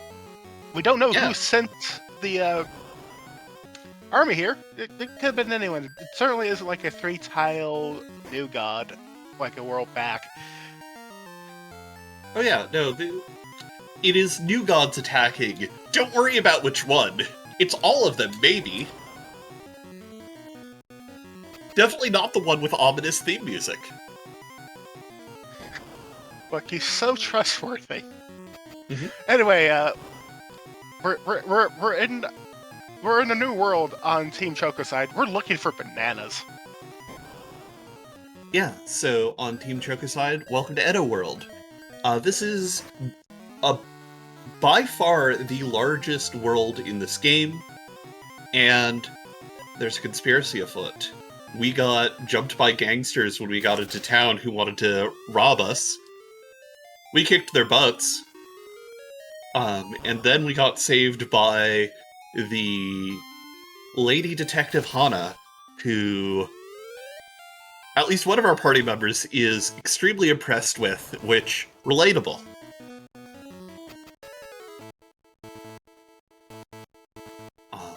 Going back to our other runners, Tonberry is about to take on Ninja Ambush World, while we're about to see Donatus III over on Team Mog's side.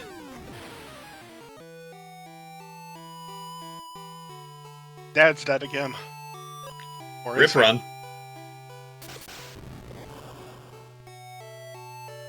And Donatus is down for the third and final time. Yep. No combat drops, unfortunately, but we are keeping on.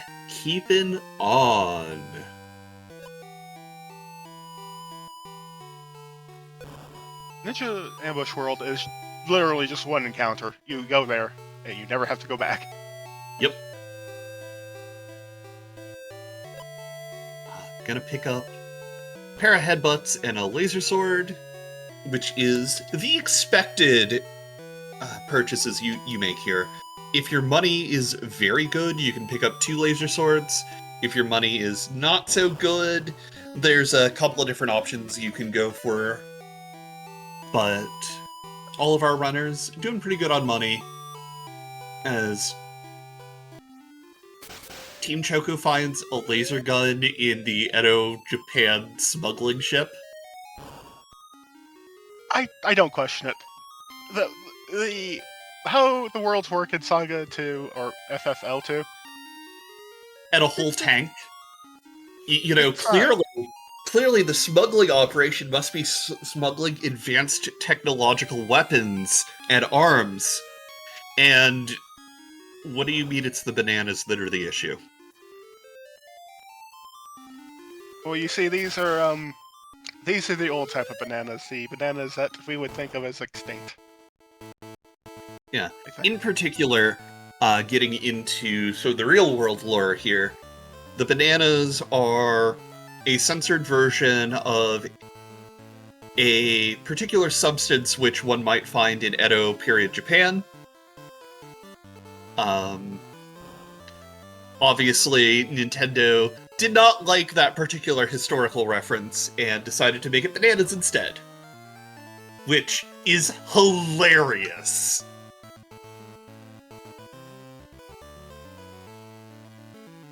In the meantime, though, Team Tonberry is having a little fun on the escalators in Venus's world, while Team Mog is exploring the depths of the Guardian's hideout. As I believe they're about to get ambushed as well. Mm-hmm.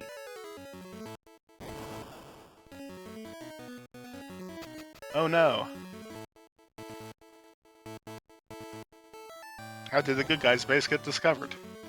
We'll never know.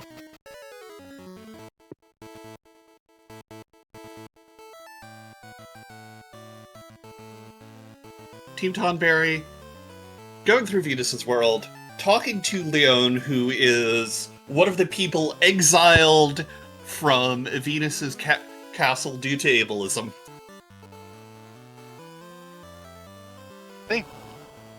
Yes, it's either that or, like, he had, like, a scratch on his cheek. Either is, like, a valid excuse for Venus to exile you, apparently. Yeah. In his case, he has a... I forget exactly which physical disability. I believe it's on his leg. I believe so, too. I think he broke his leg or something. Yeah, It's one and of that's those. enough to, quote, betray Venus's standard of beauty or whatever. There's a reason we kick her butt later.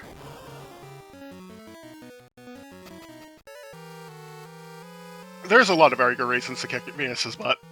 Yep. The ableism, you have a scratch on your cheek, the overly aggressive beauty standards. and let's not even get into the forced marriage. Yep. Right.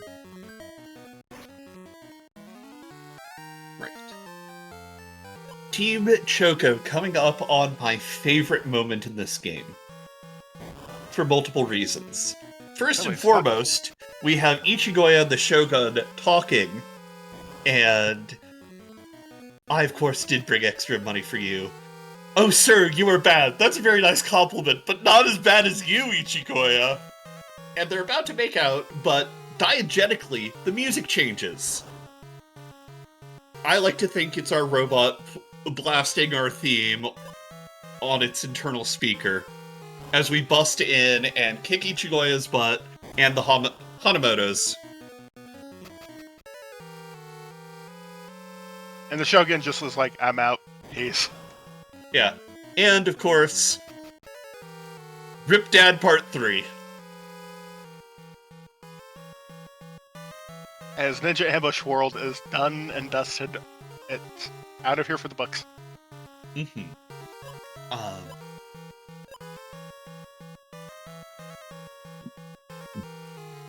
We'll catch up on Edda World in a little bit, as Team Tonberry is making fast work of these sewers. And as we come up on Venus again, can you explain a little bit more about her fight, what she does? Ideally, goes down like a chump to 3 robot swings. She has a couple of status effects, which luckily our robot is immune to. Has a physical attack that can be pretty nasty. I think she's got an AoE lightning spell, I want to say.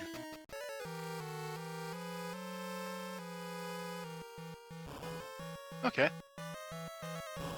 she doesn't have that much health. She just kind of comes and goes as you're blazing through things. Hopefully she doesn't do anything, as like you noted. Yeah, like, our robot is hyper specialized for doing agility-based violence.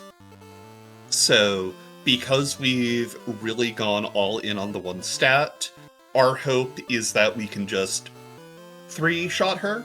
Sometimes it takes 4 depending on damage rolls.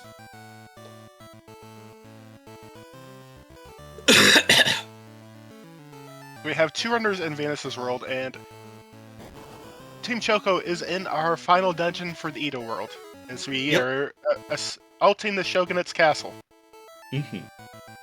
This dungeon is a bit long. You've got both the outside and the inside to contend with, the inside being broken up over 5 floors, the outside being a bunch of screens as you worm your way through the walls. Importantly, once we get towards the top of the castle, if you were watching Team Choco, at the beginning of the castle, there's an encounter with a set of guards at the front. This encounter pack can appear later as a random encounter in this dungeon. If it shows up, it is unrunnable. And therefore, it's one of those rare fights we actually have to take. Yeah. However, because there are other formations in here that can kind of look like it if you don't see all of the encounters in it, you do have to be on your toes, and if you see any encounter that looks like it could have been it, you have to take it, just in case, so you don't waste your turn.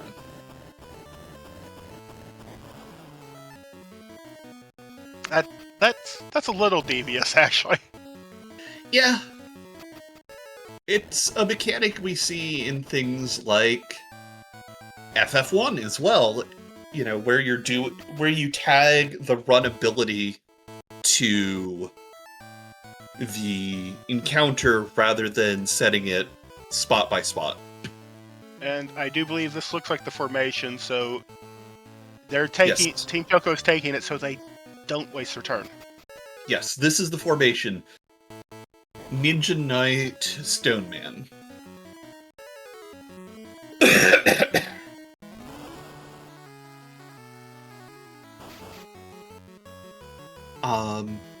We are also seeing the downside of taking the Esper on Team Tonberry's side. Because the Esper did not pick up the warning ability, some encounter packs will be able to ambush them, which has the potential to wipe you out, but for the most part is usually just slow.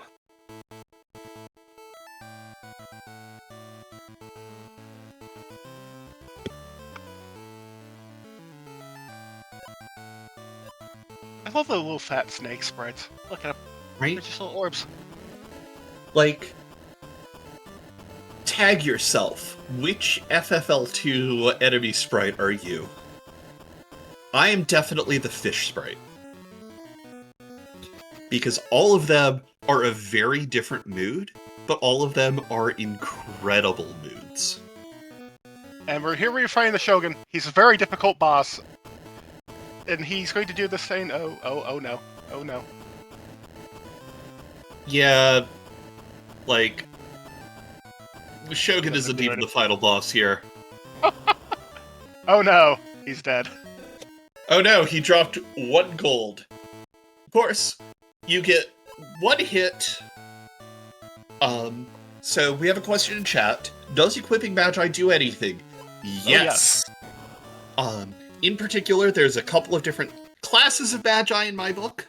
There's Magi that give you access to a spell or ability, those being the elemental ones, things like Aegis, Masamune, and then there's the stat Magi, the strength, defense, mana, and agility, which give you a buff to that particular stat on the character. So right now, all of our runners have the Aegis Magi on their secondary alternate party member. So the second human, the Esper, the second monster. all of them have the agility magi on their robot to boost agility, and they have the mana magi on their main monster, who in Team Choco's case is already a Watcher, to boost the magic damage that the Watcher can put out. And we did just see the actual final boss of Edo go down. I don't think Magnate is too particular. He can be nasty.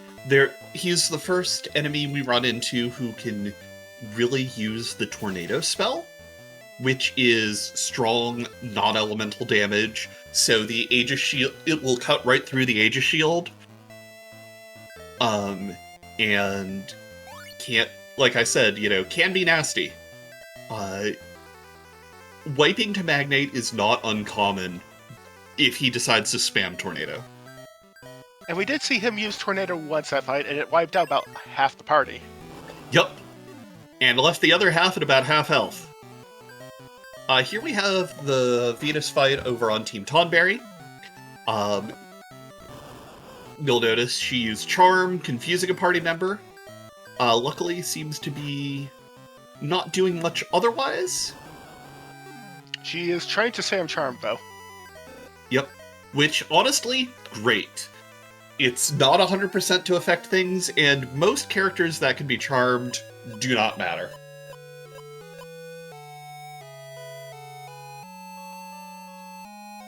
So yeah, Team Tonberry coming up on the Watcher grind, as Team Mog is going through Volcano 2, the sequel to Volcano.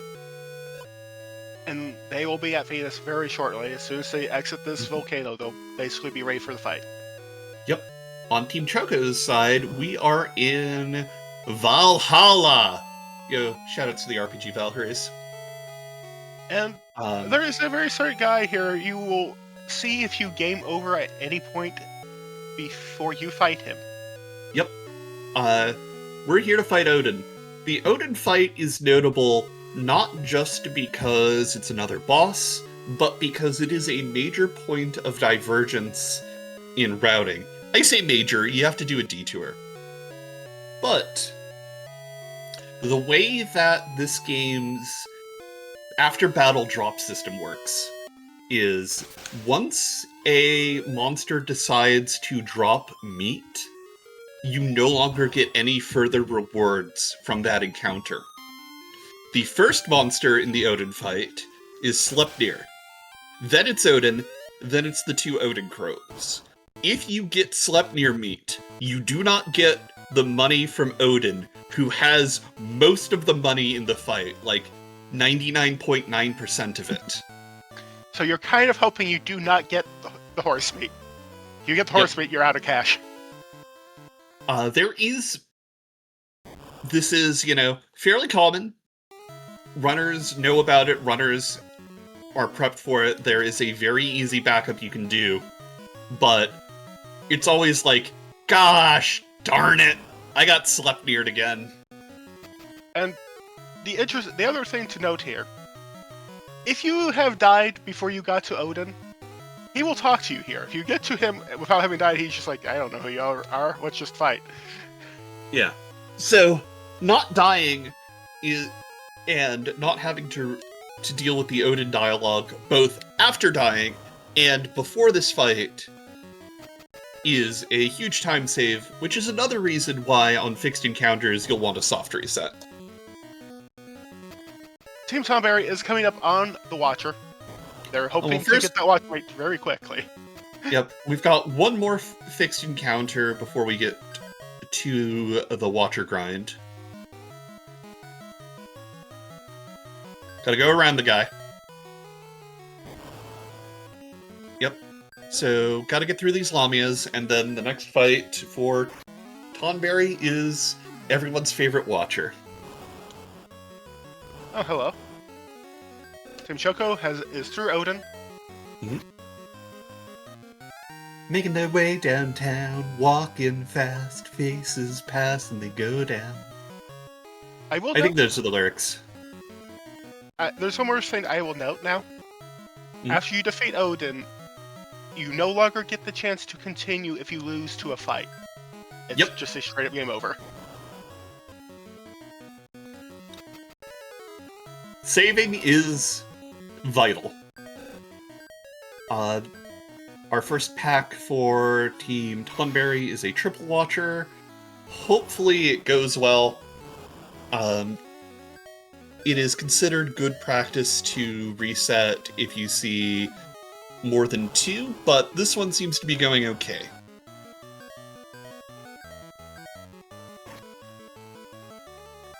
And no. And we lost some things we would like to have kept. Oh well.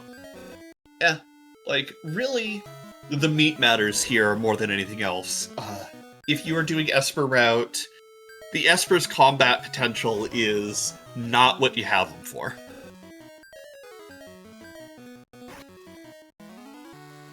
Oh no. Apollo has betrayed us. How can we have not how did we not see this coming? But hey, Dad's back! Dad's back, baby! Over on Team Mog's side, we are about to go fight Venus. Let's hope it's as easy as it's been for everyone else.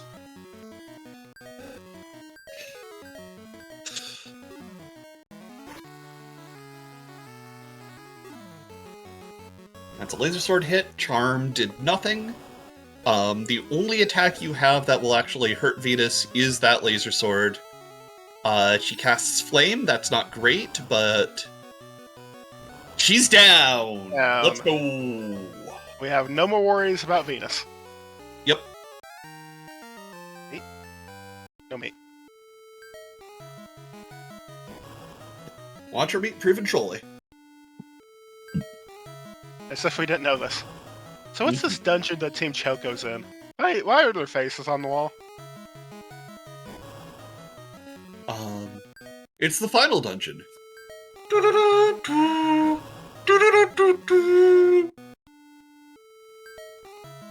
I do believe this. Yeah. Well, it's not the final dungeon, but it is called the final dungeon. And it's basically the primary feature of the world it's in. Yep. We are in the final world, complete with the final town and the final dungeon. You know, it's what the game's named after, the Final Fantasy.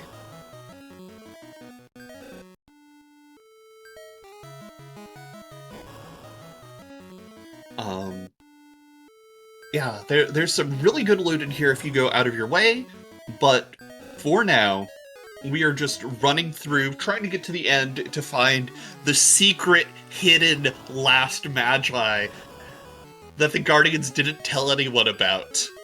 Because they didn't want people to know about it. For some reason. Actually, for very good reasons. Yep.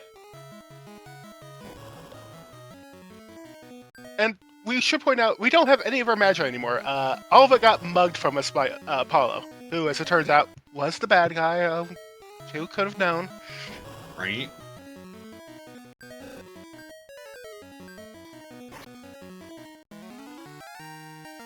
But yeah, we are likely going to have a runner collision as Team Mog is making their way through the Dragon Race. Going to be just about to start their Watcher grind as well. Watchers are the trolliest thing in this game. Yep. It's Has not the anyone boss been that's- counting how many encounters Nightshade's taken? No. Because we're starting to get to the point where this might turn into PB Town.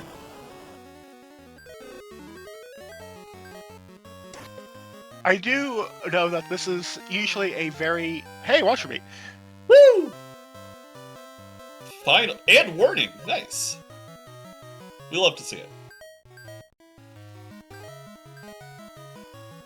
So the How way much that longer- Espers work is that when you finish a fight, the bottom skill in their list is the one that gets rerolled.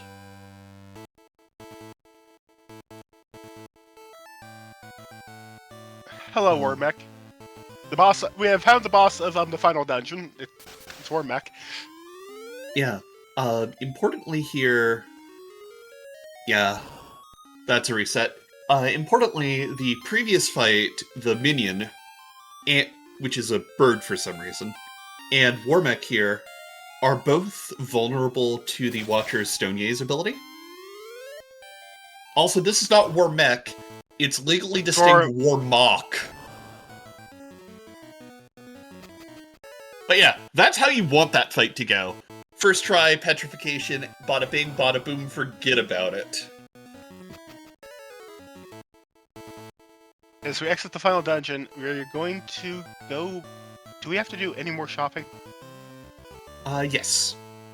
We'll be picking up some laser guns, because Apollo has stolen all of our magi, including the Aegis, and we'll need tools to be able to get through that. Oh hey, looks like Team Mog is through the Watcher grind as well. So that's awesome. Love to see it. Mm-hmm.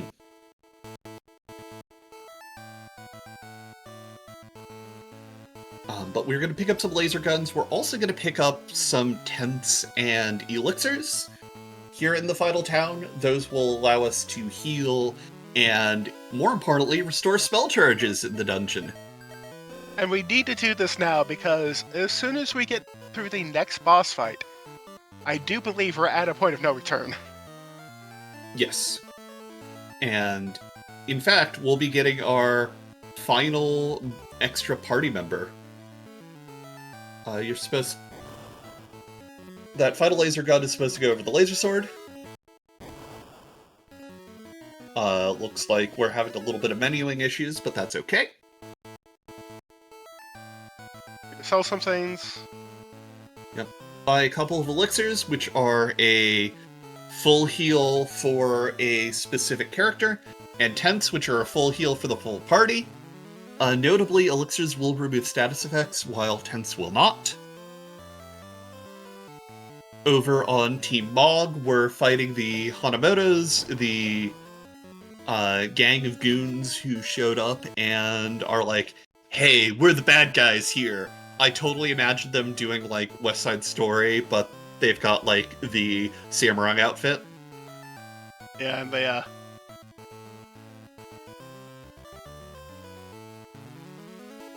While over on Team Tonberry's side, we're about to go find a ship that is smuggling not just guns, but bananas. Bananas! And then... Hey, look! So, over on Team Choco's side, we've got Apollo here. Apollo is a very tricky fight, and we'll be doing it in a set of phases. First and foremost, we've got this opening phase where Apollo's just here flexing and monologuing and is supposed to be invulnerable. However, beam weapons cut through that invulnerability lickety-split. And this is good because once you actually get to the actual part of Apollo's fight, he kind of hits a little hard. Yep. A lot hard. He was followed a power field larger than his head. Yeah. So we are using our beams, our flare spells, our laser guns to chew through as much HP as we can before we get into phase 2.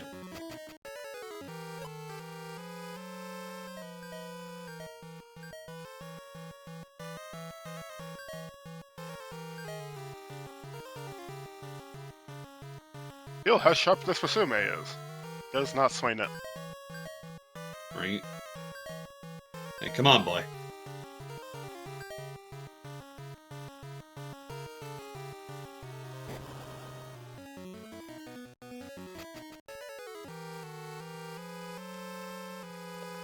Yeah. And Team Tonberry is rescuing someone from the gangsters in the bottom of the banana ship. Mm-hmm. Here's phase 2.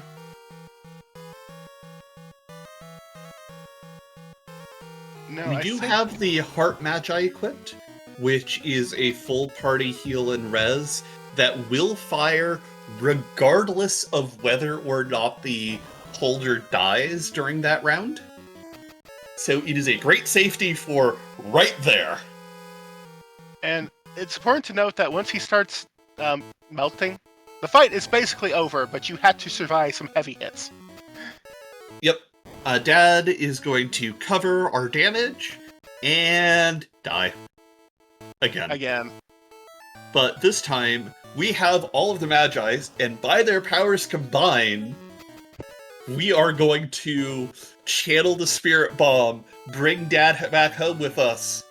And also create a giant lady. Yeah, and summon the Egyptian goddess Isis, who is here running IT support on the world.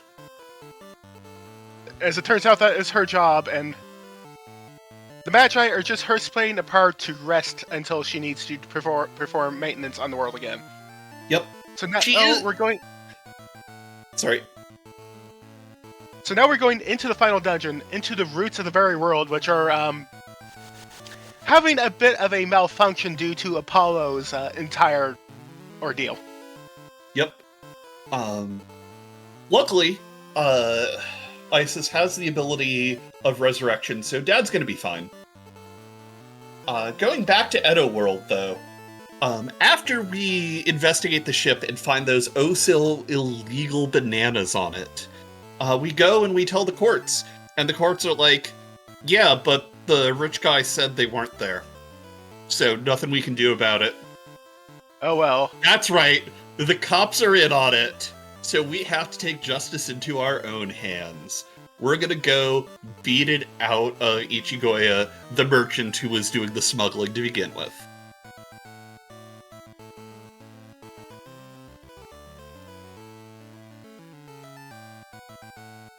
And this is why we're in this little basement area of, like, knights and other things. And we're about to listen in on... We're going to listen in on their little conversation where they have a nice little flirt with each other. Yeah, we're back here again.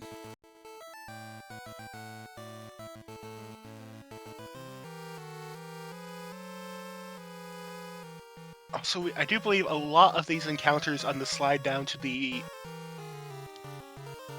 bottom of the world are forced. Yes, everything here is unrunnable. We will see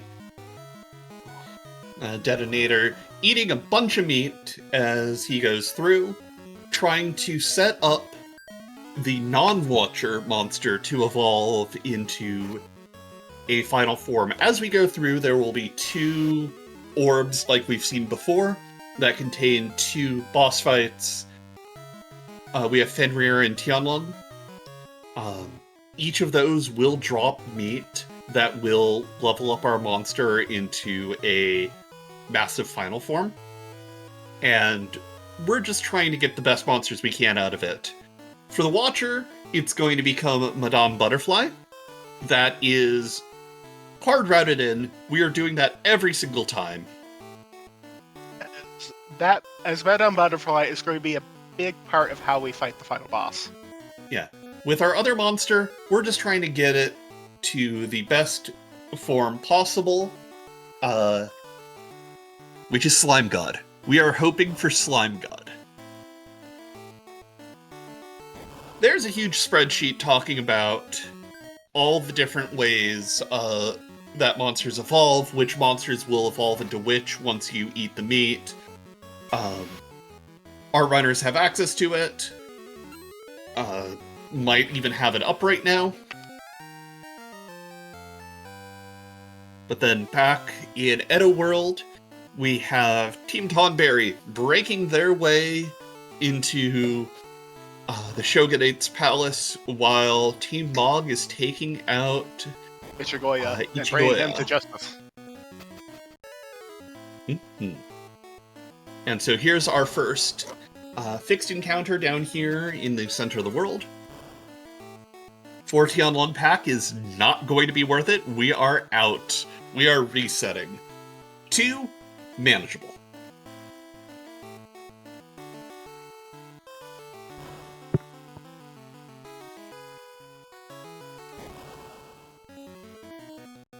Because, yeah, there's that tornado spell I mentioned earlier.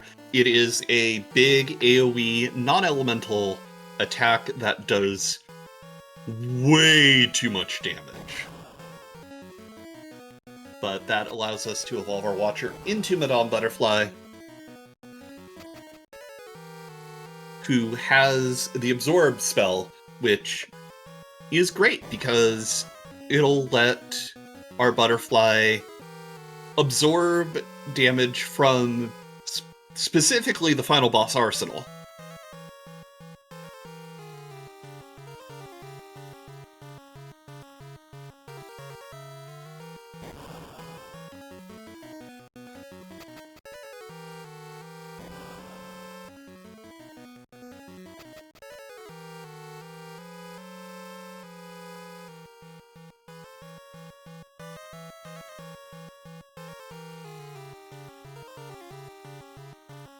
But yeah, right now we've got one runner very clearly in the lead, thanks to the world record set by our FF1 runner. Our other two runners are neck and neck. Watcher out here deciding to even them up a bunch.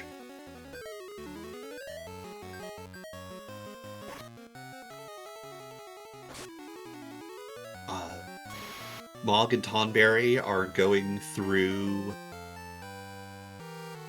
the Shogun's Palace. Tonberry a little bit ahead. Unfortunately, that's the wrong room to enter.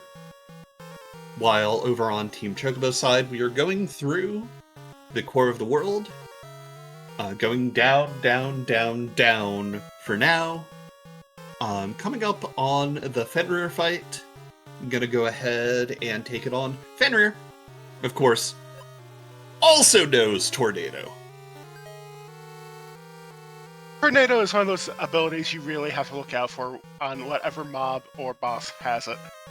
Yep. It is nasty. Tonberry is taking on the Shogun again. Yep. And, you know, he's called the Shogun because you just get a showboat.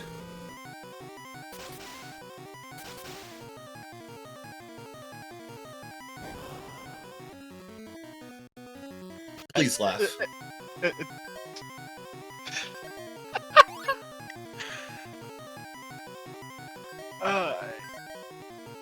It gets me that there are random encounters on this roof, by the way. Right? It's like you're going up for a final dramatic showdown with the Magnate. Here's a pack of randos.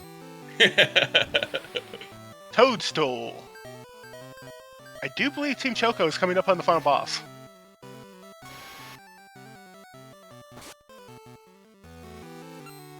Mm-hmm. Yep. Now that Fenrir is down, Team Choco is making their way through the final screen, heading forward. The final boss is Arsenal. There will be a small cutscene that plays. Time will occur on the last hit on Arsenal. Magnate falls fairly quickly for Team Tonberry. Yep. Magnate can be trolly, but Magnate can also be fairly straightforward if he doesn't decide to cast Tornado. You'll notice a recurring pattern here in this commentary.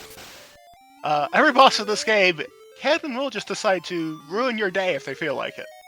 Assur nearly did it for Assur nearly did it for Team Tonberry earlier. Was it Mog? Team Mog, I think, actually. Yeah. Yeah, it was Mog. Musashi definitely having some fun. Doing some damage to Team Choco over here. Are most of the encounters down here unrunnable? Every encounter that you take after you pick up Isis is unrunnable. Alright. Well, that's not true. There is one runnable encounter. We have found Kraken, and I do believe that it's because that encounter is a little, nutty. Because I think there's a secret super mob down here that is quite brutal. All glory to Haniwa.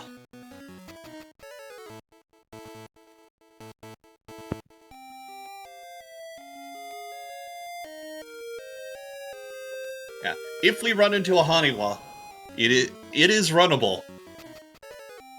This is for a very good reason. Yep.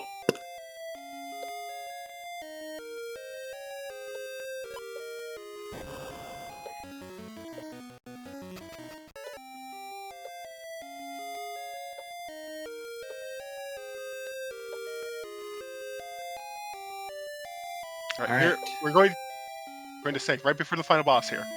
Mhm. Notably, we're not going to have Isis for this final battle, as Isis there's 2 arsenals, so she takes one and we fight the other. Yeah, she gets a 1v1, and by the time we're done, she's like, "Oh, what took you so long?" So Arsenal here, I believe, has about 10k health total. So it's divided up over a couple of phases. This first phase, you have to do 4k damage. Each 1,000 points of damage you do destroys one of the cannons. And that's good, because those cannons hit like a truck. Yep. And as you destroy the cannons, the attack gets weaker and weaker. So that's phase 1 done. Phase 2 is going to let out the small smasher, which can be blocked by the tank if it gets aimed at your human. And then we will know when we're entering phase 3, because the Mystic Hill will change, and it will unleash its ultimate attack. There is an animation that plays. And as previously stated, time will be on last hit. We are in phase 3, as previously mentioned. Phase 3 does have a fair bit of hit points. I forget exactly how these last hit points are divided up, but this is why we want the butterfly. You'll notice that Absorb is allowing our butterfly to heal up all of the damage that Arsenal is doing, assuming Which it is hits, good. and assuming turn order works out, because the damage that this big smasher does hits for a lot of variable damage. But that's time for Team Choco. As Team Tonberry is now taking on Odin.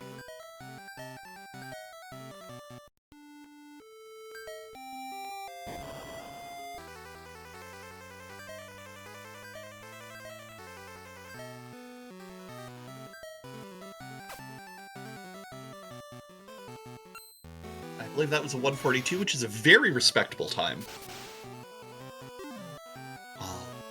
But while we take on Odin and make our way through Valhalla, why don't we have the FF8 crew go ahead, introduce themselves? Yeah, sure. Hi, everyone. We are the FF8 crew. I am Ayymart, and I am joined by 2 other fantastic commentators. Hello, my name is Ayymart. I hate you. I'm Tiny Bobcat. I just started running FF8 last year, so I'm still kind of a newbie at it, but I love the run in the community, so I'm happy to be here. And my name is Quetz, and I've not run this game in a little bit. I tried a little bit in this past week, but yes, I'm here, part of the FF8 community. We're excited to be showcasing this game for you today.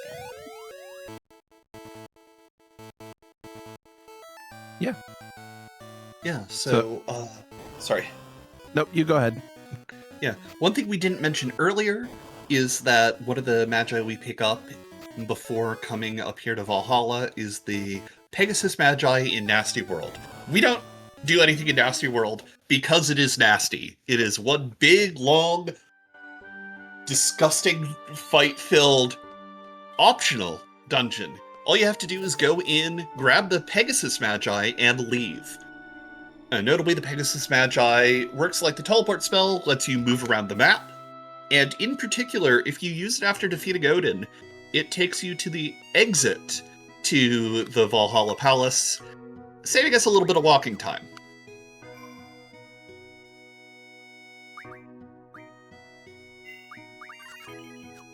And here we see Apollo mugging Team Tonberry for all of their magi and bringing in the boss fight. Yep. This is one of the ones where we try and insta-hit the paralysis with our Watcher. Sorry, petrification with our Watcher. Minion was turned to stone. Bird Rock. And Apollo's like, oh, well, if my minion can't defeat you, hey, look, I've kidnapped all your friends. And we're like, wow, rude.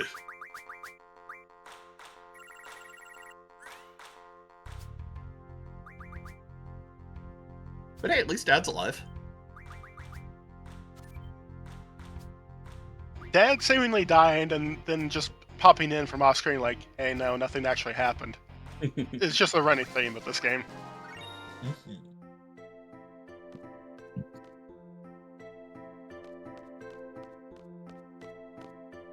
Yep. So, Team Choco is in FF8 land, Team Tonberry making their way through the final dungeon, and Team Mog also going for the petrification strat.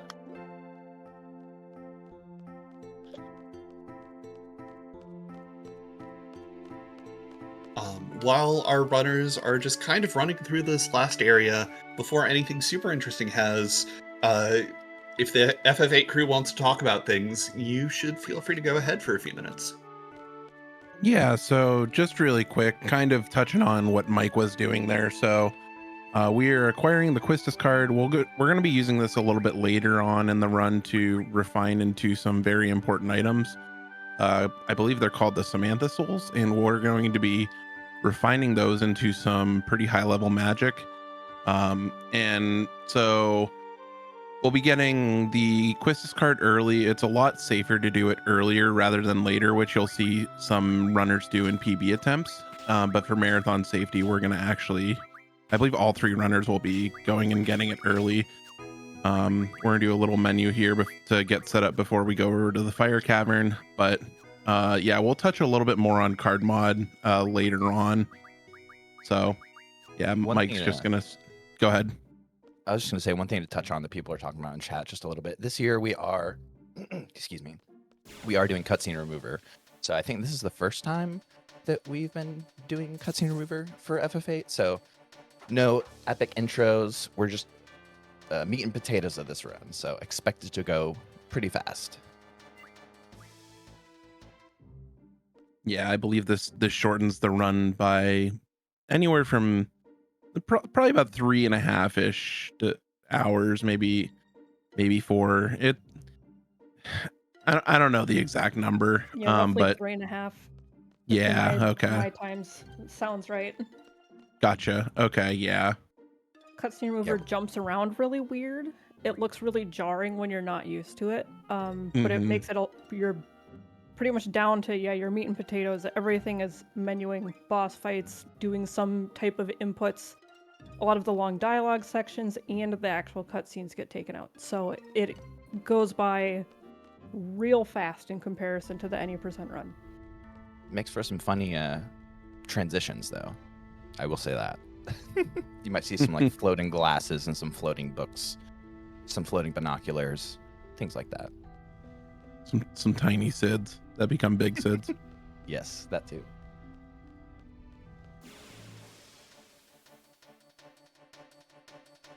Yeah, so we're gonna traverse through the fire cavern. Mike's gonna take this first encounter so that we can draw some thunder magic, which we'll be using to junction onto our strength stat early on in the run. Yeah, it's like it has a secondary and tertiary purpose too. We're going to be collecting them for the fish fins to collect all the AP that we need to get kind of finalized card mod, like we said we'll talk about later. And then also those thunders are going to be used on XATM if we are under damaging. So multifaceted thunders. Tonberry's coming up on War Mech, by the way. War Machine, rather. War Mock. Yep. So I like to call it. So once again, we're going for the petrification strat. We do set Dad up to be able to start spamming Flare here as a potential backup. But obviously, getting the turn 1 petrification is optimal. This fight is a little bit easier now that we have Dad, because Dad does have access to some AoE healing magic. But second turn, we love to see it. But yeah, once again, now that we are out of the final dungeon-ish, We'll be going back to the final town, doing our last bit of shopping before heading into the Apollo fight. While they're doing their shopping, can I ask something to the 8 crew? As I understand it, 8 has some weird scaling of how its stats and levels work. Can you explain that a little bit? Ayymart? Tiny. Yeah, I can. I wasn't sure if you wanted to, Quetz. So basically depending on like the strength of your magics, your stats will increase. It's basically like the better strength your magic is when it's junctioned to a stat, the better like stat increase you'll get from it. So you're gonna see, especially once we do our card mod refinement, you're gonna see us use Irvine and Squall a lot, and they're gonna have upwards of 150 strength.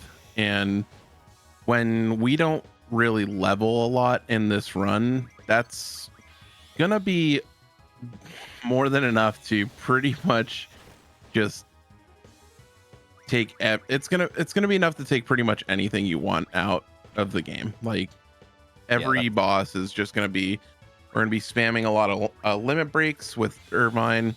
Ooh, Quest is surviving there with one is really nice. So yeah, we're gonna be using our card mod ability that we get later to kind of achieve this. So cards are very important. The Quistis and the Zell card both. All right, Yeah, the other cool side of that coin is, yeah, as Ayymart was saying, like the leveling system in this game is very unique to any other type of leveling system in a Final Fantasy game where the enemies scale with you. So we will purposely not take experience in this run to further amplify that stat junctioning to our magic or our attack. It's really cool. Some people hate it, some people love it. Yep, And with that, we are getting into the Apollo fight on Team Tonberry side. Once again, we are going to try to blast this boy down as fast as we can before he stops monologuing at us. Team Bog, hot on Team Tonberry's heels, going to head towards this Apollo fight as well, just a few steps behind. And this entire fight, as we mentioned earlier, is very interesting because normally you're not supposed to be able to damage him. I think there, as Leggy noted, there's an oversight with beam weaponry and flare that bypasses that restriction where he will take damage. So you start the fight with him basically nearly already dead and ready to melt. Mm-hmm. Yeah, I forget exactly the mechanical oversight that happens here, but it's nice because we turn him sitting there and monologuing into free damage.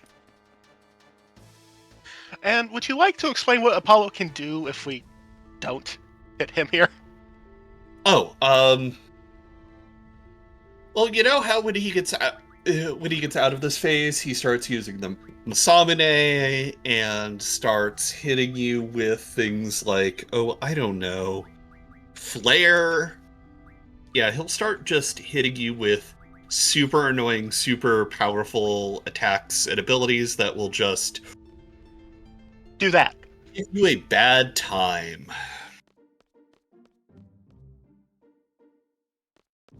So it's a very good thing that we can basically bypass this entire fight.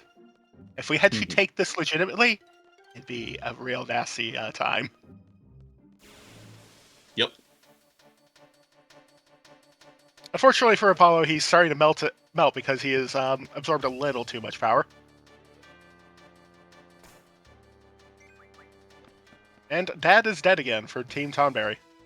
Yeah, I do love the Dad fell right on happy music as Dad's sitting over there bleeding out. The only thing that would be better is like a chunk of Apollo meat came on screen right afterwards. Yep.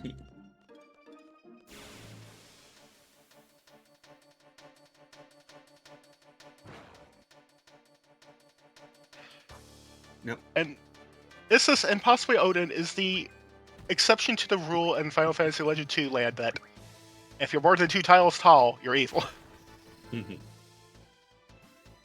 Yeah, so getting into a little bit of this final area, because there's actually some really interesting resource management going on as you go down this final gauntlet with Isis. She has the flare spell. Her flare will one-shot basically every pack in here with a few asterisks.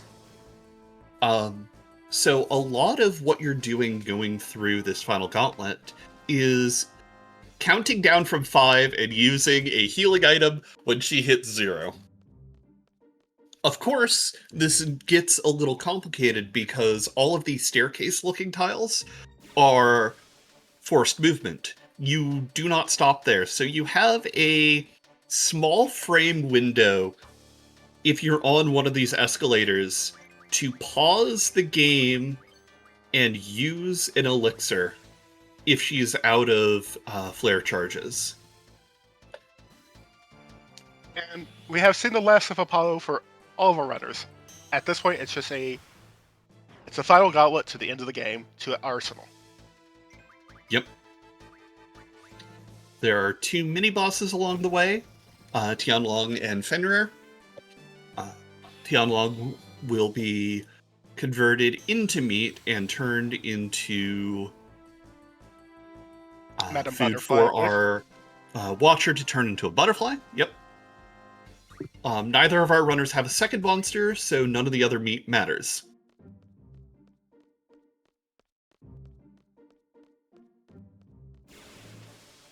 So it is just a matter of pushing through. Everything else other than the actual fights themselves is deterministic. So we just got to keep rolling and rolling and rolling and rolling.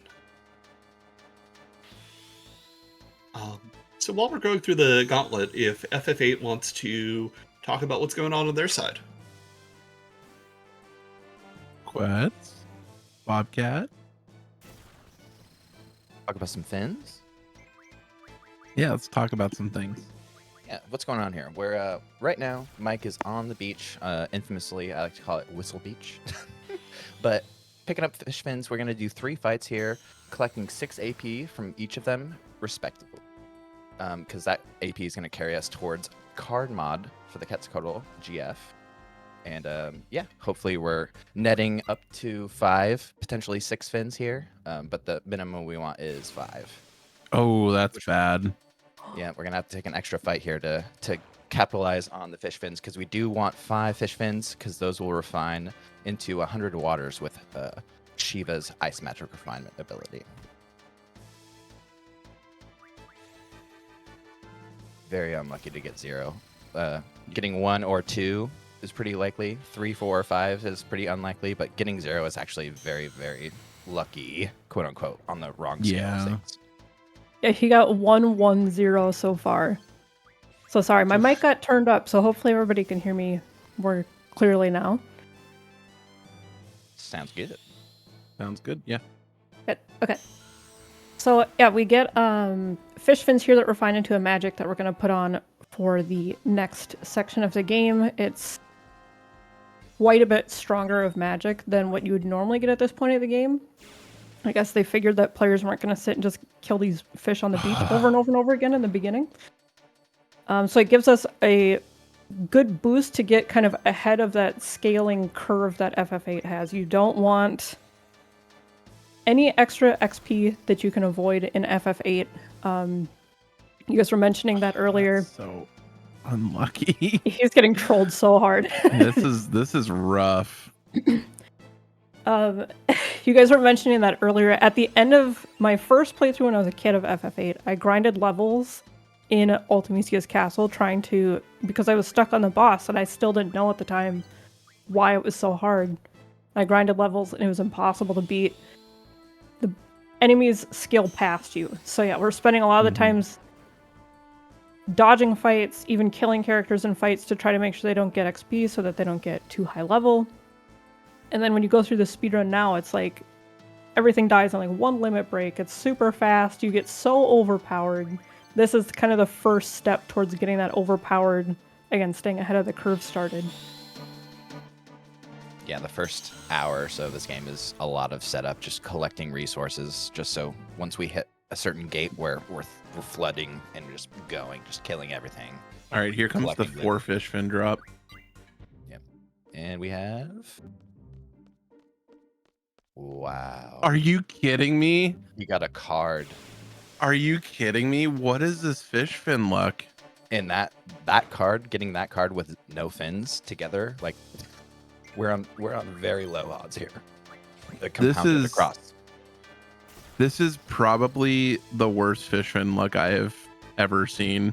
No, like quite literally ever seen in my entire life. I've never seen a runner have to do 6 fights to do. It's good that he has 5. plenty of extra thunders. Yeah.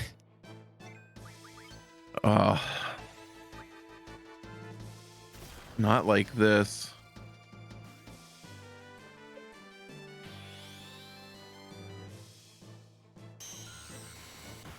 Sorry, I bribed the RNG to balance out after the FF1 world record. Someone did. I mean, we gotta pay our karma tax. Did we see the watcher meet? The watcher meet RNG. Hey. Okay, we're out. Oh, freedom. The watcher meet RNG just bounced up the other 2 runners. And in fact, we had a bit of a play shift.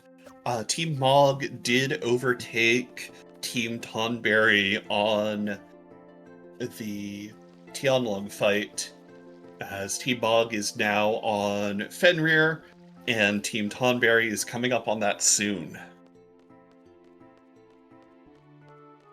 Now. I do not believe either of these other teams took the second monster, so they don't really care about any of the other meat drops. Mm-hmm.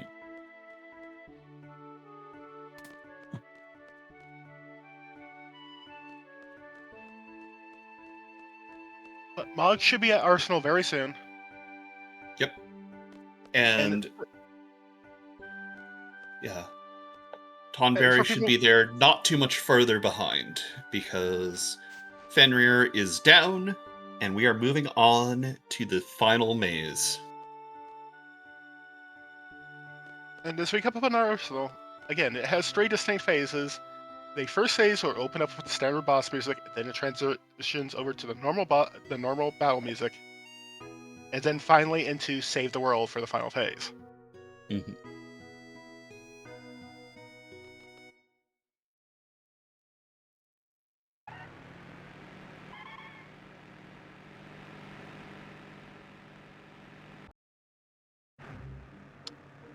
Do we have any Haniwa sightings while we're down here, Leggy? So I've never seen a wild Haniwa. Not in anyone else's marathon runs, not in my own runs.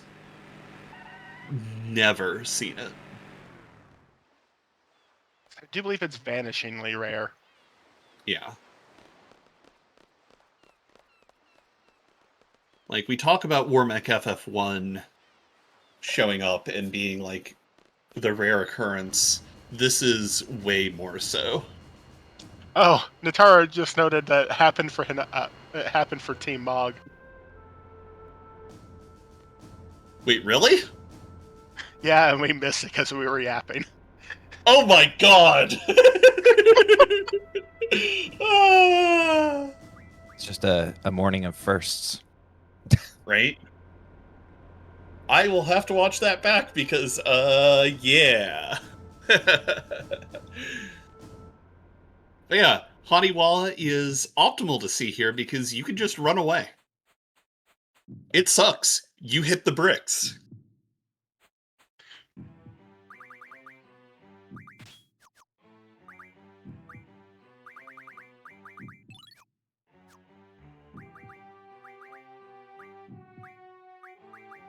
Okay. Team Mog is going into the Arsenal fight right now with Team Tonberry hot on their heels. Mm-hmm.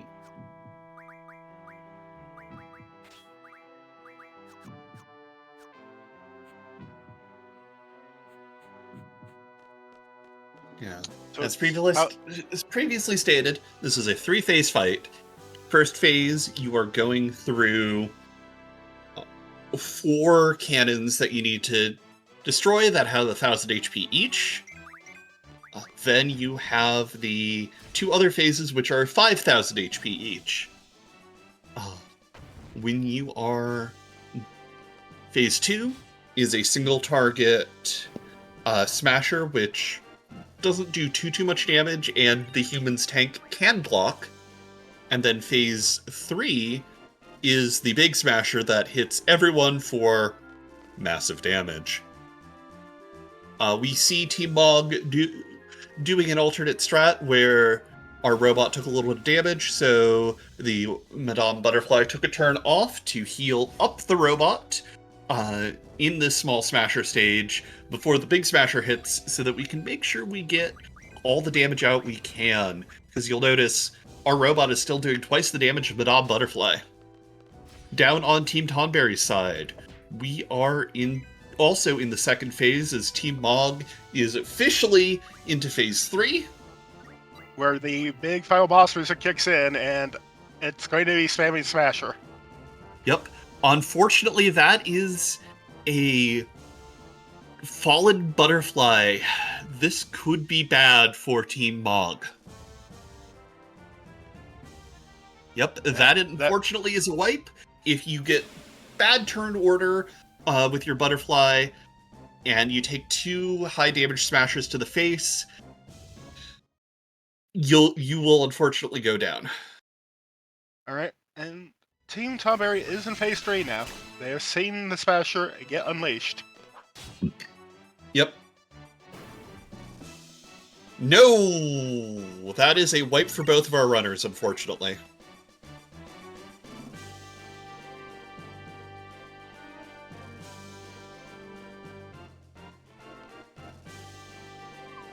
And if you're wondering why this thing is named Arsenal, it's a heavily armed weapons drone protecting the root of the world. It's gone a little haywire with everything going on.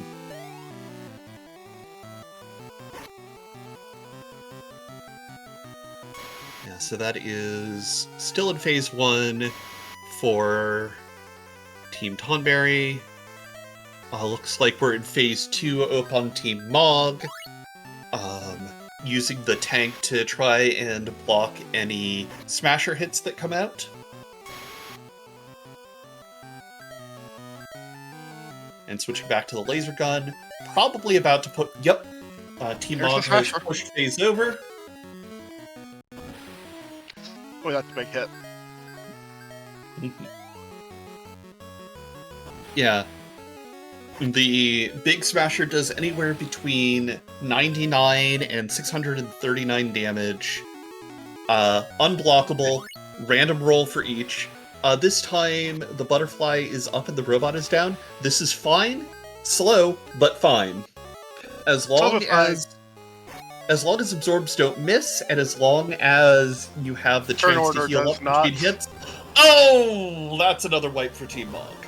That's a bad turn order. That happens. That's what Arsenal's all about. Yep. Over on Team Tonberry's side, we are in phase 3 as well. Big ol' smasher coming out. That is a big hit on the butterfly. But we do get the good turn order. Smasher is continuing to fire. Low roll, but it does take down the robot before the robot gets a chance to attack. Smasher and coming another out Smasher again. Out. We hope this is a low roll. Nope. It's a high roll, but not a lethal one. And the butterfly is able to heal, and that's time for Team Tonberry.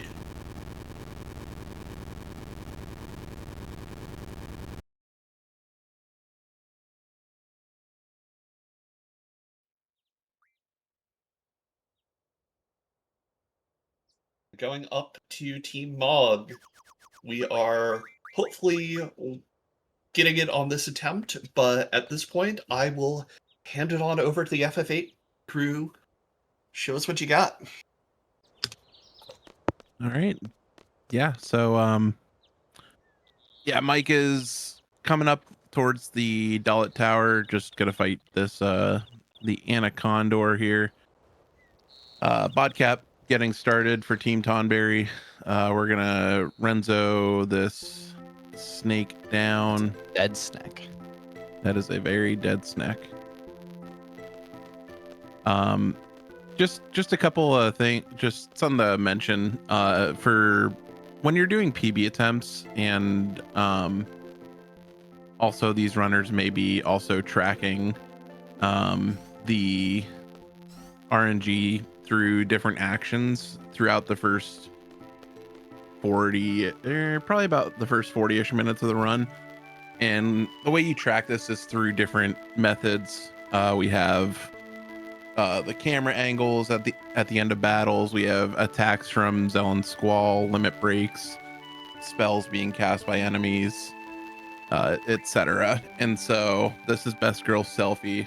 She likes to jump down cliffs and talk about trains a lot. You're gonna lose points for that. Oh, there we go. Throwing your seed square out the window. Yep. And so, yeah, we're just gonna be making our way to Elverett with Mike here. Bodcap is heading down for his attempt at getting the Quistis card, I believe. Yep, Bodcap's going down to the side to get the Quistis. Oh, nope, down at the front gate. All right. Oh, okay. Is he doing late Quistis? Must be doing late Quistis then. Interesting. Got a save for Mike. Buffering back up to the top of the tower. Gonna be saying hello to Elverett really quickly. No, Did we explain how here. the triple triad games work with the seed tracking and start frames and all that stuff? Yeah, if you want to go ahead and talk about that, that'd be good. This would be a great opportunity. So when you start a triple triad game and you, especially if you have turbo on, so you can make sure that you hit an early enough frame, you can predict which starting cards your opponent will have. In the beginning of the game, we want to make sure that we win the Quistis cards. So you have a certain range of frames that you're trying to begin that triple triad game on to make your opponent always have always have Quistis in their hand. And then based on which other cards they have, you have a configuration from the starting deck that you get that you can always win as long as you place them correctly. Surprisingly difficult when you're trying to do it quickly. But you can make it so that even with your starting seemingly useless That is time cards, for Team Mog, sorry. Oh, good. GG. GG Mog. You're starting terrible cards. You can actually win Quistis card, and then shortly later on, when you get the Ifrit card, and you'll be able to win Zell card after this seed mission is done. There's a lot of strategy to getting the exact configuration ready. I don't know how they managed to figure this stuff out, but now as runners, we can just say, hey, I started my game on seed 2, follow the steps, boom, you got the card. It's pretty slick.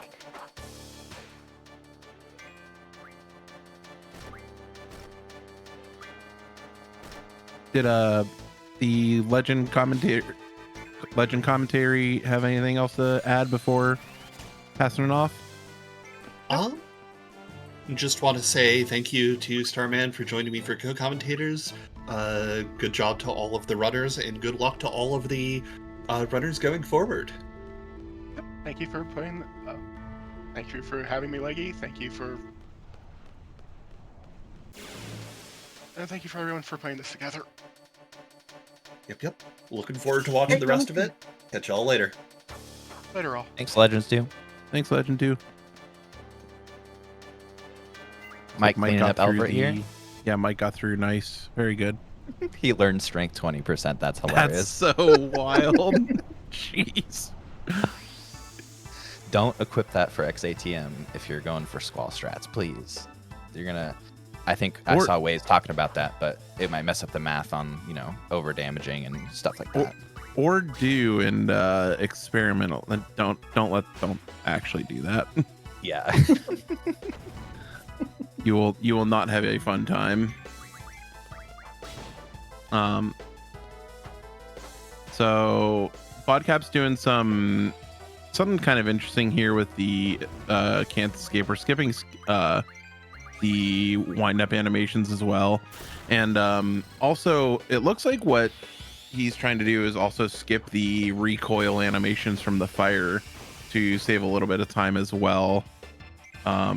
That's actually pretty tricky to do. It looks like it might be easy. It is definitely not. I've tried. It is difficult. Yeah, it's like it's a couple frame window. Yeah. I saw somebody asking about why running during fights. If one of you guys want to explain that. Oh yeah. So we're just skipping wind up animations from the attacks from the runner, or from the character, sorry. And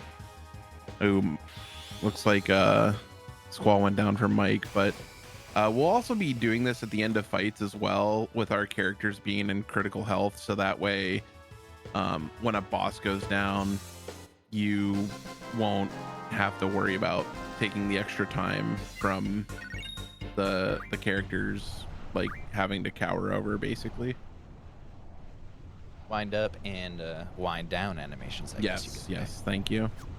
But I think that saves like roughly 2 to 4 minutes over the course of a run, so it looks very like, why are they running? It does save a over the course of the lot. run. Yeah, we're talking minutes, so. Yeah. So. All right, Mike doing Renzo's here, trying to knock XATM down. We're going for a strat here that involves knocking XATM down, doing a specific amount of damage to him, and then we're going to be incorporating a flee glitch with XATM. So we're going to be doing just enough damage to him to knock him down, and then deplete his health over 6 Renzos, and then we're going to be holding flee before he can get up.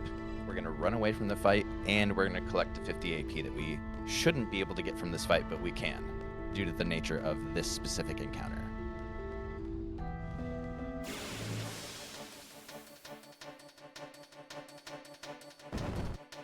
Yeah, so the 50 AP will be very useful, especially for us getting early card mod. That's kind of why the route is named early card mod, because we usually, I believe with Quistis and Zell, we would get that quite a bit later, actually. I think it might be, I don't exactly remember where. When you're getting off the train in Timber? Yeah, that sounds about right. But we're going to be actually getting that right as we leave Dalit here. And yeah, that's gonna save us quite a bit of time versus like a Quistis and Zell route. Yeah, I think I've made this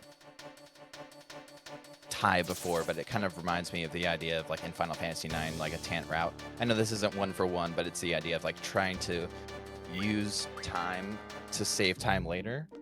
So there's like 2 different sets of, or mindsets with this game. You know, ECM tries to save more time in the later run, where ShaneZell just tries to do it straight up as fast as possible. Yep, and we can make that happen a lot earlier in FF8 because of how absolutely broken we can make our characters much earlier. Whereas in FF9, you have to wait quite a bit of time to be able to get the running shoes and all that. So Mike did a little bit of a stutter step there. There's a trigger that if you end up running over, you will trigger the fight again for XATM, and we really do not want that. So Mike's gonna take it careful there. We're gonna run across this bridge. There's a little mark, so right there is where XATM on that lamppost will actually jump over. So we just kind of run backwards, trigger it again, and then just run out safely. Let's see if we do the 360 dog. Oh, let's go. What a gamer. What a gamer. Not only Save the dog, but with swag. That's why FF8 is FF great. You can save dogs in this game. That's all I want to do, just save all the pets. Honestly, how many Fishfins did Bodcap get on his first fight? I didn't see it. Yeah, I think 3, yeah.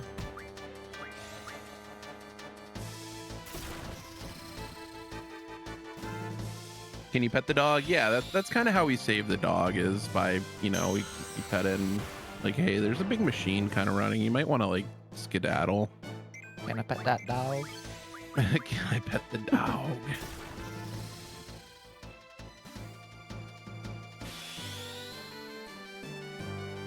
Mike getting the fabled red soldier encounter right at the end of Dalit.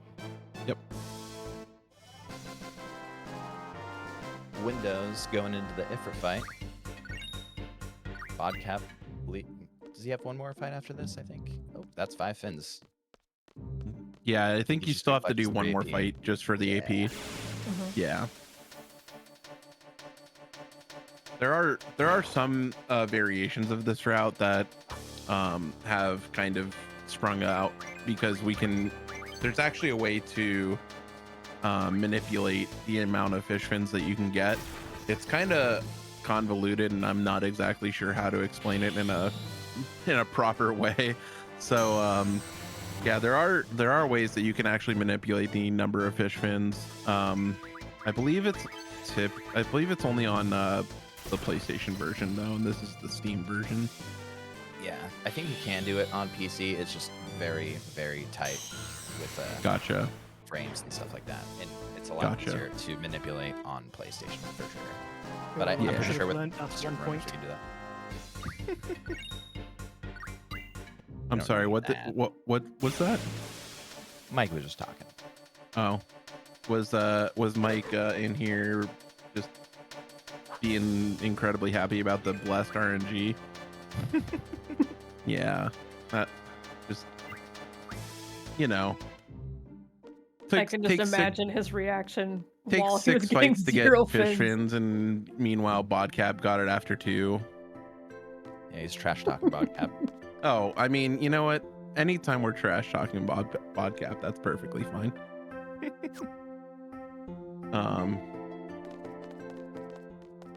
Ooh, coming up on Zell card.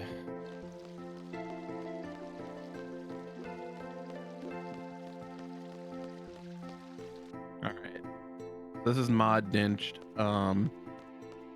We're gonna try to take her one and only prized possession, which is her son's card. Take her for everything she's worth. Yeah, so Mike's pausing here, it looks like, to kind of make sure that we can keep track of what the stats of the cards that are used here, and try to ensure that we either win the game or draw the game. Drawing is better. It saves a little bit of time. It doesn't really matter if you win. Actually, it's preferable if you draw, just so that you have less cards in your inventory later. But yeah, Mike's gonna. Okay, let's see if we get it here. There he is. There it is. Very well done. Second try Zell card. This is a cool frame to see. Quist on the left and then Zell on the right. Yeah, so second try Zell card is definitely a lot easier to attain than first try. First try, like mentioned earlier, we have to do a lot more tracking throughout the beginning of the run. Whereas with second try, if you go for it with like the early Quistis, it's not very difficult to actually get. So, all right, Mike's going with the van.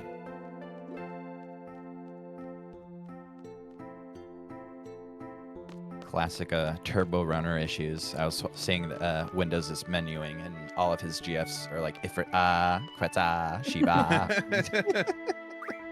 I mean, quetz is definitely a classic. Oh yeah.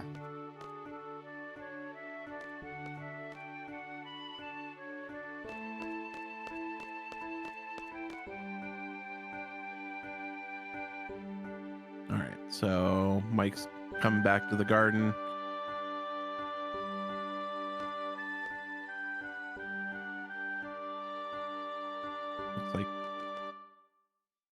Looks like bodcap is about to head out to Dalit. and Windows The is doing cutscene remover. Windows got the encounter right at the edge of the sand. That Oh, I last little hate when that trolly happens. pixel of getting That a little bug green instead of a pixel. fish. I hate when that happens. I've never done this run commentary with a CSR, so it's really interesting seeing like 3 CSRs going at the same time and like, okay, is he coming from or leaving the garden? Like trying to keep track of it. It's Bodcap going especially in with this the run. up left drift strat. Like to see Oh, it. of It's a course. little bold. I'm preferably like a top right or like bottom right. Thoughts on what direction you both like to drift? I personally go Right. up left, but his position in Horizontal. Bodcap's position. Interesting. I like that What- car horizontal? sliding straight up sideways. Straight up sideways. You know Mhm. what? That's fair. Yeah, it's bold of Bodcap to do that strat. You know, I would have thought he would have done a down left strat here, given the position he's in, but I guess not. So we'll see how that Yeah. pays off, right? Yeah. It's like it was taking a little bit of time to get the fish fin fight for Windows.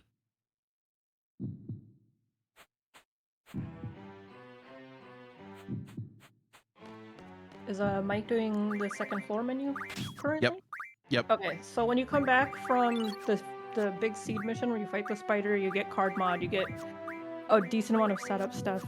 When you get back into the garden, this is where you do your next huge chunk of prep. You take the things that you had accumulated so far in the run, and you put it all together in this one long menu so that you're set to go for the next, like, I don't know, probably even 20 plus minutes of in CSR. It's a good chunk of time before you have to do like a hefty menu again. Because the abilities that you get from card mod, like having strength plus 60 that you can equip to multiple GFs, and the water magic and whatnot, that you can be so front loaded that the next couple of bosses are completely trivialized.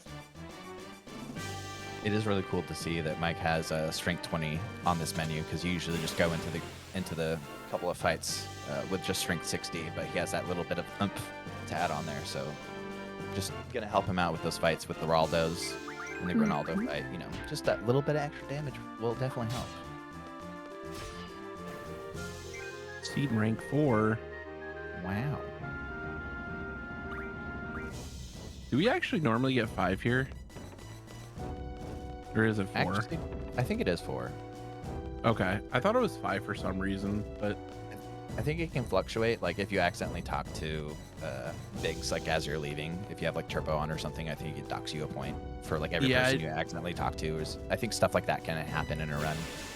I just didn't. I don't remember if like maybe you took like with taking the extra fin fights or something might have like thrown that off, but maybe not. I forget all the Windows rules. is back from fish fins as well. Squall holding an empty glass or a glass of nothing. No, just holding the hand out from the handshake. Exactly. Hi, my name's Squall. No, my name's Leon, actually. Don't you dare. So this is kind of a slight thing, but Windows kind of ran back up and through the right side of the entrance to garden there.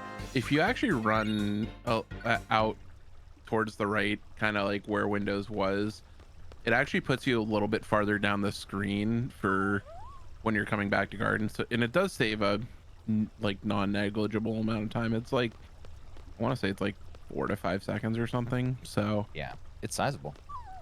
yeah, it's not nothing. Oh, we're running around the dog. Now we're running around Cypher and the dog.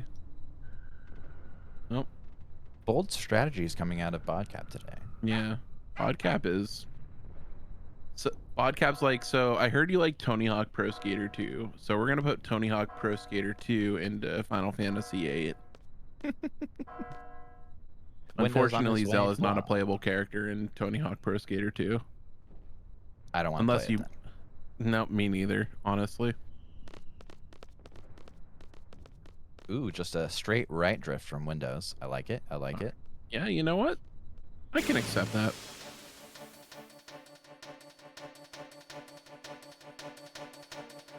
All right, so Mike is gonna get this encounter here, and I saw him trying to do the setup. I think he just barely clipped it. Yeah. So close.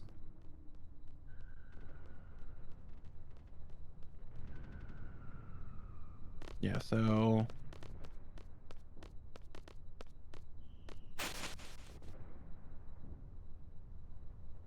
Talk to the wall scene.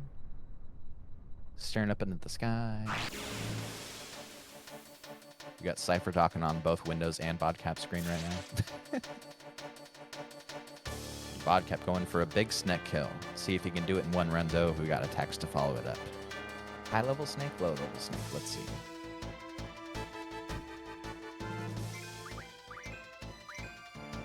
Whack. Little, yeah, we gotta get the Zell attack because the snake is double hitting. Yep, get a punch, and we're in range.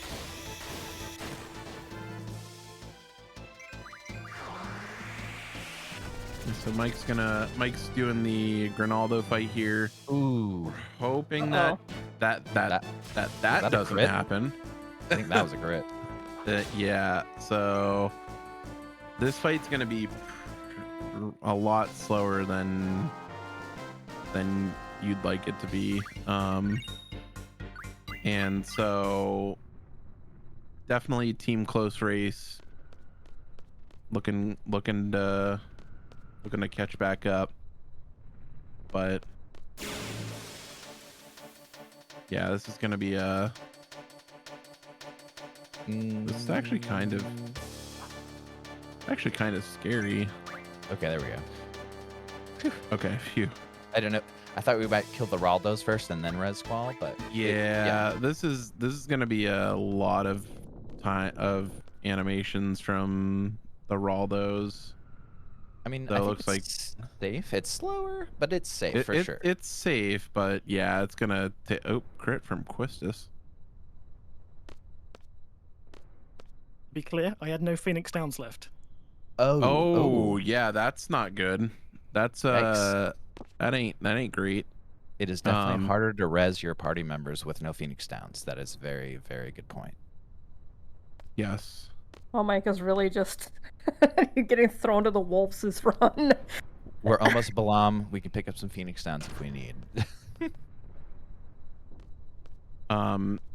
Yeah, kind of mentioned in the chat. Do we remember if one of the early relays had the end against Ultimecia? I know Mutsky has done it. I'm pretty sure Nikki also did it in an earlier relay.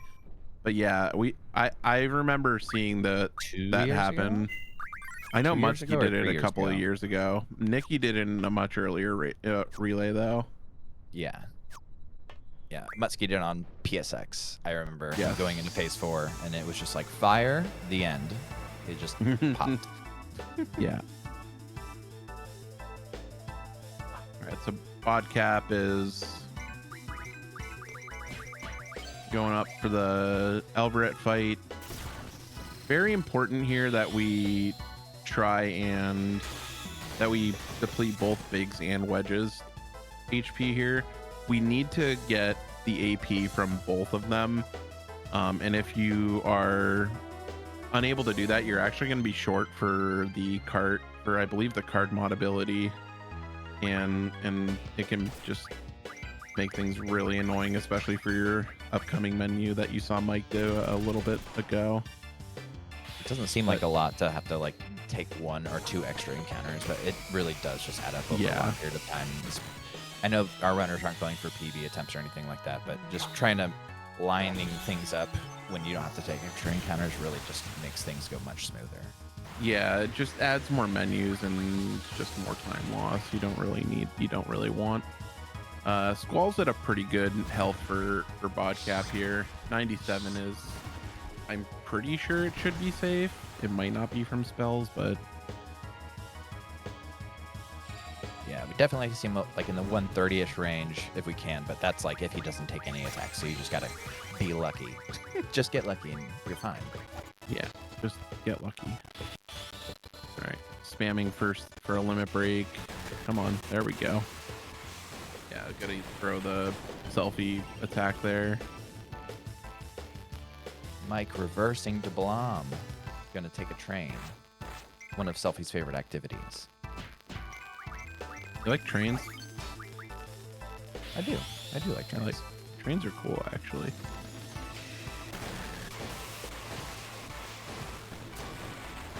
All right, so second Renzo here. And yep, that's enough. Good. Very good. Got out of that fight relatively unscathed. Yeah, we should be good to go. Bodcap's going to be on the inputs for XATM, but if, some attack did go through, I think he's fine at 97 health. Yeah. And then we got a Snick, almost a dead Snick on Windows side over here. Oh yeah, with that rough divide. 5 hit, we'll get, and the rough divide especially, yeah.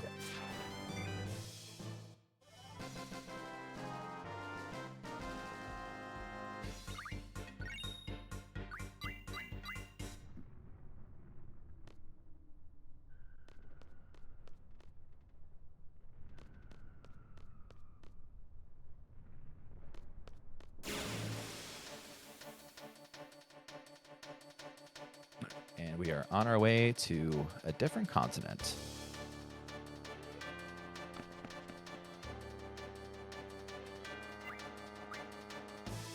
Little safety save before XATM, because sometimes he just doesn't want to cooperate, regardless of how good your inputs are. Oh yeah. And that, whether that be XATM or a squall. Yeah, 97 health should be a pretty good number for this fight, though. You don't die to a hit unless it's like a raid mom, which if you get raid mommed, I mean, yeah, that's kind of rough. Yeah. All right, so we're gonna do 1 1 0 0 1 1 0.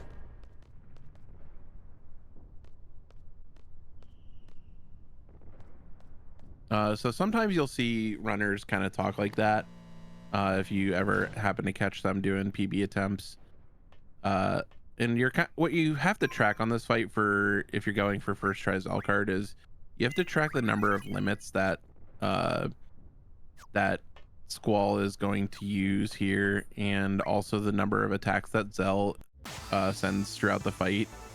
So you don't need to track the rough divides, but they're nice in case you happen to get too many, because you can get too many rough divides and it throws the math off.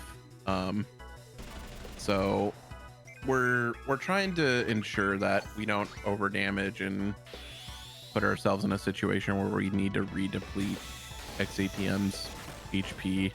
So then it just gets really it basically takes your tracking and makes it impossible.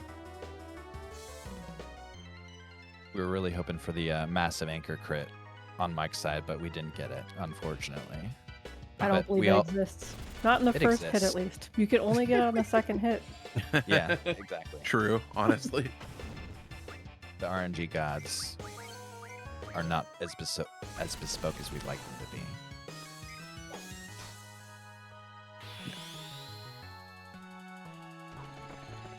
Yes, you fight Diablos in the beginning of the Laguna Dream. Ward is able to take it out with 2 limit breaks only. That's all it takes to kill Diablos. And then you can start getting some extremely important magic. Status refine, time magic, no encounter, a bunch of pretty critical things for the majority of the routing of this run. Diablos is a huge GF for this run. Yep.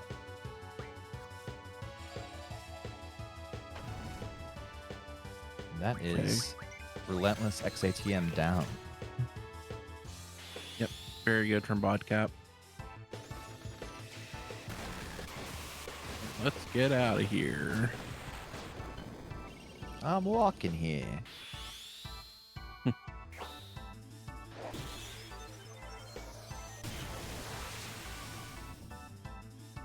Mike did a little menu buffer there. So one thing to note with the movement in FF8 is with regards to the step count is when you're when the screen is kind of like buffering in, you get free movement essentially, and so when you menu buffer as well, if you are running while the menu is kind of like when you're like loading the screen back up, you're actually getting free movement back. So if you feel like you're a little bit behind, you'll actually get some of that movement back if you menu buffer. What do you say, Quetz? I'm sorry. Oh, I was just being silly. Bodcap had the 720 dog. Oh, I missed 720 dog. Yeah. Too much of a yapper. Sorry. No. You're explaining an important mechanic. Yeah. I'm the silly one. You're fine. No. I wanted to see I'll have to go back on the VOD and see 720 dog. It was pretty good. So Windows has to go for 1080 dog, right? Yeah. And then take a second encounter, because that's definitely going to happen with the 1080 dog. I saw Mutsky do 1080 dog. Really? Yeah, maybe with analog movement on PSX, I could see that. Or was he doing it on PC? I think it was PC. Well, maybe. I mean, it's Mutsky, so you know what? Anything is possible.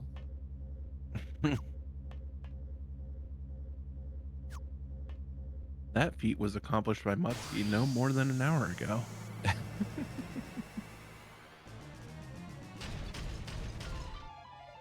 Windows coming into the XATM fight. Our last 50 AP achiever. And that's Dalit Escape for Tonberry.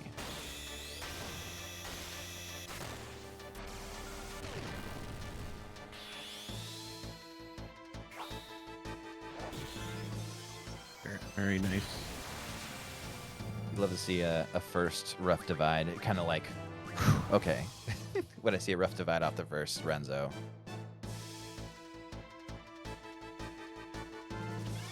Oh, unlucky. Mm-hmm. That's unfortunate.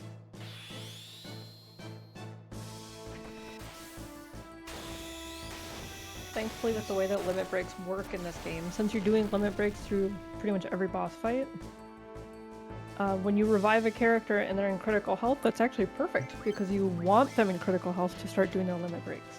So it's not dangerous, you actually want them in that yellow range. Yeah, sometimes it can be advantageous to like take a death and then like revive them at the beginning of the next battle and just start going crazy.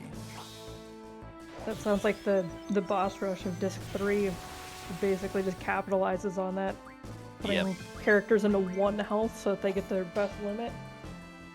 And then when you get initiative, oh boy. Not a care in the world do you have.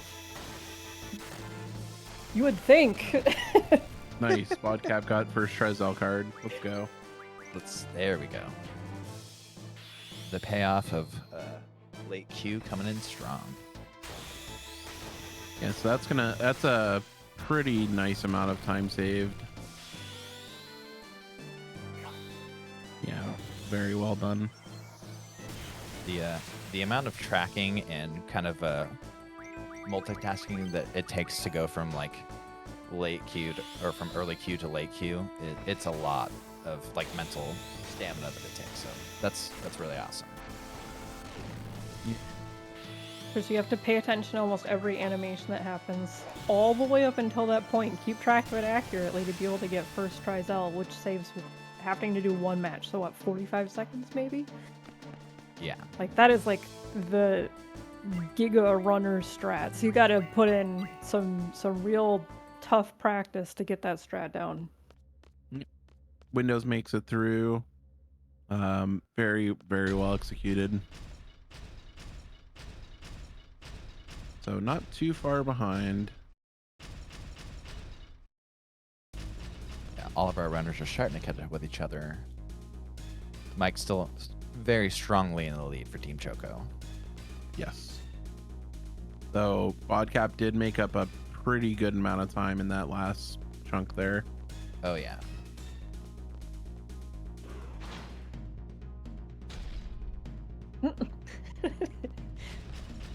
Mike named Angelo after his cat. Wonderful. Worthy time loss. I do exactly the same thing, so it's okay. I abide. Good choice.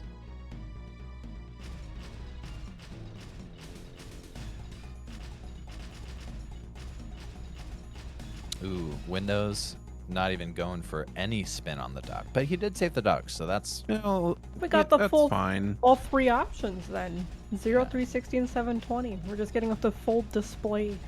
yeah, exactly the range of motion from our runners. It's like a physical therapy session. Range of motion exercises. All right, bodcap gonna do that second floor menu. Again, this is where you do a lot of inputs with all the stuff you've been collecting in the beginning of the run to get set up for the kind of almost the remainder of disc 1. Pretty hefty And- amount of stuff happens in this 50 or so second menu. And one of my favorite things about this game is the menuing. It feels so good. It looks amazing. And especially watching a runner like bodcap, he is lightning fast on these inputs. So this is such a satisfying thing to watch. Like this battle rearrangement, and then all of the item rearrangement you're going to see right now is just chef's kiss. Jeez. Yep. Did he just? Oh, never mind. No, he's just really fast.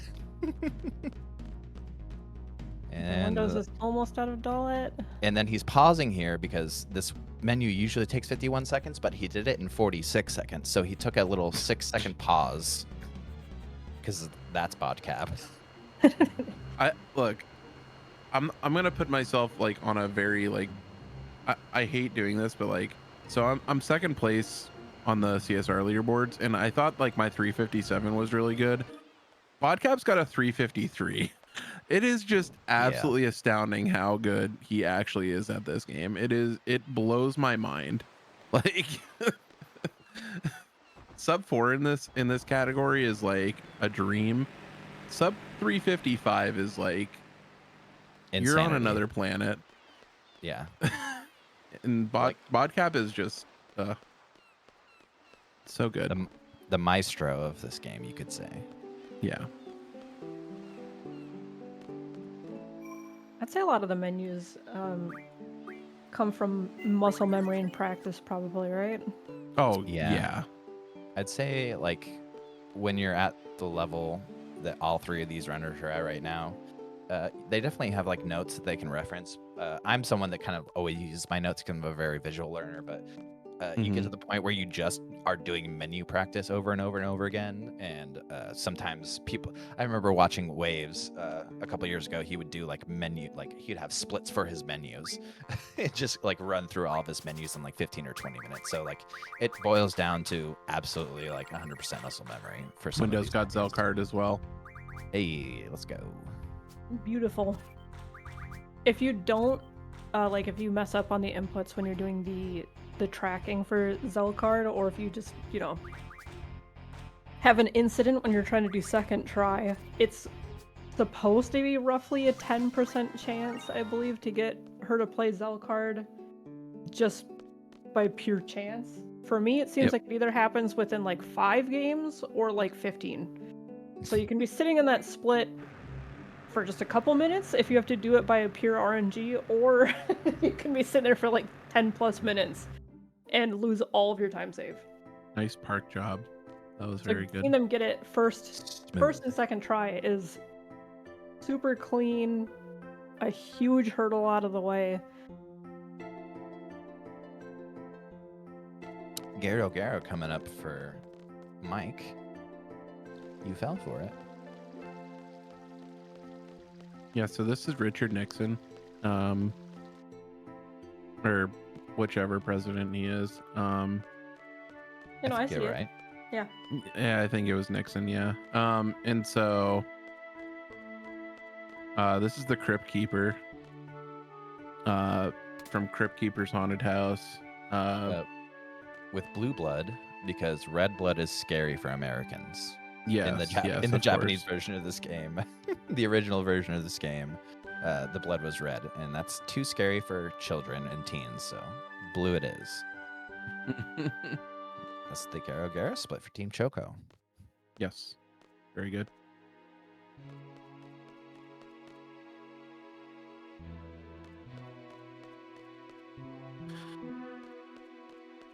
Wow, we We were just bought- flying through this. I just saw the next split as Adea Disc 1. I was like, whoa. Like, I feel like I've been here for like 20 minutes.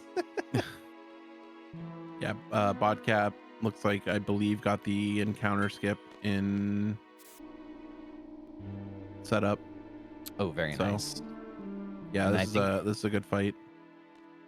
There's a couple of skips that you can do in the PC run. Correct me if I'm wrong, because I know that you've done all of them. I think I've only tried 1 or 2 of them, but it's training center skip. There is a prison skip, I think, that bodcap will be going for. I know there's a sewers skip at the end of Disc 1. Yeah, so bodcap's going to be going for each encounter skip. The sewer skip requires quite a bit of setup. You need to be on the exact right step ID going into the sewers, and you also need to do like perfect movement through the sewers, and that's to be able to skip 1 encounter in the sewers. It's pretty tight, but if you're able to pull it off, it does save a nice amount of time. You really don't want to. It probably saves about 15 to 20 seconds, maybe even more, depending on if you were to get like if you got a back attack, it could be even more. So eliminating that from the run is really nice. That was a lot of work put into finding that.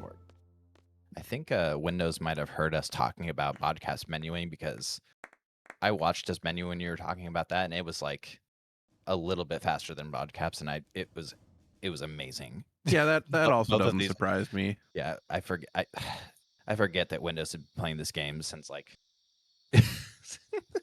Windows has been playing this time. game since the game came out. Yeah, like speedrunning it. And, Yeah, I forget Windows capacity sometimes. It just literally blows me out of the water. Yeah, they're both fantastic runners. Mike also a fantastic runner in his own regard. Still a little bit newer to the scene, but definitely in the short amount of time that he's been around, he's made some really good strides. The fact that Mike has the times that he does, I think he's been playing this game for about 4 months. So that is incredible. Mm-hmm. Yeah, and still doing the introductory route, just having made some changes to kind of start moving towards the actual like ECM route. The route that typically when you're starting to learn on PC is called EZCM, which isn't just like mentioning it. It doesn't just stand for like using Zell like to get early card mod, but it's also just a lot easier. It takes a lot more safety precautions throughout the route to ensure you can complete a run. ECM is definitely a lot more aggressive and allows you to get more top times, but Mike is kind of incorporating some of those strats into what he does. So yeah, Mike has so quickly picked up on the run.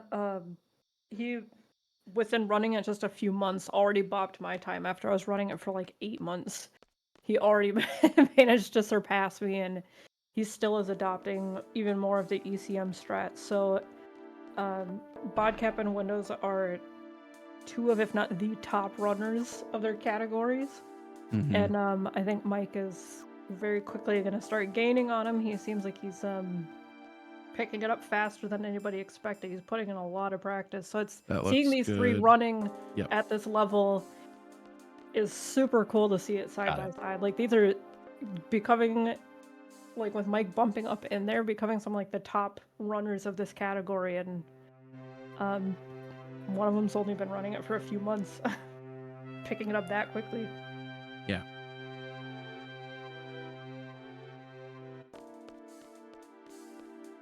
Bodcap heading to Timber.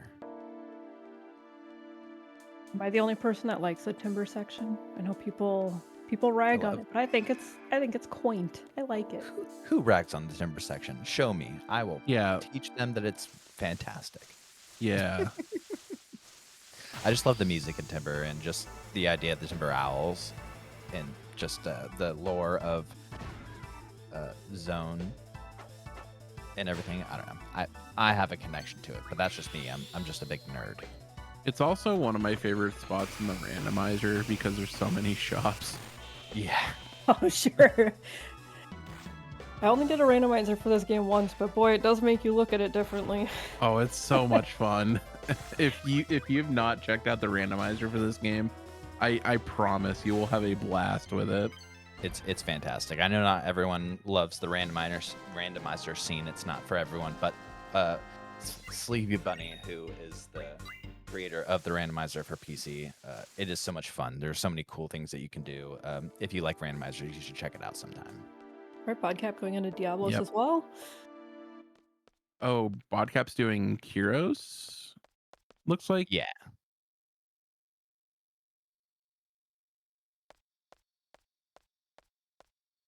Oh yeah, I think you do Kyros for Yep, you got the crit. ECM. Nice. Yeah, it's just a little bit quicker with the animations, and if you get the crit, I think you're just definitely guaranteed just a 2 hit and you're done. Yeah. 'Cause sometimes I think you can do 2 Kyros limits and then need like maybe a Lagoon attack afterwards to finish it up. Potentially. Yeah, very quick fight. To go back to the timber sentiment, with my dumb category that I've played before, no junction, no leveling, it's the most important town because you pick up Pet Pals Volume 4 and 5, which teaches Invincible Moons. So also another reason why timber's great. No junction, no limit mentioned in the relay. Let's go. Yeah, I had to get that in there. And we're done. God. That's the only time it'll be mentioned. I promise you. Psych.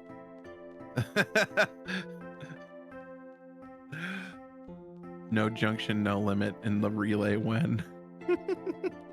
45-hour run. It just is the relay. It's just that.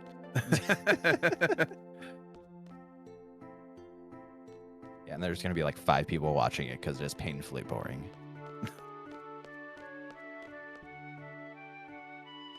I think it's neat. No, yeah, I think it's neat too, but lots of pausing.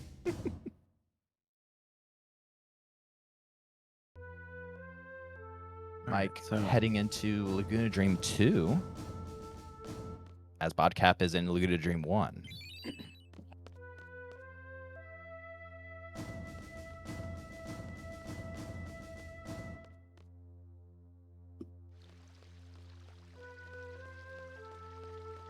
I know I don't have the music on the stream at all because doing commentary and I don't want to hear myself, but I see the little music symbol on Windows screen, but I can hear the man with the machine gun playing in my brain watching Mike's screen right now.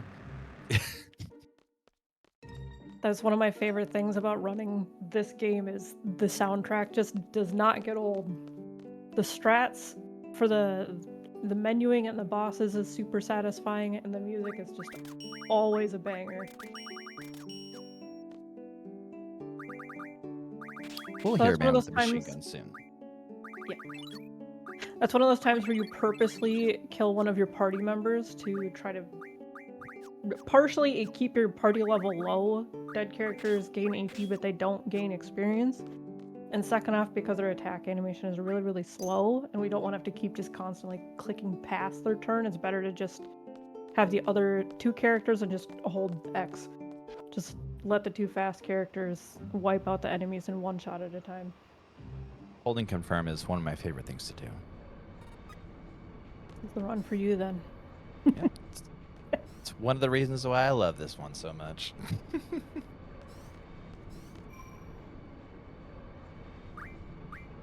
Mike doing some steps there to dodge an encounter. Good old step route.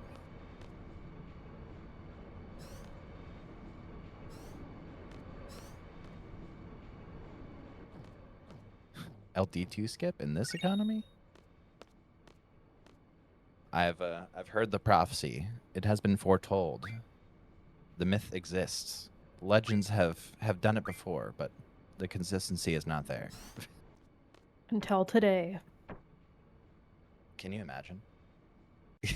I'm hyped to see it. I've never gotten to see it pulled off, so I'm stoked to see this in action.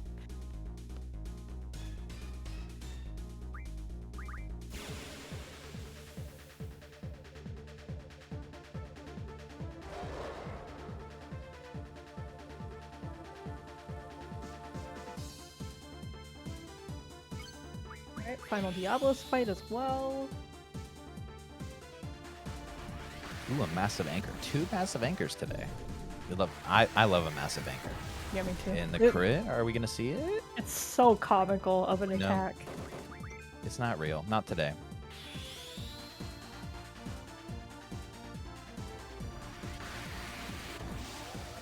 Will we get the tiny bobcat special? The crit on the second attack? Nope. Okay, just the regular 2. We're literally good. the only crits I've seen on that fight. The second attack every time.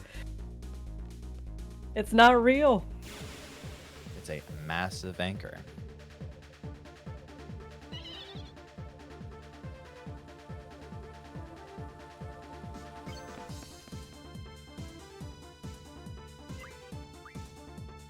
All of our runners kind of just going through I guess just like progressing the story. Nothing really going on too much right now. Just finishing up fights, going through some dreams. See, now we are listening to Man with the Machine Gun. I can see it. I can't hear it, but I can hear it in my brain. That's all that matters.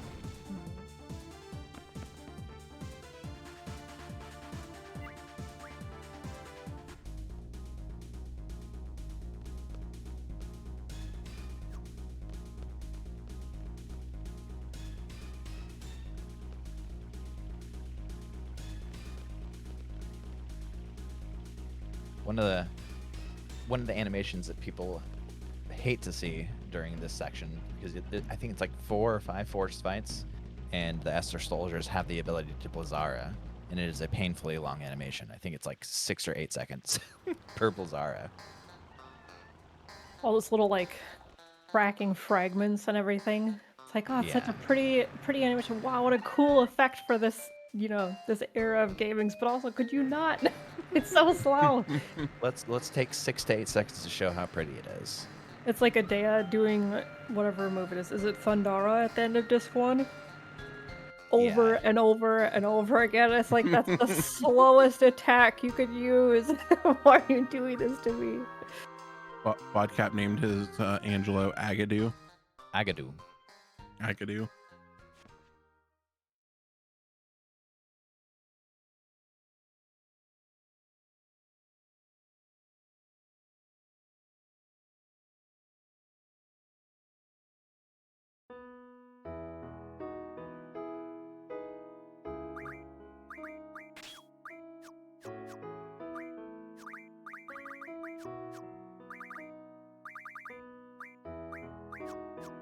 Mike got caught behind the NPC there. Yeah. I always love that you get caught on like right behind quests, you'll just like stutter step your way into the garden. Not me calling Quistis an NPC. I mean, I mean,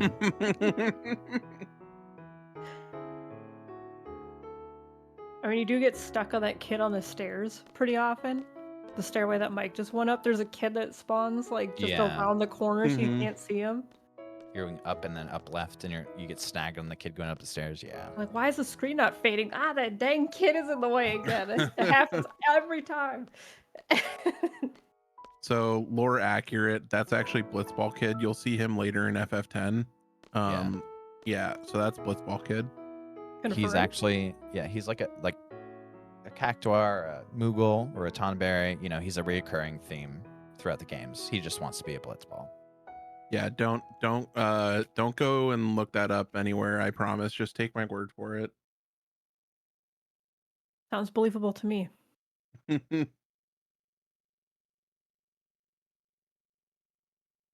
this train code part, you typically will get the same pattern for the guards. The first section, you can drop down and do the 3 codes right away if you're pretty quick about it.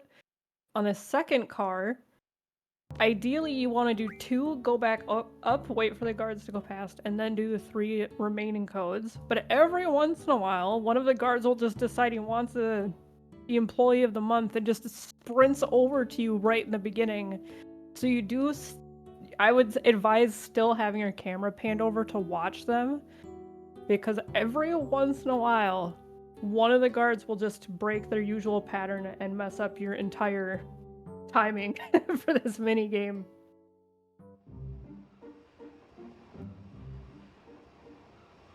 Most of the time, 60% of the time, the RNG is always the same. Every time.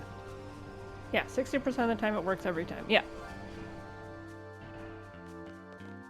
But isn't that like if you mess up on one of the codes, you get a lower seed rank and then you might not have enough money later in the game? Like it can cause kind of a weird snowball effect on the run later. I just know that I've gotten tripped up by that before. I was like, oh, I just do 2 and then 3, and then the dude started running over when I only put in 1 code. I was like, you can't do that. What do you mean? Yeah, right as you start the second one, he starts coming over, you're like, my turbo won't go fast enough to let me get out of this situation. Also in the CSR, this is probably one of my favorite parts. Martin does his best Need for Speed Most Wanted impression, and yeah, he just world-class racer. Then there's this guy, like there's this cowboy that just like walks out. It's like, hey. Oh, it's CSR. I don't get to talk about the animation where Irvine turns around twice. I just really wanted to show off his outfit. Yep. He's like, hey, I'm Irvine. And also, guess what? I'm Irvine. Let me whip my little trench coat. Put my gun on my shoulder. Cool guy. I love butterflies. That was good. I think one of my favorites is in the when General Caraway is explaining the plan for like trapping the sorceress, and normally he kind of like just runs around the city, and it cuts to you whenever he like double times like sprints. It's like this has got to look so silly to everybody around here. That he couldn't put it on a whiteboard. Couldn't make like a presentation or anything. He has to just run around the streets like frantically to explain this plan. Yeah, so just kind of mentioned, yeah, there's no Renoa skip in PC, and the reason that there is none is because we don't have full analog movement available to us, so we can't actually wiggle our way into getting past that NPC right there. Yeah, and so yeah. Oh, sorry, I didn't mean to cut No, you go off. ahead. A lot of that screen. The reason why it's possible, you'll notice when you get into that screen. So you're on the train, but like you can see the animation of the screen is shaking left and right. So like with the analog movement, which we don't have in PC, we can actually squeeze past. I think it's the zone or Watts. I forget the NPC that's standing there, but we kind of wiggle our way in there by walking. And then as the screen is shifting, we can squeeze through because of like sub-pixel animation. So it's by proxy of that screen kind of rocking back and forth that we can kind of squeeze our way in there. Yeah.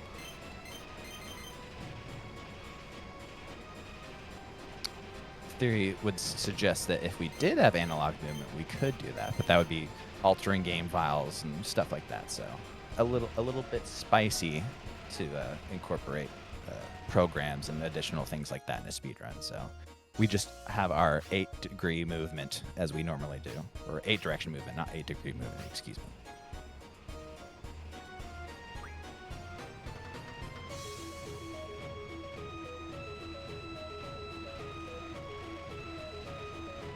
Let's see if the code RNG is kind to Windows today.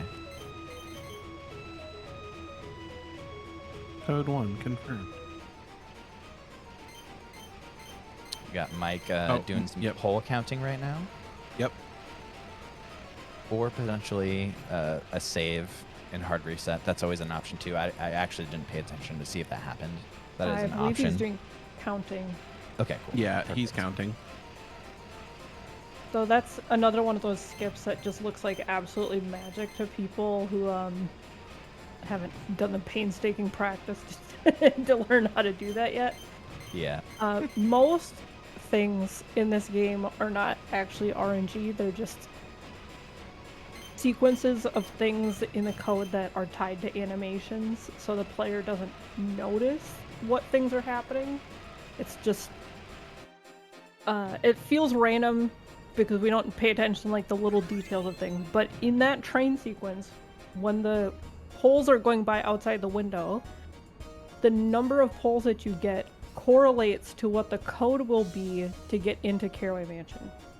So if you figure out, like, you count 13 poles, and then 2, and then 4, and then you put that into this separate program that we use, it will spit out a 3-digit code that you can then give to the guard and go straight into the mansion, instead of having to run over to the, what is that place called? Tomb of the Unknown King? Tomb of the Unknown King, yeah, because Instead of going over to there and having to get the code and then run all the way back, we can take advantage of knowing that those 2 points of data are linked and be able to take advantage of it. Except for he might have miscounted. I did not see what number we got. there are potentially 4 codes that it could be, depending on what sequence subset you're on. Yeah, there we go. Cool. I got very concerned there.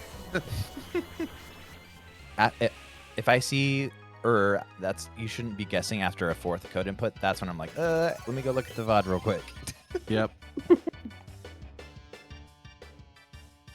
But yeah, the Tomb of the Unknown King. That the poles. So it's the, if you go to the Tomb of the Unknown King, there is a sword laying there with a student's ID number associated with it. And what's happening when you're in that train sequence is, like, the game is generating the poles, and that is the number of the sword that you need to go see. So, as Tiny was saying, randomness, just computer generated, just scripts running and stuff like that. But it is cool that you can, like, see the procedural generation of that student's ID code in the game without actually having to go see it.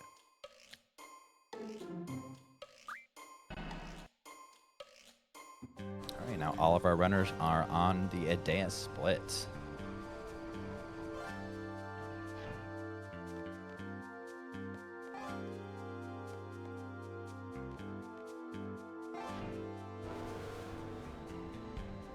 And here's a Fury Caraway. What a jokester. Oh my goodness. That and Selfie climbing over the wall in Trabia Garden. Yeah. Oh, Yep. gosh. That one's good too.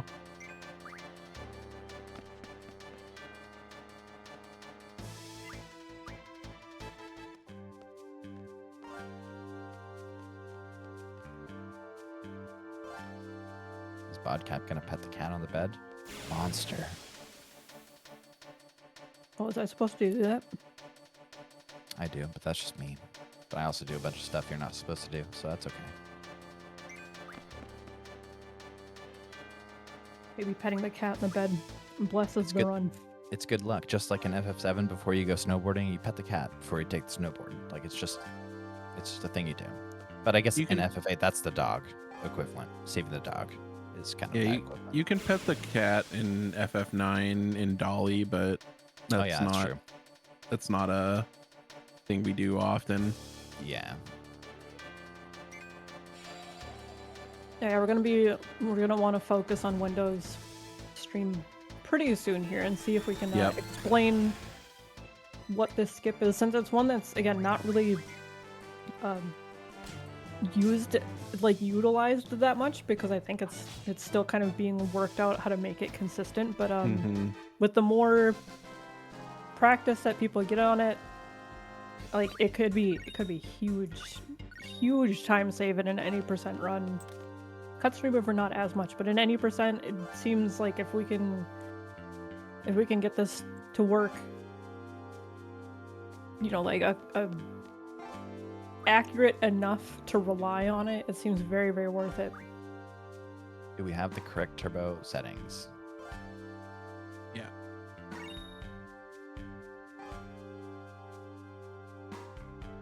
All right. So who's gonna be the lucky one to explain this? LD2 skip? Yeah.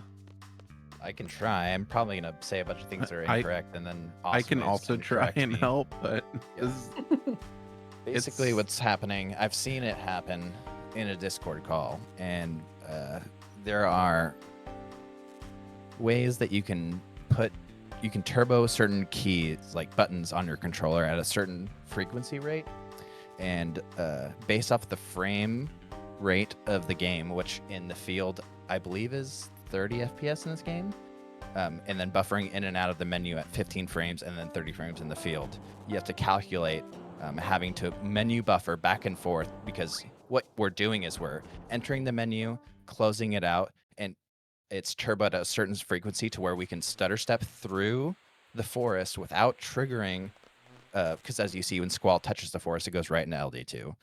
So we're just trying to manipulate the frequency of turbo so that we can constantly go in the menu and out of the menu and take one step further so we can buffer through the forest without actually going into Laguna Dream 2. And then you just skip it. Yeah, you need to execute. It's about 30 to 40 frame perfect menu buffers to be able to get through It is very the tall forest. order. It's very, very difficult, and Windows is going to attempt this. If he's able to pull this off, this could save probably upwards of about, I'm gonna just spitball here and say about 5 to 6 minutes. Yeah, something maybe even longer depending on like how Yeah. your fights go and stuff like that. Like if you're framed Yeah. perfectly, you know, RNG of getting Blazaras and stuff like that. Yeah, I do think failing the LD2 skip just means you do LD2 with the caveat of wasting time trying to buffer through the forest. Right, good point. But, So I like how a good chunk of the chat is just talking about which Final Fantasies have pets in them that you can interact with. Or explaining technical skips and the applications of it. Chat is just talking about which games have cats and dogs in them.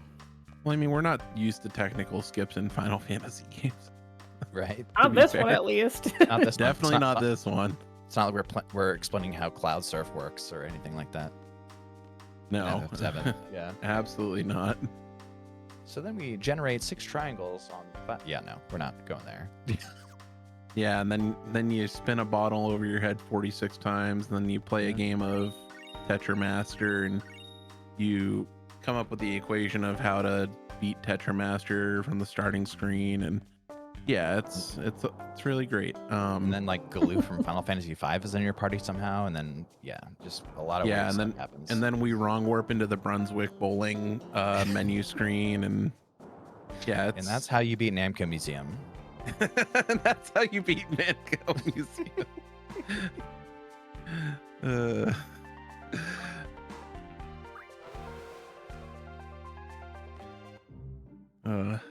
All right, here we go. Oh, early encounter.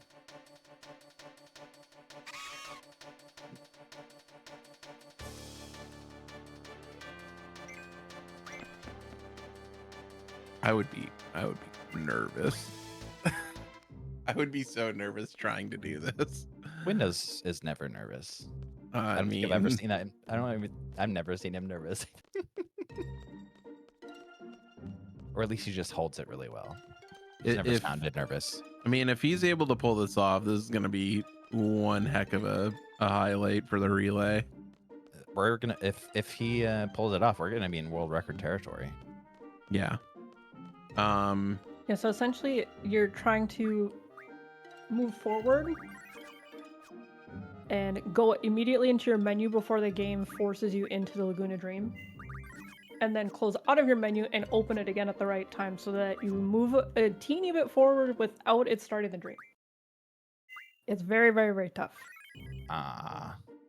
He's gonna try a couple of times. It's hard with how quick it has to be. Nope. It'll literally just spit you right into the dream. Yep. Yeah. Probably a couple of attempts just to try it out, but it's really hard because if you don't get the frequency right, you can't just like buffer in and out of it. That is, yeah, that's. Yeah, it's really, really, really tough because like if the math ain't mathing, it's not gonna work.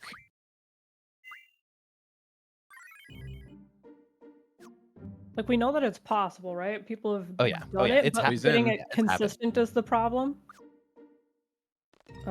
Oh. He was getting it. Very close. You just have to do that about, what, 40 times in a row and you're through. Yeah, Yep. I think it's like 20 or 30-ish inputs.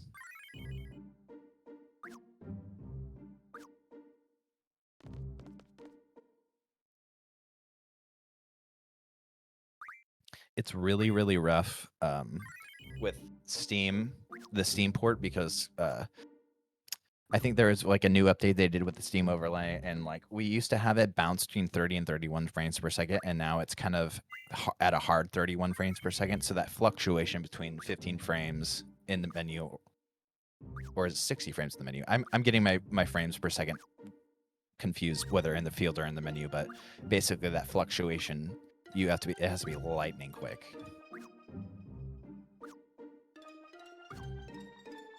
So the trigger for the skip is more of that you're trying to skip the trigger for starting Laguna Dream 2. Oh, he's saving? By making the game not have time to put you into this. Oh, so screen. close. So you're trying to step forward and enter your menu before the game can put you into the inside of the forest.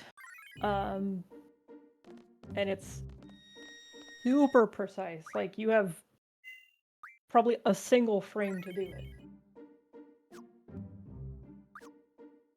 It's like halfway through, so...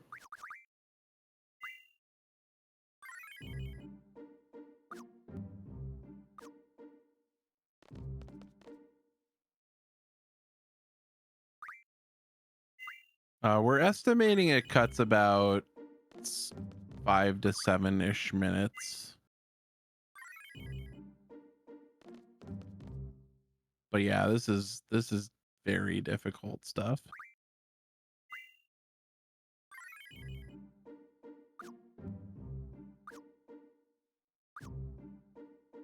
I think we're halfway now.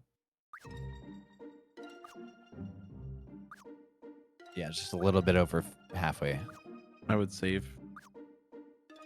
Yeah. Yep. Hold. That's fine. We're a little more than halfway through. I'm glad we saved there. Yeah, same. Right, Mike is going into the final fight for Disc 1 at the same Team time. Choco wrapping it up. Disc 1, not wrapping up the whole thing, sorry. Yeah. Wrapping up the disc, not the run. Mike finishing the game.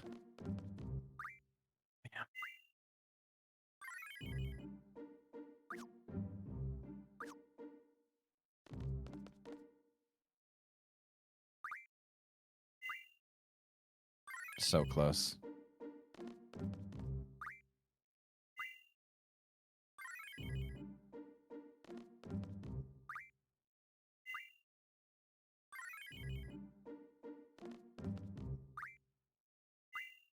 I think he's got it. Pandora. I think he'll get it. I think he'll get it too. You can brute force this for sure. It's just like he has whatever technique that he's using for his buffering, like he's definitely got like the sequencing down, so he just needs to get over this last little hurdle. Yeah. There's the Thundaras. The fact that he's even gotten this far is so admirable already. I'd be so incredibly nervous to be trying to, showcase a skip like this. It's crazy difficult. And there is disc 1 for Team Choco.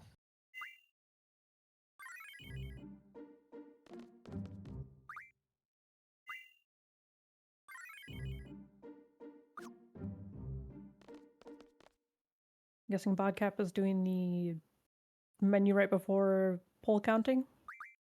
Looks like. Distributing the triples, the other magic that'll carry us through most of like disc 2. God, he's so close. Come on. Yeah, I think he's got like 5 more. I would Come on. I would save. Nah, he's got it. He's got it. Here it is. LD2 skip. For your first time. Ladies and gentlemen. I think he's out. He's out.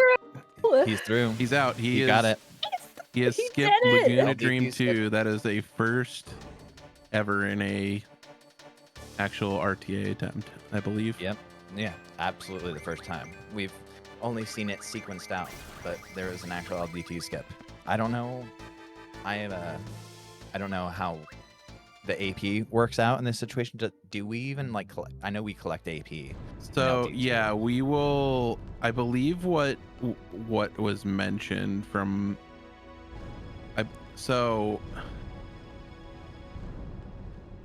it's gonna be kind of equal. It'll equal out after the Iguians fight. Gotcha. So we're not like missing out on anything or any power. Yeah, so he'll end up with the same number of encounters as the normal route will. But yeah, it looks like until about Fujin, Raijin and Balam, we're kind of like still kind of catching up until that point in the like compared to like the ECM route. So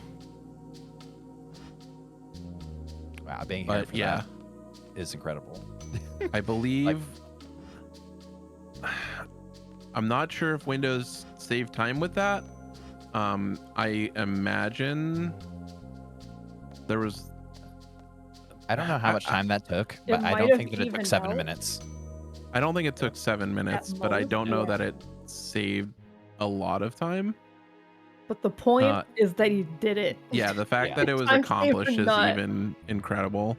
Yeah, I don't think anyone would. Yeah, I think if that was like masterfully done, not masterfully done, I guess that's the wrong way to put it. If the computation allowed for that to happen just the first go, we'd be saving so much time. But you know, just, like we said, we're definitely not there yet with the consistency, but we know that it's possible, and we're able to, as you saw, brute force it through saving, and yeah, that was awesome to watch.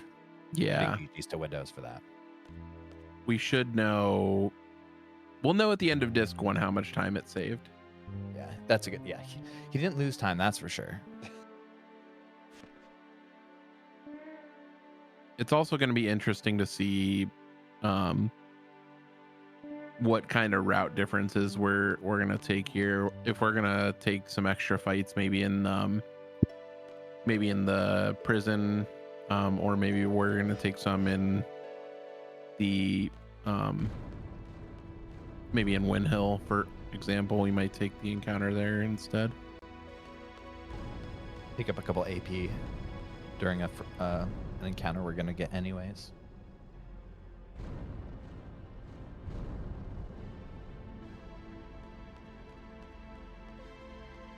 Yeah, so another thing, Windows and bodcap both skip that haste draw point in Galbadia Garden. Mike picked it up, and so we're skipping it on this route because we'll be getting hastes I believe later on in the run from the Assur encounters. Yeah,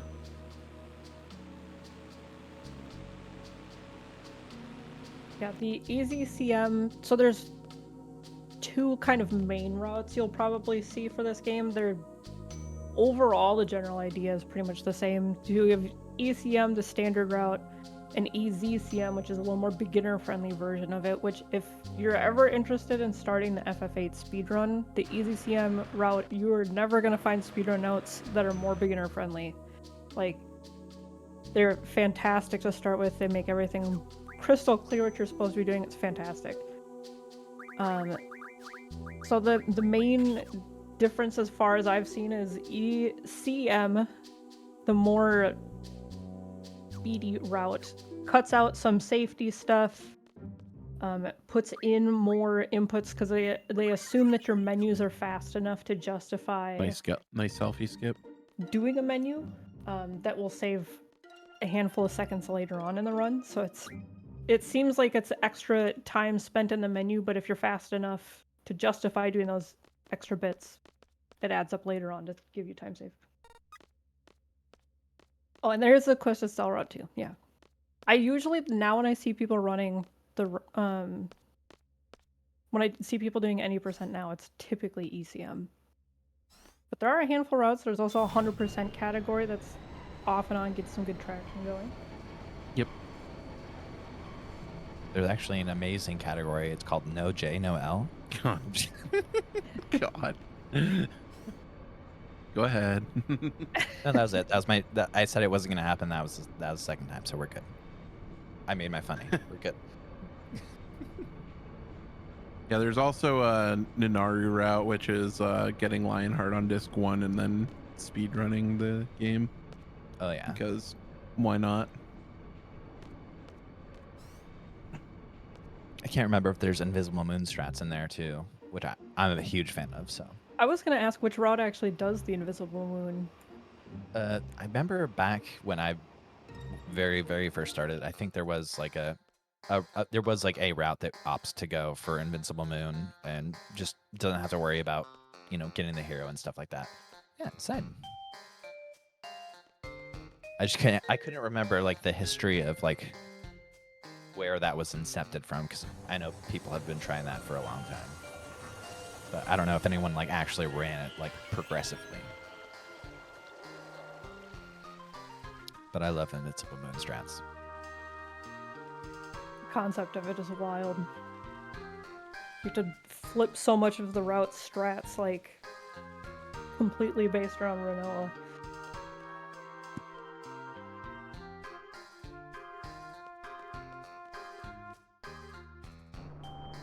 Okay, Windows and bodcap are getting towards the end of Disc 1 as well. Mike is breaking out of prison.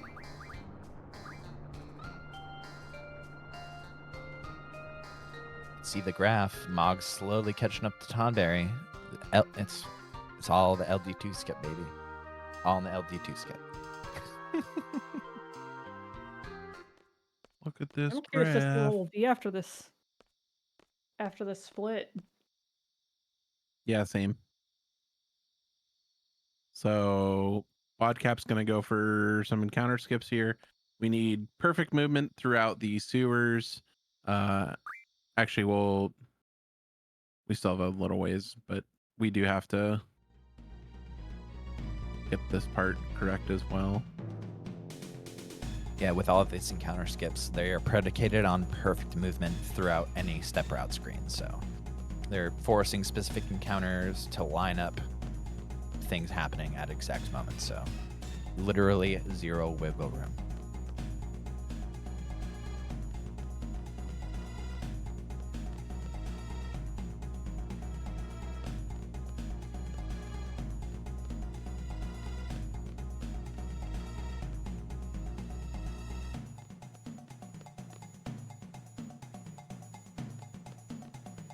Oh yeah, in CSR, General Caraway turns into Usain Bolt as well. And Irvine and Squall both turn into world-class mountain climbers. There you go, Super Saiyan, and just whoop whoop. Whoop, whoop, whoop, whoop, whoop. Shout outs to the Moombas. They're great. I love Moombas. Yeah, me too.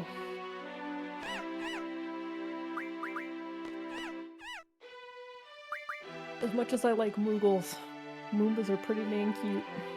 They Yep. are. I always forget the lore behind the Shumi, but when they pass, that's like the best thing that can happen to them, right? Is being turned into a Moomba. It's like living like a perfect life. I can't remember. I forget.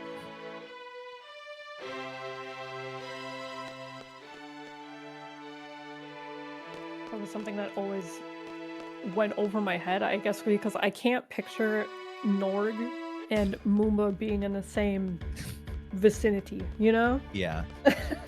So, like, whenever I think about Moomba, like, I don't know, evolution, whatever you'd want to call that, it just, like, my brain just goes into Windows shutdown sound. I can't No, not understand Windows it. shutdown. Yep. Bing, bing, boom. Yeah, I remember there was like the most honorable when they pass, or like if you're the worst type of Shumi, then something else happens. Yeah, either an Elder or a Moomba. Okay, that sounds about correct. It's been so long since I like played this game, like reading the text going to Shumi Village. Get Nord. Norg. Or Norg. Or Norg.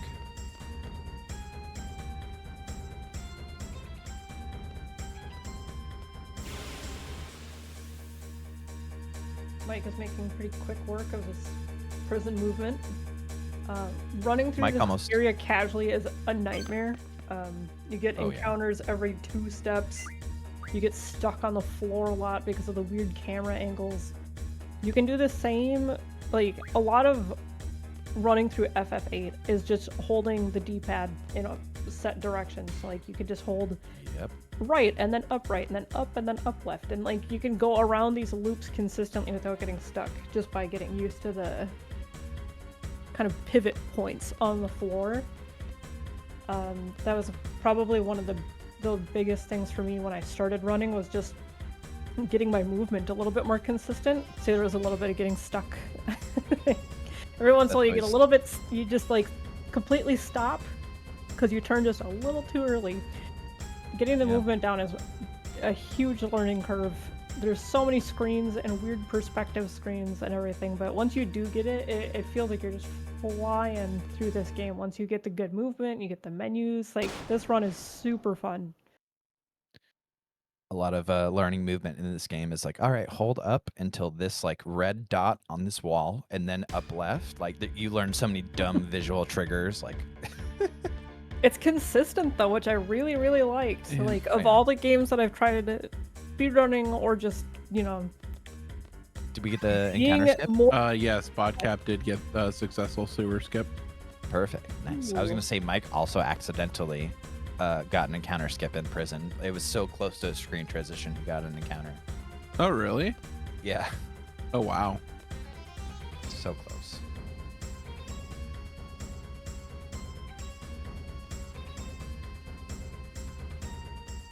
I just love this weird little, on Windows screen, that weird little Resident Evil puzzle. Putting the goblet in the statue hand to open the secret door. It's so weirdly placed in a Final Fantasy game. Oh, you can't skip encounters in prison, even if they line up in with. I didn't think you screen could, transitions. I didn't know why you wouldn't be able to do that, but if there is a reason, I didn't know that. I thought that it was just any transition. If you managed to get an encounter lined up with the transition, that it would skip it, but I guess not in prison. So just lucky.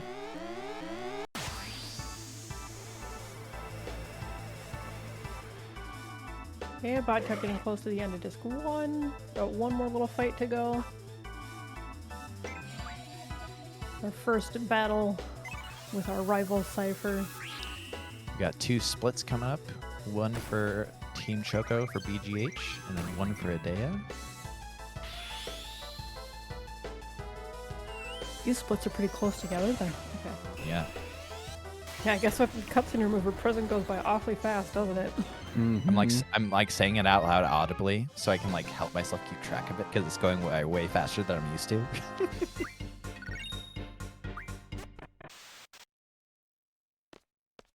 Very nice fight for Team Choco, and that's good split.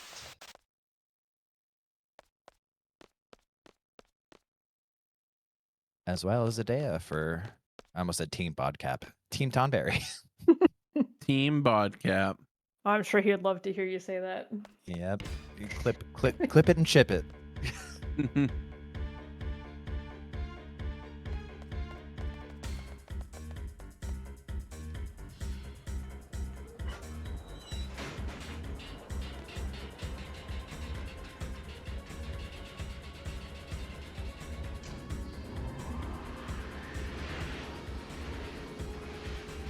Oh, so you may notice as the boss fights are going on, there's some of them that we actually draw GFs from. If you're not as familiar with FF8, your magic abilities, as in like which things you can junction magic to be able to get higher stats, which kind of like passive buffs you give yourself and resistances and everything, that comes from your Guardian forces.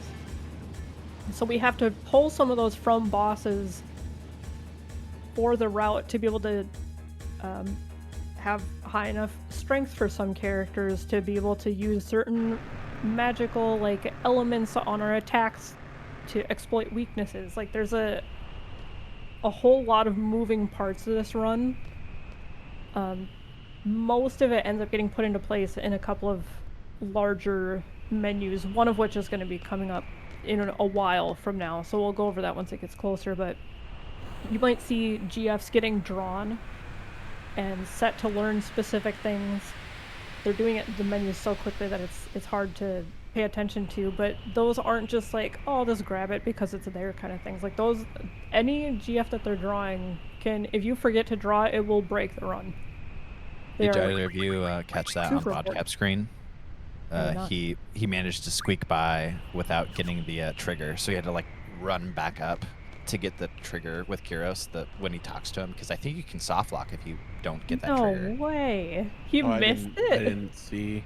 Yeah, so like when you do that menu when you're coming out, and then there's like an encounter, I know there's like that trigger right by the bridge when Kyros talks to you and you keep going. He had to like go back and run around in circles to get that trigger, and then he could leave, because I think if you keep trying to progress and you don't get that encounter, I think it soft locks later.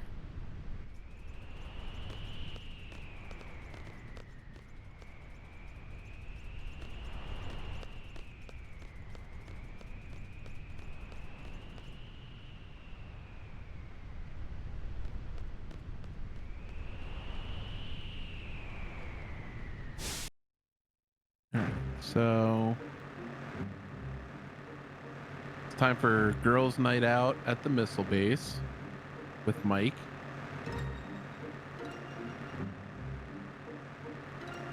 Looks like bodcap is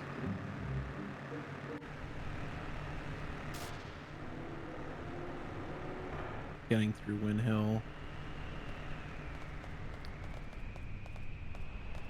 I accidentally split on the wrong numbered. It was a BGH and then GIM 52 Alpha. It was random numbers and letters. So Oh no! We're on track now. It said current split, and I was like, "Yep, that's the top of the prison tower." Nope.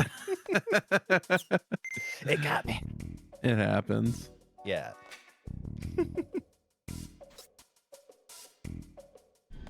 I'm actually trying to do some quick math here. So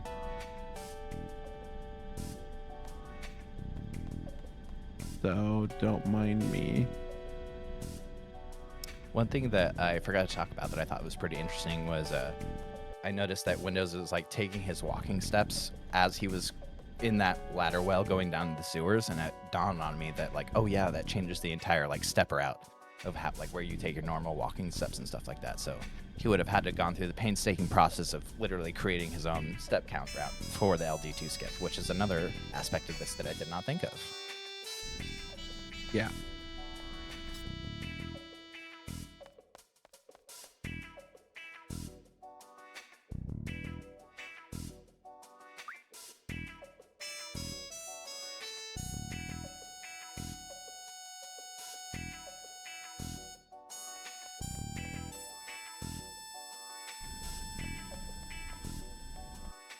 All right, so I've done the math.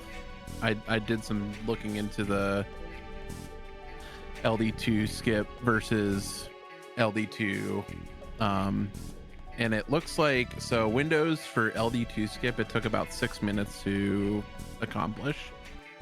For LD2 for bodcap, it was 5 minutes and 8 seconds. So the LD2 skip actually lost about 52 seconds, it looks like. Okay. But it was definitely bugging me for a while, and I was like, I have to know. So yeah, there it is. But still, it's really cool to see executed in a run. Yeah, and I think the other thing about that is, like, we were thinking like 5 to 7 minutes. I wasn't thinking about like cutscenes and like what we're used to, like with the normal LD2. So it's honestly like the time loss is still incredible. Like, it's still just really cool to see. Like, the fact that he was even able to do something in an RTA setting in 6 minutes that's never been done before, like ever, is yes, a feat in itself. That's like That's like one FF9 encounter. So it's all good. Yeah, we were talking about like battle animations earlier. Yeesh. Yeah. Take a flare star to the head, you're like waiting 40 seconds. But yeah, just wanted to chime in with that. No, thank you for doing the math on that. I will tell you that if an average runner went for that, it would be more than 6 minutes. Oh yeah. Like the fact Much that more. it was done in 6 minutes is that honestly that's still incredible. And also I think bodcap probably had a really good LD too. So And you got 2 world map encounters, so yeah, there's I was timing from the entry of the forest, not the world map encounters. oh, okay. Yeah.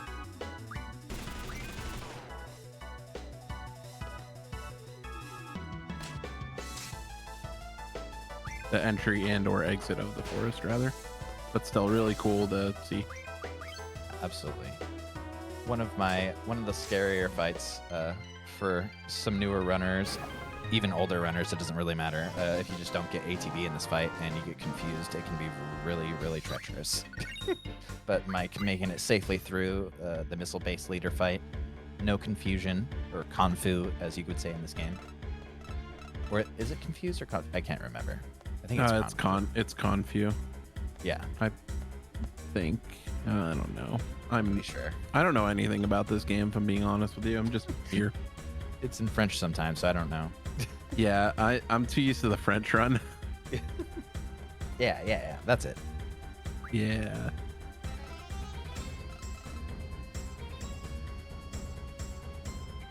Yeah, so did bodcap do his little his movement for before the Biggs and Wedge fight? I actually did not pay attention. Gotcha. Because yeah, he usually does his little movement set up here in prison. Mm-hmm.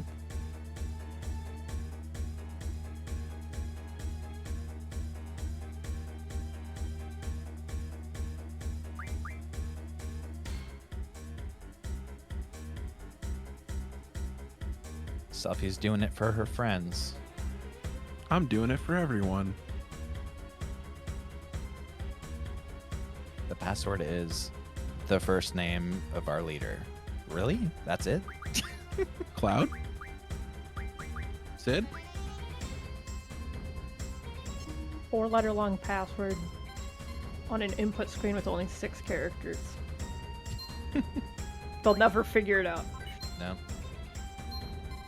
Also, you might notice in the CSR version of the game, we've actually upgraded to fiber internet. It's 2025. Get fiber. We don't need check this out. We don't need your DSL or whatever it is. Broadband. Your T1 line. Yeah. This is one of those things where going back to doing any percent and then it's all slow on this part. Oh, the agony It's like- when you're so used to this you fast. can go take a bathroom break when this is happening. Just turbo your right input and then just go to the bathroom. Sure, it'll be fine.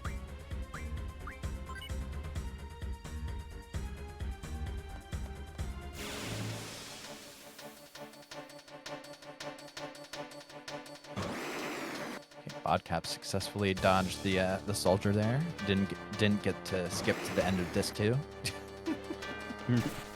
That funny little artifact.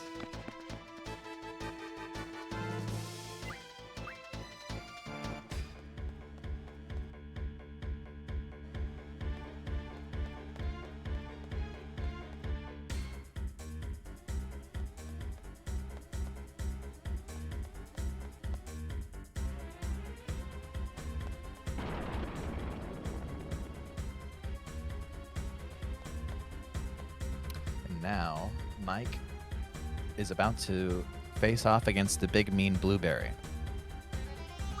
The correct number of letters for the split.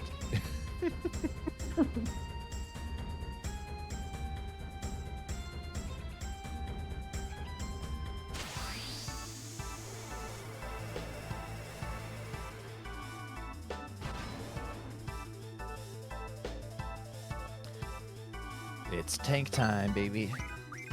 All right, I think we're gonna be seeing some doggo cannon action here. Yeah. Yep. Okay, Toshi. Toshi cannon. Ooh, is that a Yeah. crit? I think she just does quad nines. Oh, does she? I don't think I've ever seen it there. I think like based off of her crisis level and like how powerful her Angela cannon's hitting for, because there's times where like you'll take the fight at the top of prison and it will do like a couple thousand. There's sometimes where it just is quad nines to everything. It's like, whoa, okay.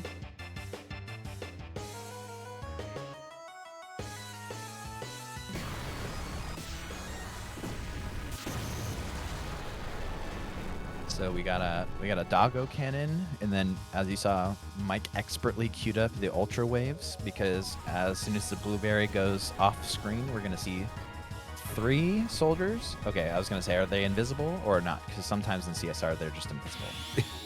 Are there? I've never seen that I don't think I've happen. ever seen Crazy. that. I've seen that happen to me. I don't know if it was just an artifact of older, but sometimes they would just show up and they would not be there. Maybe it was in the That's actually randomizer. hilarious. Maybe it's a randomizer. I feel like that was a Think about it. randomizer thing that Yeah. happened once. Yeah, but yeah, the artifact is still stuck in my brain. But yeah, he queued up that ultra waves instantly, so we just took care of them. They got no ATB. Ultra Because- awesome waves. Ultra Mhm. awesome waves, because it limb breaks takes precedence in this game. Yes.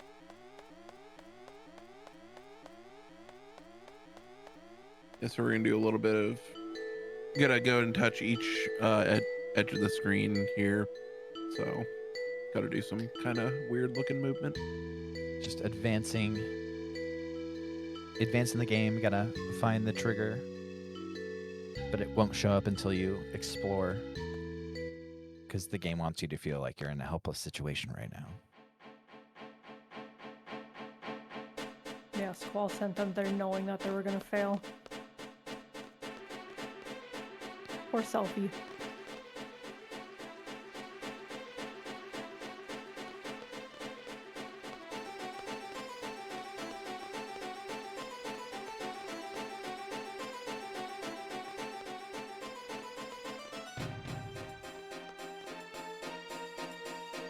Agadoo cannon. Agadoo.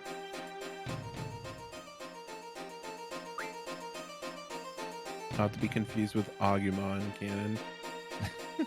Shoutouts to Digimon World too. Hey.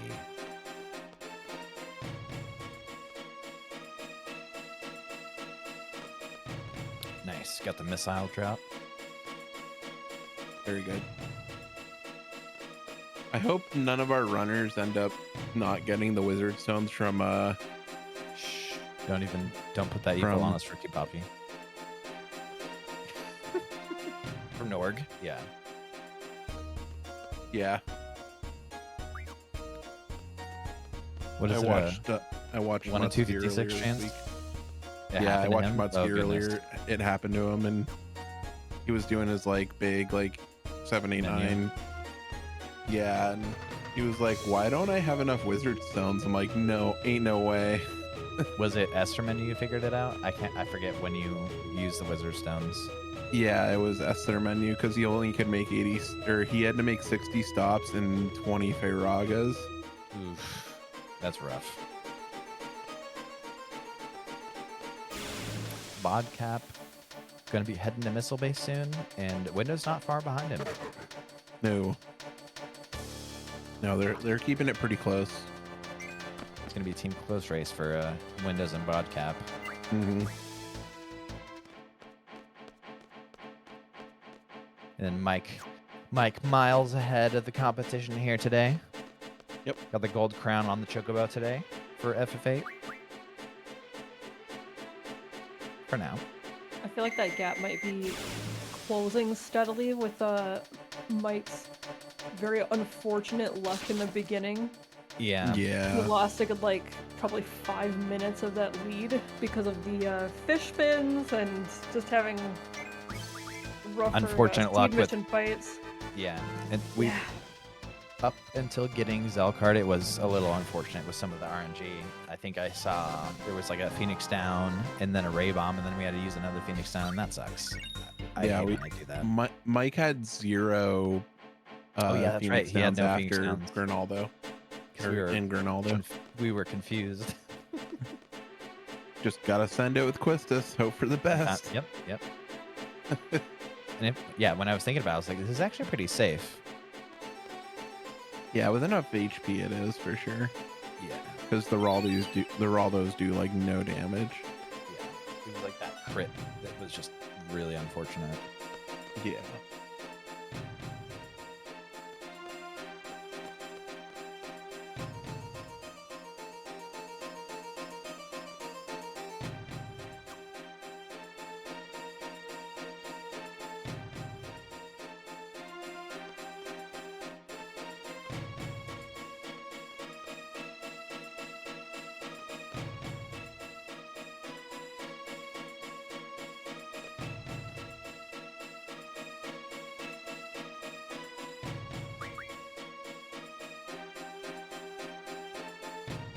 Girls' night out at the missile base for bodcap. Girl squad.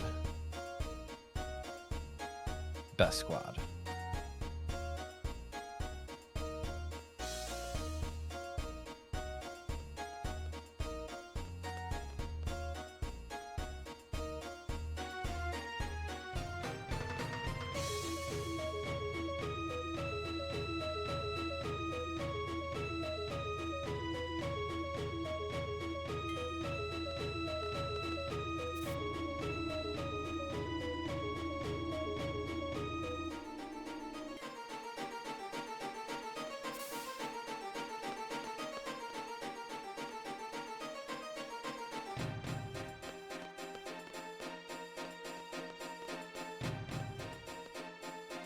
We're going outside.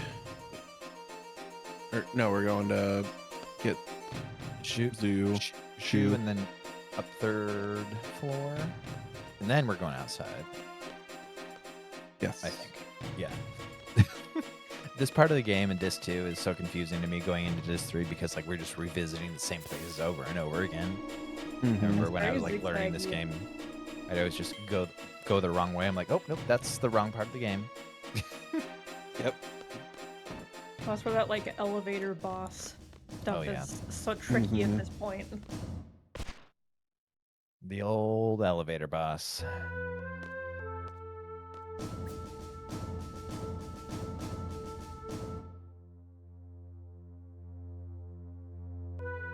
What did Windows name Angelo? We're about to find out.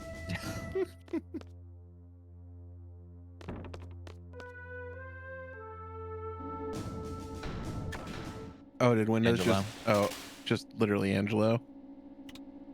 There we Angelo go. Cannon. Ha! Dang it. I really want to play Digimon World 2 now. You did it to yourself, my friend. I know, I did. I wouldn't mind playing that game too, because I like the first one a lot. I actually haven't played the second one.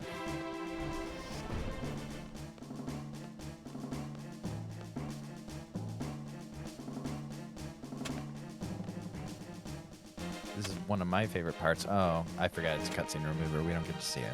I was going to say Selby smashing the computer, but then it just instantly skipped it. And I was like, oh yeah, that's right. Oh, yeah. That is The the one cutscene bummer about cutscene remover. Some of my favorite scenes get taken out, like the runaway train. The guy, the Galbadian soldier, Yeah. just trying to run along to catch up with it again. I Yes. almost Like That's a cute good little one. bits of humor like that in this game are just peak to me, and the cutscene remover takes out all of them. Here we go. First try Val for Mike.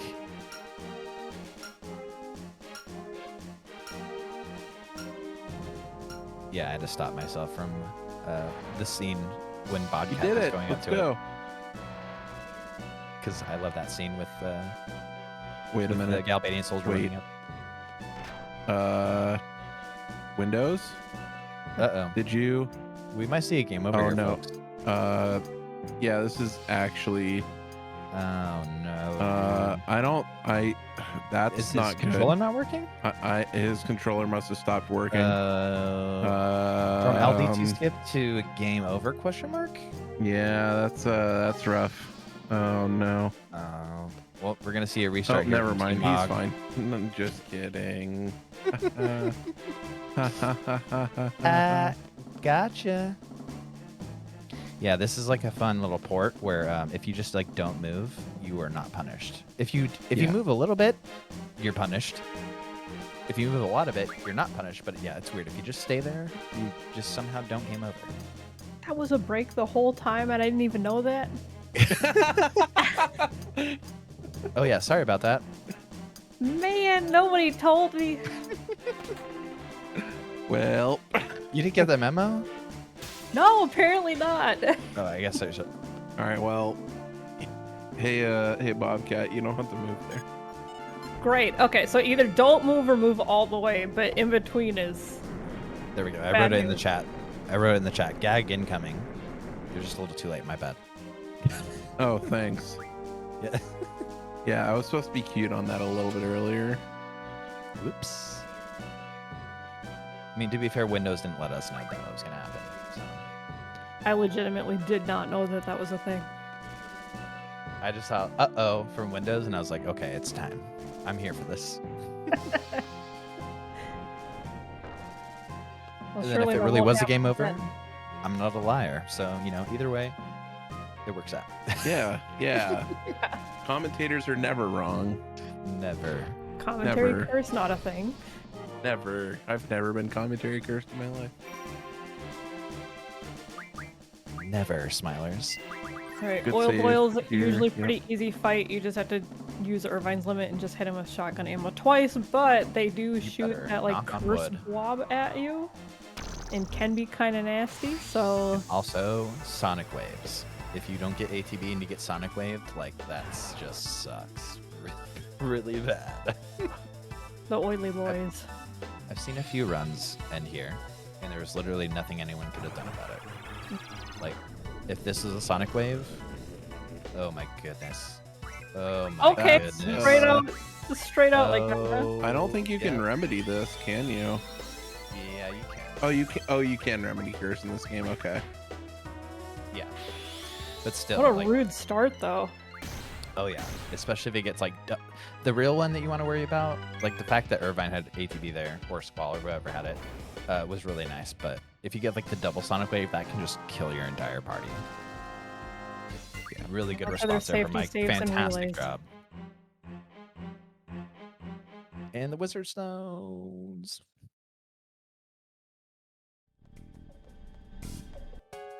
Okay, bodcap nearly done with missile base. Windows kind of just starting missile base. This is a pretty short segment though, so I do think that they're pretty close to each other. It really confused me because you said bodcap leaving the missile base, but I was looking at Windows' screen and I saw that the lights were on. I was like, wait, but he's there. Yeah, I looked at the wrong screen. One's coming and one's going. They're high-fiving. It is kind of crazy to watch them like just running right past each other in the same screens. Yeah, quite literally the same screens. Maybe someday in the future we'll actually get like everything tied together so that you can see one party running on one screen. Like you can see them running on the same screen together. It's just one person playing 3 games with one controller.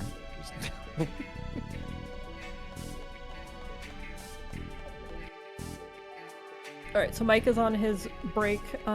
During the cutscene remover run, they've added a 5-minute break in the middle because otherwise you have virtually no time to stand up or go pee or do anything. There's It's no 4.5 hours of just continuously focusing, and it's pretty rough. So they've added, very kindly, a 5-minute break for us at this point. The runners are all supposed to take their full break, so Mike is going to be off doing that while our other 2 runners continue, and then their breaks will most likely end up overlapping at that point while Mike is probably going to be back, I imagine. I don't know how much of a time difference there's between them all now, but Still probably like 20 minutes or something, right? Yeah, Mike will be back before the other two's breaks will start.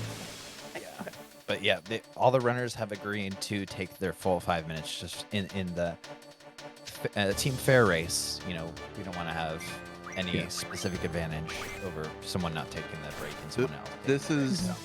This is a really nice thing for the CSR runs. 8, 9, and 10 have all, and I think even 7 has as well, but all the CSRs have incorporated a 5-minute break into the runs because you take all the cutscenes out, you get no breaks. And so it's very nice to have a healthy break to allow yourself to get up, do whatever you need, use the restroom, stretch, promote healthy habits with your speed runs.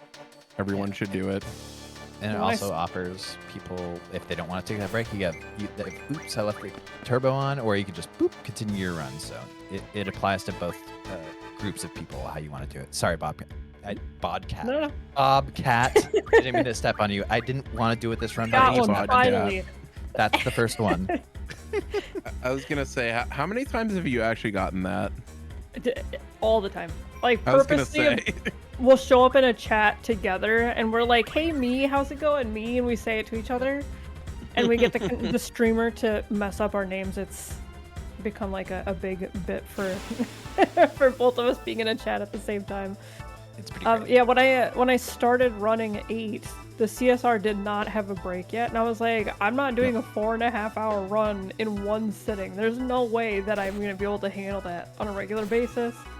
So I used to just run the any percent, which is 8.5 hours, but there's breaks every like 20, 30 minutes pretty much. There's like a cutscene or a longer stretch of dialogue, so you can like, step away for a moment if you need to. But now that the cutscene remover has a break, it's also, again, a lot more user-friendly for people who otherwise would not have, like, maybe not have the time to do an any percent run. Maybe you only have a few hours to try to do a run a day. Well, now the cutscene remover is significantly kinder to get into. Yeah. The only place I could think of that you would be able to take a break, honestly, is if you were to like get in front of Renoa really quickly and then like run very quickly to the bathroom and then like kind of like wash your hands, all that, and then like run back. But that's hand wash very difficult. Mm-hmm. I mean, yeah, nobody walks away too long and doesn't catch Renoa in space, right? No, I've never. No, that's never happened before. Never ever happened before. Nope. The thing I really like about the accessibility of the CSR break too is like CSR is slowly becoming like the introductory like point for new runners to play a thing for the very reasons you were saying, time and efficiency, trying to get through an 8.5-hour run or 8-hour run or 7-hour run, however long it takes you for your first couple of times. That's not super palatable for a lot of people who have, your everyday life. So it's really good that you can take chunks of it and then, go through it and actually get a break in there. So. Yeah, exactly. Yeah. Okay, Windows is nearing the end of Missile Base now. Just has to put in again that very well thought out tech password. And then do the you said blueberry, the tank fight. Bodcap was in that encounter for a little while. It seemed. Back attack. I don't know if that was a back attack, but back attacks have the tendency to you're in the menu, the item menu, running away for about 45 seconds until they let you go. Yeah, it's an awful feeling when you even, pull up the items tab so that you should, like, stop the enemy from being able to take an action. So your flee should be priority, and it still can be 45 seconds of just running and waiting. We had a question in the chat. I don't have the data off the top of my head. Ayymart, do you remember what you had said about the LT2 it was about 52 seconds. Gotcha. Doing the LT2 run was a little bit faster than the attempt, but like we were saying, seeing it live in an RTA setting during a race of this magnitude is insane. Mm-hmm. Yeah, I would love to see how that would play out during an any percent run, where Laguna Dream 2 probably takes more like, I don't know, 15, 20 minutes. Yeah. A skip that takes 6 minutes is well worth it. That's great. Oh, yeah. Why do missiles have an error rate? I wonder that every single time I put that part of the commands in. Why they would even make that an option. I often wonder why I have an error rate. I don't think that I should either, so. Yeah, same.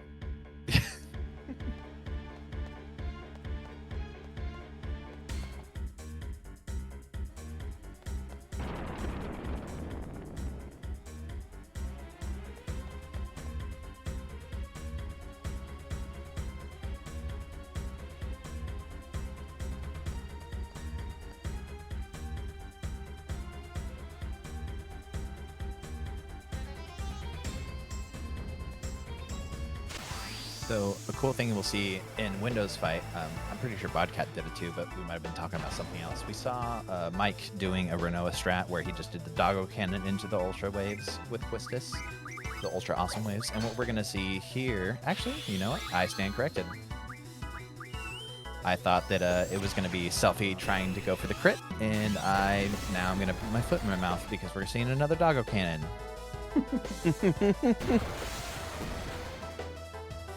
What the ECM strats we usually see here, one of the version differences between ECM and ECM is that we'll load up our triples onto Selfie, and if she gets the crit, she'll just auto attack swing. If she gets the crit, it will instantly defeat the boss, and the guys will run out, saving you 20-ish seconds or so, especially with like another animation. Yeah, I think you might have to do this just because of the all the AP loss from LD2.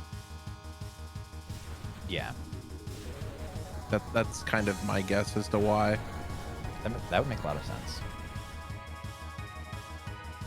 Oh, we're about to see him. We're about to see Norg. Time with him is so brief in CSR, but here he is. And we have a lot of the FF8 community loves Norg. Some more than others. My community found out that I am not a Norg fan, and it turned into every time they saw him, they would, spam and sing his praises and all that stuff, of course. And now it's just becoming like this growing meme. Look at chat, just full of Norg emotes. That is a lot of Norg emotes. You see what's happened? In their right mind. Oh wow, I see what you say. Like different types of Norg emotes. Yeah. I was like, yeah, that's a few. Not just one spamming. There's like 20 iterations of Norg. That's so many Norg emotes. Jeez. All right. Next relay, we gotta look at all of these. What? I didn't even think Norg was capable. I didn't even think Norg was capable of doing 20 different things, let alone having 20 different emotes. They're very, very well made emotes. Like, it's immediately recognizable. Hot dog arrive. What in the? That's kind of a cross community joke because I did an FF8. Okay. You'd run in Bean a hot dog costume. Norg. That's all I gotta say. Bean Norg. Yeah. Yep.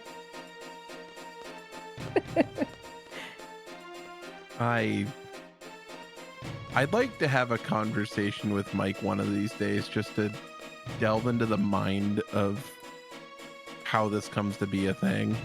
Oh, you should. I'm sure you'd love to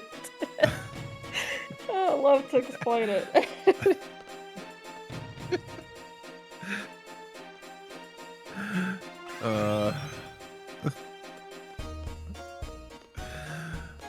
Yeah, so originally when Mike started doing 8 projects on stream, it was modding, and then I gave him the idea to try out doing the speedrun because I was doing it at the time and thought he would like it, and he was picking emotes to use, and he chose Norg, and then it just has turned into this like massive thing. So now whenever Norg shows up in a speedrun, if anybody has Norg emotes, that's the time to spam them. So we're gonna see Norg 2 more times in a speedrun, and I expect chat to also spam the Norgs for those other 2 appearances. Like, none of this was planned originally, but now that it is a bit, we celebrate it, you know? I can't stop laughing, I'm sorry. It's just every emote just makes me crack me up. Not something you expect to see, huh? No, definitely not a thing I expect to see.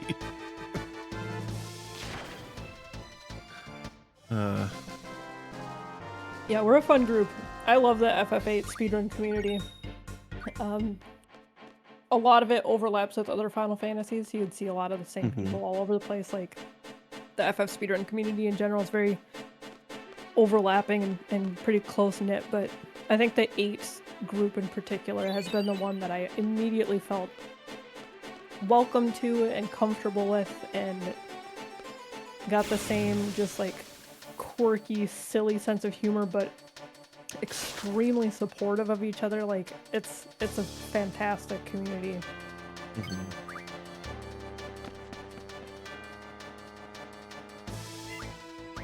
Okay, bodcap going into oily boys. Will he be just as unlucky as Mike was? Surely not.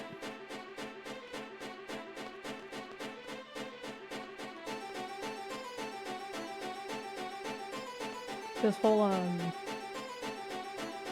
garden, what is this section of the run actually even called that Windows is on right now? The garden commotion or something like that? Yeah, that sounds about right. We'll go with that. When you do this part casually, you go through every single branch of the garden and do all these fights to help all the students and everything, and in the speedrun, you're like the biggest jerk, like, they can handle it. Looks like they're doing fine over there. Meanwhile, some students are fighting a T-Rex, and you're just like, they're cool, and you just walk away and leave them. It's just another day at Balam Garden. They'll be fine. All right. Look, if I'm not running around my school and there's not a student fighting a T-Rex, I don't want it.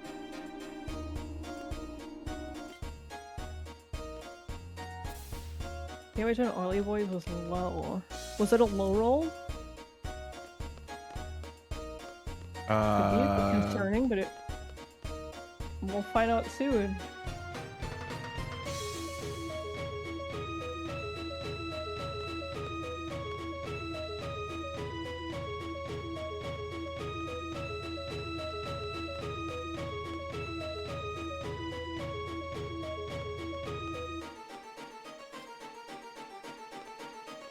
The next split, Fujin and Raijin, that would be the Balam Siege, right? Yes. When you get Pandemona?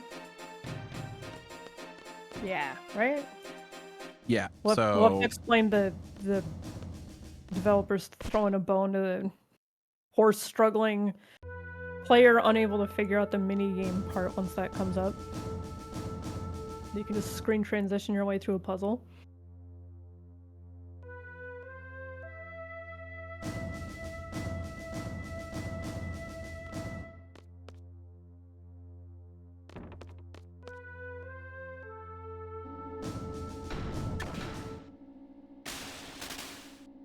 This game is why I hate elevators, by the way. Really? Yeah. I don't know, I have a fear of getting caught in elevators. That legitimately start from 8? Honestly, I think so, because Oh, no. I probably have some like subconscious fear of things from this game too. I played this when I was around 8 years old, you know, formative years, and there's some same creepy stuff in this game. Yeah, especially the final boss. Yeah, the whole time compression, melty visual of things towards the end is like, it still kind of gives me chills, even, you know, even as an adult. I mean, that's just like going to a Fish concert. I can't say I've had the pleasure. Me neither. Just a bad joke. But the, like, trippiness of this game, I think, is unlike anything I've experienced before. Yeah, Like, I know FF8 has its quirks and things that they could have done differently and blah blah blah, but man, I think the stuff that FF8 excels at is, like, they definitely set an atmosphere. There's a lot of, like, iconic, weird stuff to it that I am very much on board with, and it's one of the most unique JRPGs that I've ever played, I think.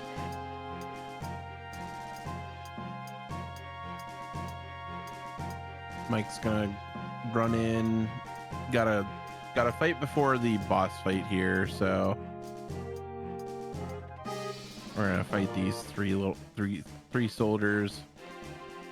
Ideally, we get quick Irvine limit. These ones don't do anything too bad, right? No. This is fine too. I think it's the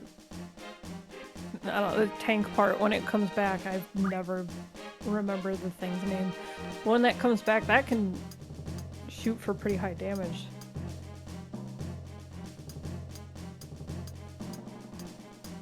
Yeah, so here we should only need an Irvine and a Squall attack. Probably get the Squall attack first. Yep. Then we'll send the Irvine attack. Hopefully it rolls high enough, and yep. That's good. Beautiful. Easy.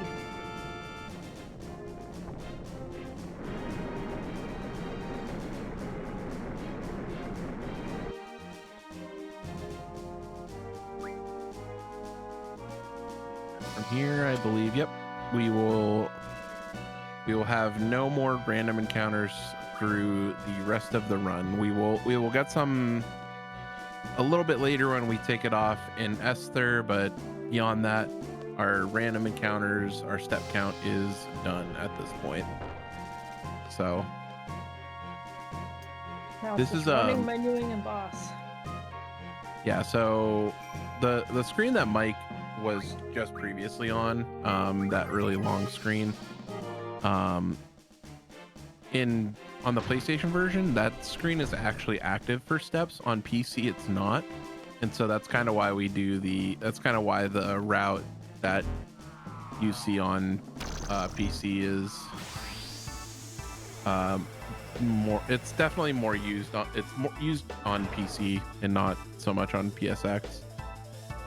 Yeah, all the runners, by the way, will be taking this 5-minute break. It was determined before the relay that, in the spirit of fairness, that everyone is able to use this 5-minute break so that you can use the restroom, get up, stretch. So, yes.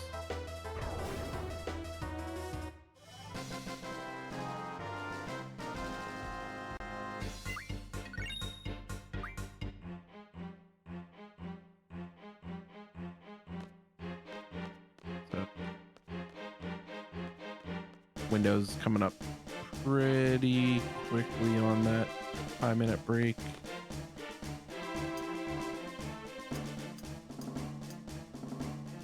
All right, I am back. I found a solution for my headset. My headset's from like 2016, so the battery life only lasts like 30 minutes, so I apologize. Whoa. Good. We're charging as we go. I figured it out. We're good. Sweet.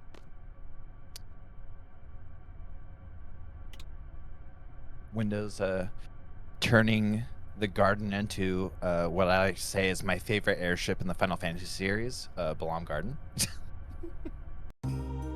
People won't think of it as an airship.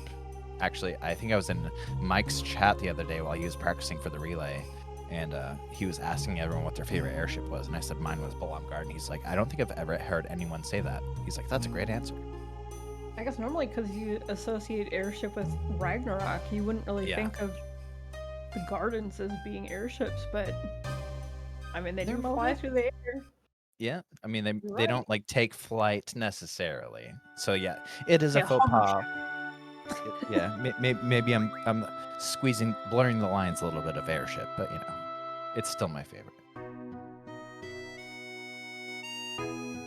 It has a bridge, okay? So I'm gonna call it a ship. It's specifically like the bridge shoots up and like then it takes flight. So I'm going to say that it absolutely is a ship because it has a bridge. Yep, I'm right there with you, man. I agree. Yeah, it's not even the coolest ship in its own game. Are we doing Irish jig? Sure looks like it. There we go. I mean, there's only one song option here, and it's definitely that. Yep. I can, I'm just going to go ahead and make a prediction now. So Mike's going to jig. Bodcap is going to jig. Windows will not jig. You think Windows is doing kind of the, like, he's Windows showing is off old the school. correct things, the non-meme things. Windows is old school. Like, he's not going to 360 dog. He's going to Keeping it name pure. Angelo, Yeah. Favorite ship is the Air Soldier. Oh. That's a take. Yeah. It's a good take, though. I like it. I detest that minigame. Speed advantage between Jig, Eyes on Me, and Messing It Up. Messing It Up, I don't know how big of a difference it makes, but between Jig and Eyes on Me is only like 7 seconds or something like that. It's mostly negligible, but way less fun to do Eyes on Me when you could have the Irish Jig blasting in your ears for 5 minutes. But, like, think There of it he this is. way. Good job, chat. This game is so optimized that, like, choosing Eyes on Me over the jig could, like, be the difference between, like, you getting world record or not. Like, that's how tight this game is sometimes. Yeah. Yeah, that's one thing that is really nice about FF8. The manips take a while to learn. There is RNG to, like, world map encounters and some aspects of it, like whether you get high or low roll on some bosses. But for the most part, it is a very consistent run. So long as you do your menus correctly, you should be able to finish a run pretty much every time. So when it comes to, like, practicing and getting all the way through to credits every time, very fun, one of the less stressful of the Final Fantasies, I feel like. Like, the end game is much, much more straightforward than I feel like most other FF runs are. Where, like, your final boss gauntlet in other games is, like, the scariest point in an 8. That's, like, probably one of the easier points. Because you have initiative and limit breaks and hero and all this other stuff working for you. But yeah, when it comes to, like, shaving off the seconds to try to get a PB, it has a very harsh learning curve in that regard. Yeah. Going from being a good runner and getting through a run in one go, not too bad. Quite a bit of stuff to learn, but it's easy to pull off. Shaving off time beyond that, quite difficult. This run really reminds me of, like, it's like riding a bike. Like, it takes a lot to learn how to do it, but once you learn it, you kind of don't really fall off the bike very often. Even for me, like, I didn't play the game for like 2 years, and I was able to, like, write notes and kind of like, oh yeah, this is how you do XATM. Like, oh cool, Zell card, sweet. Like, so it's like things that are in the back of your mind, even if you don't do it for a few years, you can hop right back on it. So it has that steep learning curve, but it kind of smooths out over time. I feel like there isn't a whole lot of variation in how to do things in this run. It's like when you pick whatever route you're doing, it almost always pans out the same, which, yeah, for me, that's something I quite enjoy about it, the consistency. Yeah. I don't have to, like, all this weird, obscure thing happened, now what do I do to fix it? I mean, it still can happen, but way, way less than other Final Fantasy speedruns. For a run that's 8+ hours long, you kind of want to know if your run is going to finish or not. Yeah, when you're learning how to do... Oh, sorry, This is the minigame part, by the way, that I was talking about before. The 19 screen transitions? Yeah. Yep, yeah. If one of you guys wants to explain why we just go back and forth on the screen.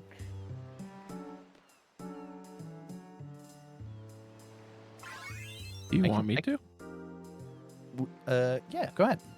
Okay. So basically, if we do all of these screen transitions, the game kind of just, like, recognizes that you're lost and that you can't find the captain.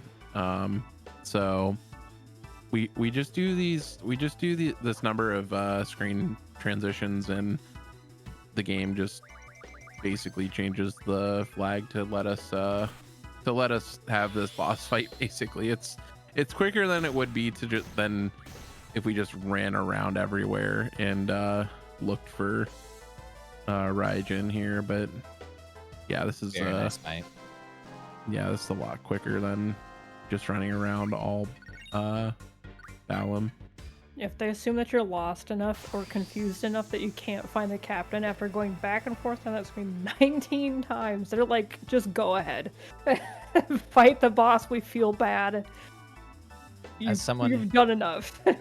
As someone who has to do that mini game for, I'll say it for the last time, No J No L, it's funny to how like the game wants you to like talk to all the citizens in the town, then you talk to like the rascal, and there's like a scene where he kind of like, you can walk out of town and sneak out because they won't let you back out of town if you try to go back out of town after this fight. So you talk to the little kid who's in Zell's house, and he will like help distract the guards for you. It's like this whole long thing that you have to do, and it is painstaking and agonizing if it's your first time playing this game because you are just running around like, what am I doing? About to see Nord for the last time. And that's the Fujin Raijin split for Choco. Bam. Pandemona acquired. Mm-hmm.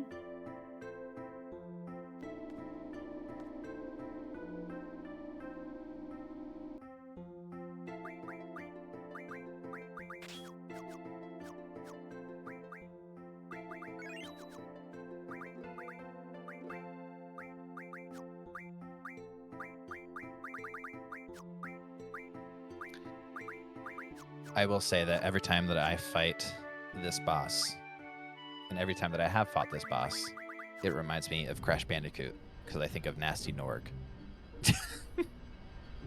Which is like a boss fight in Crash Bandicoot, but my mind always went there as a kid.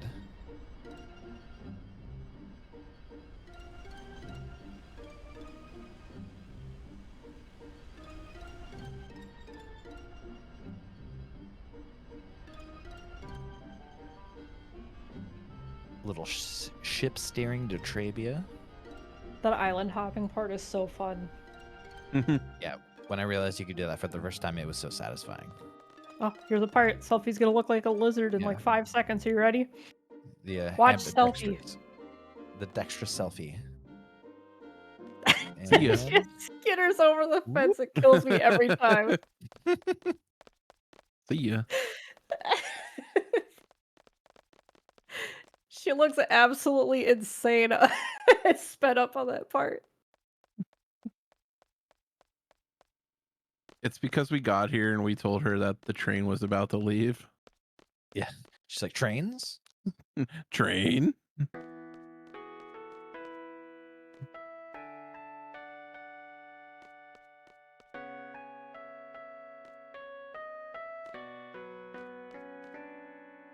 That screen is really annoying. The one leaving Norg? No, the one that Mike just tried getting through. The one Oh, with the that missile weird on it in front that of you the can get stuck concert? on. Yeah, yeah. The one in front of Norg annoys me as well. It's like more up than you think it's gonna be. Mm-hmm. I never thought I would get so mad at how screens get laid out in a game until trying to remember the directions for this game. Again, especially the iconic one when you get off the Ragnarok on a Lunatic Pandora for the first time. The screen looks down.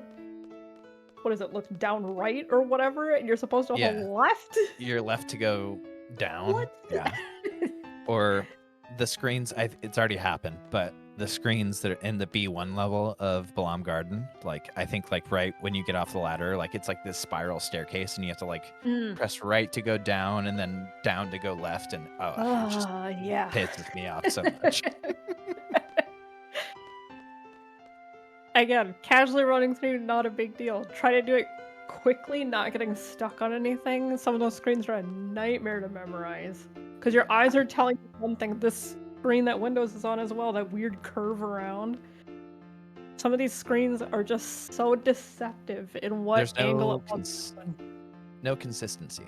Like if you've ever been to the Tomb of the Unknown King, it's like the perspective of like your party in Squall. Like you're always looking over his shoulder.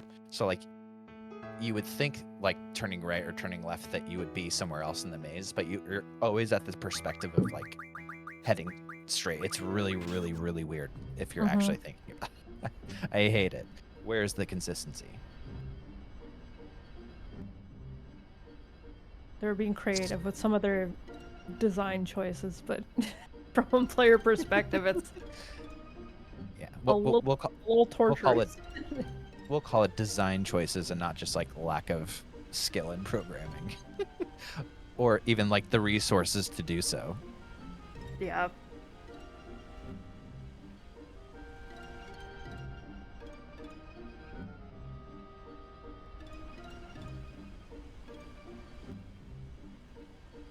Okay, so Mike is going to finally meet Idea, matron, after we've had these confrontations with her as a, oh, I guess not yet. He's going to the ship first, but down towards Idea's, whatever, orphanage, yeah? Yeah, down to her orphanage area, and navigating this area, trying to figure out where the game wants you to go is so confusing at this point. Yeah. Because like they if give you're you this not like whole open map, and they're like, okay, figure out where the orphanage is. Good luck. And it's hard too if you're like learning to speedrun without like really good notes like easy CM that tells you exactly where you need to go, because like you're not paying attention to the story, because like, you know, crammed into that 20-minute long conversation that you have at the orphanage, you're like, yeah, let's go kill mom. And then you just happen to like go that direction and run into the Galbadian ship. For like what the game wants you to do. I'm using air quotes pretty heavy right now, but save the hot dogs.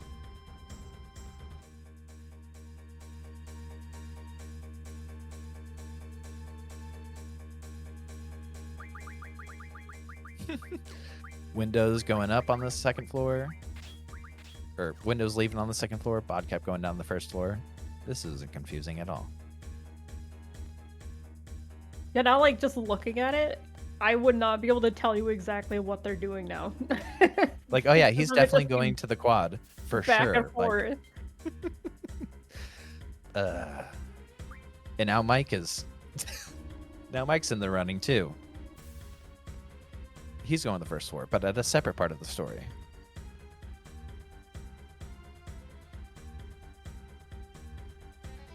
Wait, so Mike is also going over to the quad now, right?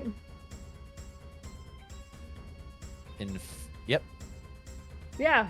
So they're both going over to the quad at different points. Yeah, of the but story. This is so... one of them is to like get run in selfie to do that section, and this is to like rallying the troops, giving the ring to Zell and stuff. This is actually hilarious.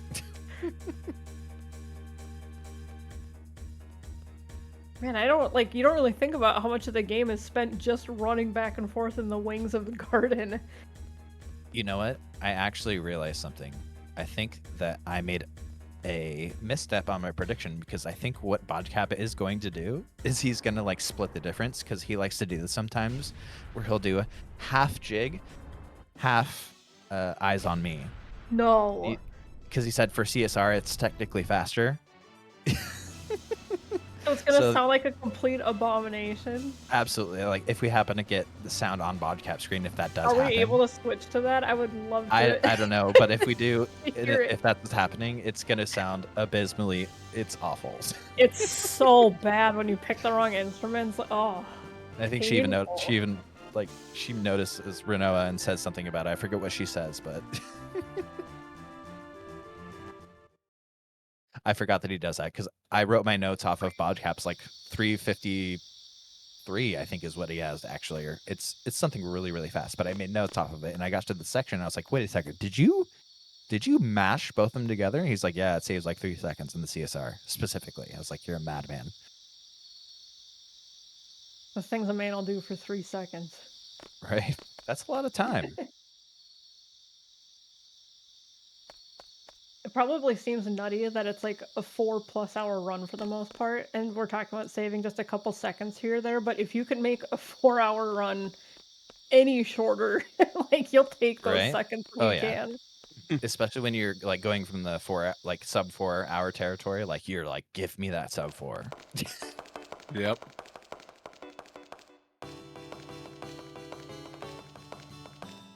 I can't hear it, but I hope it's as awful as I think it is. I turned it up for 5 seconds to hear it. I wish I didn't. Okay. It's so bad. I'm glad I remembered that happening because this is. Wait, hold on, let me turn it up a bit. Yeah, that's Yep, about that's as bad. miserable as I thought. Yep, that's pretty bad. Never again.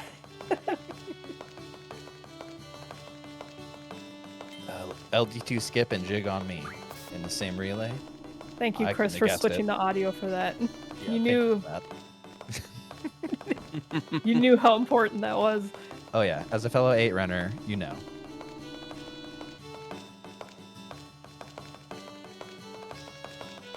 Windows sending off the big bad blueberry for the second time.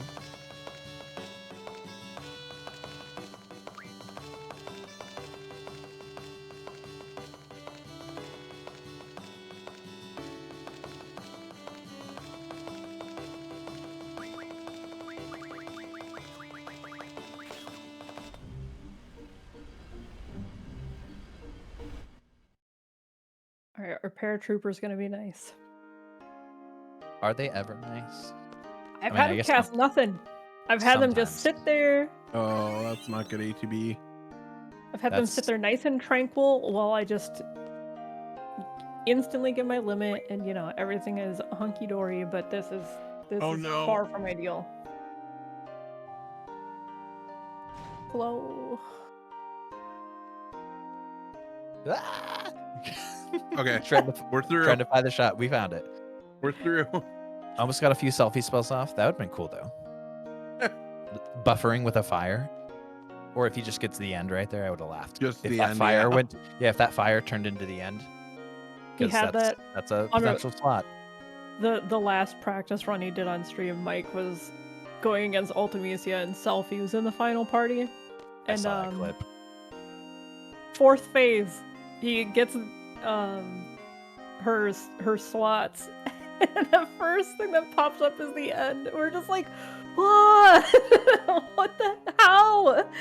That's I awesome. wish you could do that like consistently. I don't know. You probably can. You can manip the end, right? Yeah. I don't know if it's just like Well- not reasonable to try to do it in the speedrun, but like I would love to be able to make that a strat. It's harder to That's do so cool. the more you level her. hmm You know, that But makes a yeah. lot more sense that he took 6 fights to get fish fins. His luck had run out. Yeah. Between that and one run when he was on the Ragnarok, he got 4 Aura Stones. 4!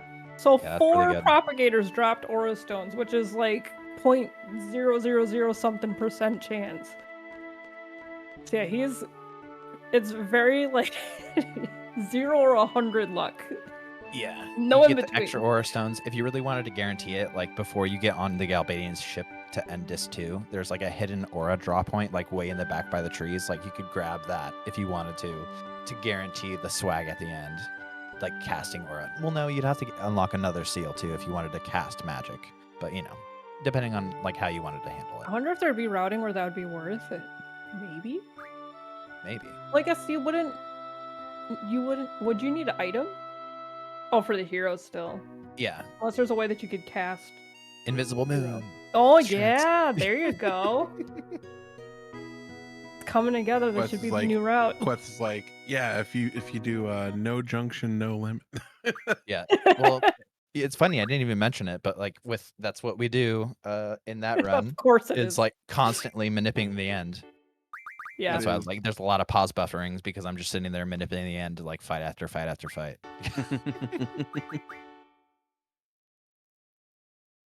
And that's going to do it for the generation on Team Tonberry. Good job, bodcap. All right, what song is Windows gonna play? Oh, that's Eyes a on bass. Me, So that'd be for Eyes sure. on Me, yeah. For sure, yeah. Okay, It's full just Eyes gonna on be- Me, Surprise not me in the slightest. not It's just Jig gonna on be Me.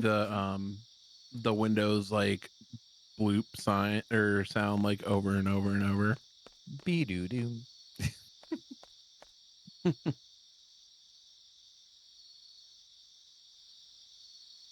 Mike expertly taking out the air soldier. Zero's favorite airship.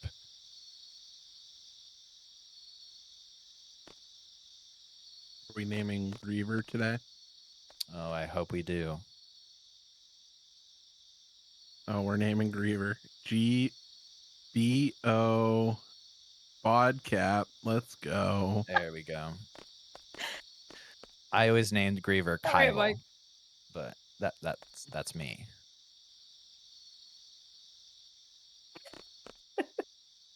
Love that. He wants the satisfaction of taking bodcap down. Oh yeah. Oh yeah.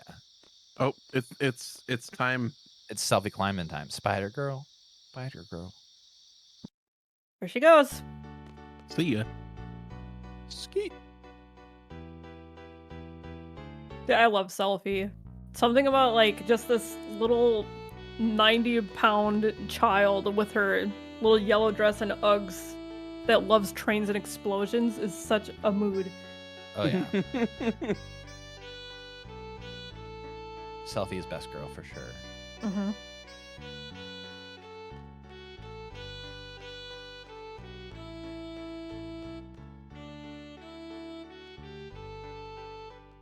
Oh, navigating the inside of this garden. Trying to find all the key cards. It doesn't even like logistically make sense. Like the No. directions you go, like perspective such a wise. headache. Again, perspective wise, just makes no sense. Because I mean, it does have one of the best screens in the entire game, though. Which one? The hockey rink. The hockey rink, yeah. My favorite's also in this area, but it's the one after the basketball court. Is it basketball? Yeah, The- that one's the good one with the- too. Like vaulted ceilings and the little chandeliers in it. It looks Yeah. so different from everything else in the game, and I love that screen for some reason. I think one of my Go ahead. Oh no, I was just gonna talk about the layout of the garden. In Waves, Awesome Waves guide, Easy CM, like Wembley, Donner, she made the map for it, and I remember she was mapping it out. She like messaged me. She's like, "This, like, the garden physically doesn't make any sense. I'm trying to like map it out, and like this shouldn't exist the way that it's written out." It was hilarious. Like, it just literally doesn't make sense. I Weird to think draw one of map. my favorite enemies in the entire game is actually the hockey players on that rink. If you ever have seen them, Yeah. they're great enemy. Yeah, they're an odd enemy. I wish we got to see more often. I wish I was good on my trivia because Galbi actually, like, in canon has a This hockey screen. team, and they're Yeah, called. this They have a is name. a cool screen. Something about that perspective is just so weird looking to me. I love the vibe of that room. Kind It of got like this reminds like me. easiness to it. Reminds me of the Yep. perspective of like where you fight the sorceresses, like that same dome-shaped room. Yep. in, yeah. Very Oh, well done. Server Cerberus skip. skip. First coming try. up. See how it happens on the way back. Yeah, I'd be curious to see what his strat is for Cerberus skip. Yeah. All right, what I are we haven't doing? seen a full run of his Oh, Clean. oh wow, yet. that was honestly incredible. Yeah, he didn't get the third tail flick, so it's good. Yeah. Once you start seeing like third and fourth tail flick, you're just, whew. Yeah, that's like the RNG can get really out of control for the rest of the game if you let that third tail flick go through. Yep. Yeah. You know, people aren't going to be able to tell if you're kidding or not, but when people describe being able to tell the manips and skips in Final Fantasy VII, it does sound like that. You have to Right. go on top of the tower in Cosmo Canyon. Wait for the disc to spin around 3 times.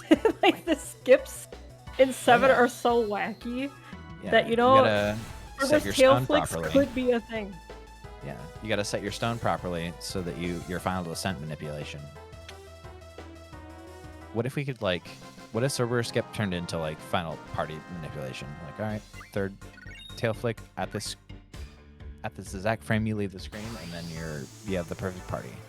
It wouldn't surprise it could me. be a thing. Who knows? I mean, that's kind of exactly how we get Caraway code. So, just like reading one RNG scenario to like figure out, you know, another aspect of lining up what you need.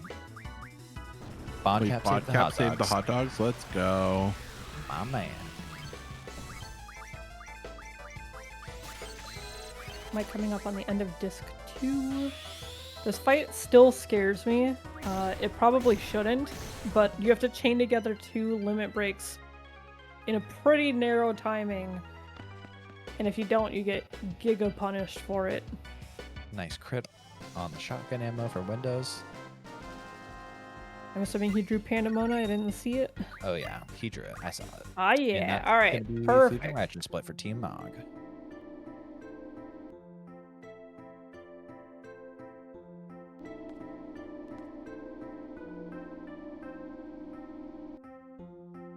Those are some nice, like, parallel lines going on there, pretty much. Yeah, they're. I feel like I'm guessing the voice chat is playing What's That Pokemon right now.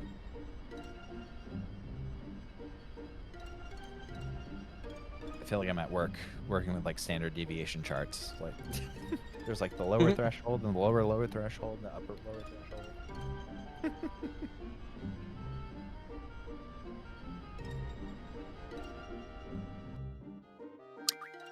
So they're always trying to run from battles because there's like wind up animations that happen. So like when Squall goes to attack, he kind of like puts his sword over his shoulder before he's gonna go. And then also when they're at low HP, they kind of like skulk and drop to the ground. If you're running, you skip those animations. So like in each battle, it maybe only saves like a quarter of a second, if that. But over the entirety of the run through all the battles that you do, you end up saving like a couple of minutes. So that's why they're always running.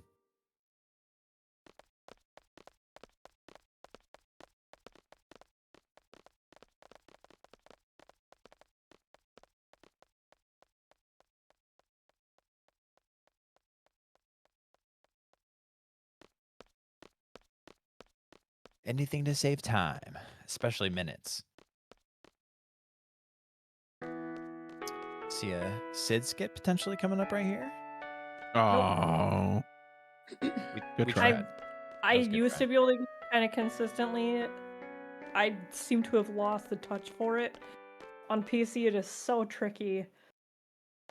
That saves what, maybe 10 seconds or something? That's a pretty big one. Yeah, it's about 8 to 10. Yeah.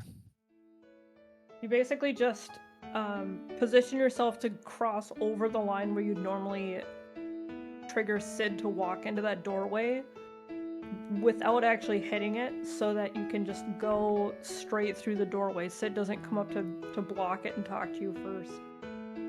For those of you who don't know like what we're talking about, in this scene that Mike was in previously, there's like a trigger line on the floor, and when you step over that trigger line, Sid will come out.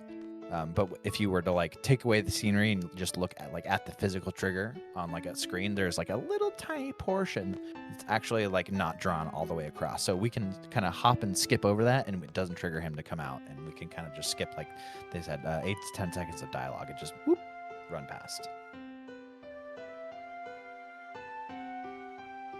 Make sure you choose the right party here. Yep. Oh gosh. I've done that That's before. Stressful to fix. It is not very fun. No, it is not. Because you're already like splitting up your party anyway, so you have like stuff on other people, and yeah, trying to do that and you're not prepared for it is really messy.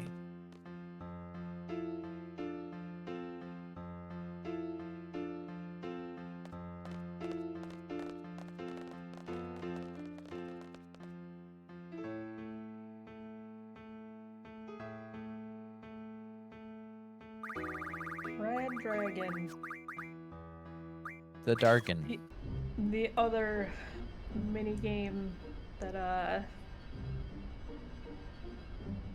it's not so kind. Sometimes the dragon, like, for the most part, you can tell when he's gonna attack because it's like, I don't know, settling back into his animation. He does it like really fast, like this little head shake. But then sometimes he does what he just did to Mike, just does this quick attack that you literally cannot dodge in time. It just hits you, and sometimes he just does it 3 times in a row and you're dead.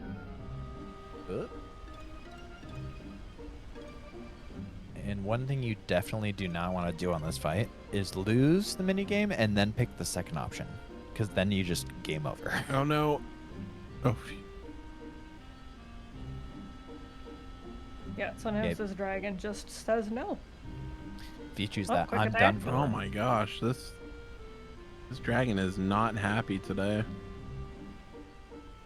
I've found if you interrupt when he's going to attack, so he does that like quick head shake.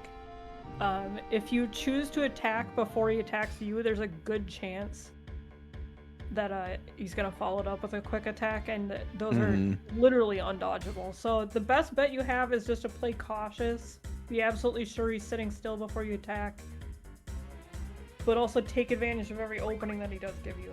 Yeah, This being is reactive. the most spicy little dragon today. Look at this. It's been a spicy meatball. Almost for sure. killed him again. All right, we're through. Goodness. Got it. Windows also saves saved the hot dogs. Let's go. Nice. Very nice.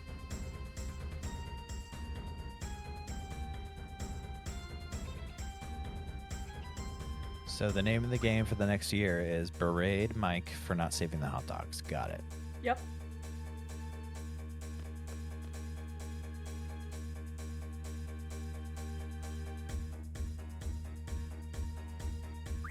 Do a little menu before the Ruby Dragon fight.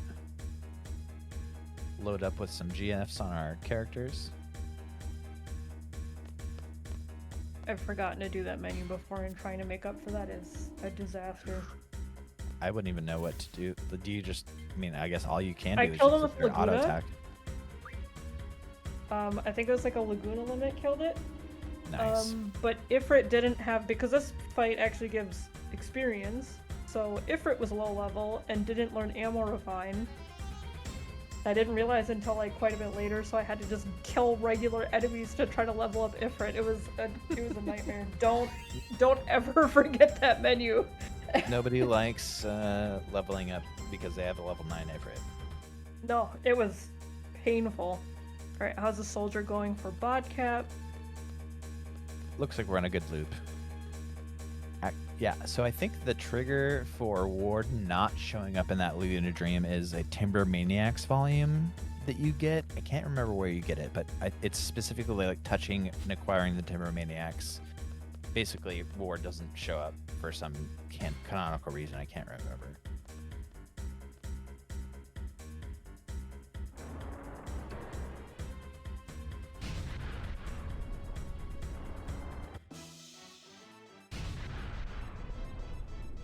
Nice, clean air soldier, let's go.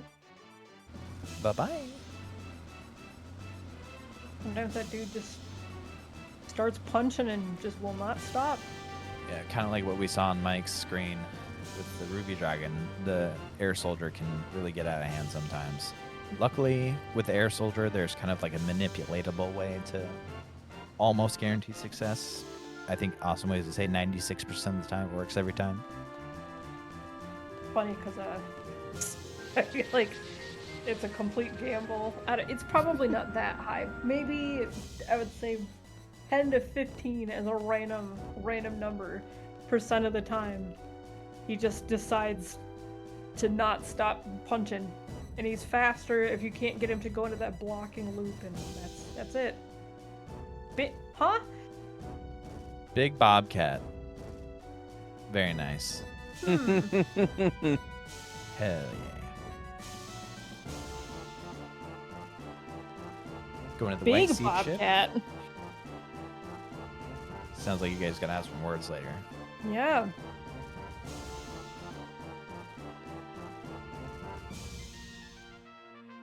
think he's making fun of me. He's having a laugh. Maybe he's like little bodcap and then you're big bobcat. Just because he's a creeper. You see how much of a tongue twister it is? Yeah, he's feeding us content. Now I'm curious what Windows is gonna name his. He's got to pick something silly too, right? It'll be Stinky Quetz. It'll be good. Is that too long? STKY Quetz. Yeah. Yeah, there you go. I think it's like 8 characters or something that you get.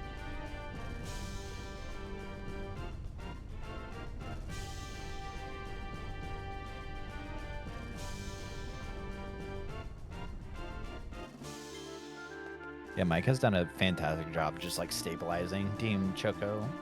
Like I know they had like a really big lead from FF1, but like we were talking about earlier, Windows and bodcap are like titans of speedrunning in this game, and Mike is a newer runner who has been doing fantastically, but he's been able to stabilize over the entirety of this run. The 3 hours and 18 minutes that we're in here. Yeah. Multiple minutes in the beginning just from bad RNG too, and they've still managed to level it out. Like, this is a very close race. We saw so many firsts. Like, we saw some crazy RNG that we literally have never seen before with fish fins. Like, it was like 1-1-0, 1-0, and then he got 2 or something like that, and then LD2 skip from Windows. It's been a crazy relay this year. FF Relay Series 10. A good one to show up for sure.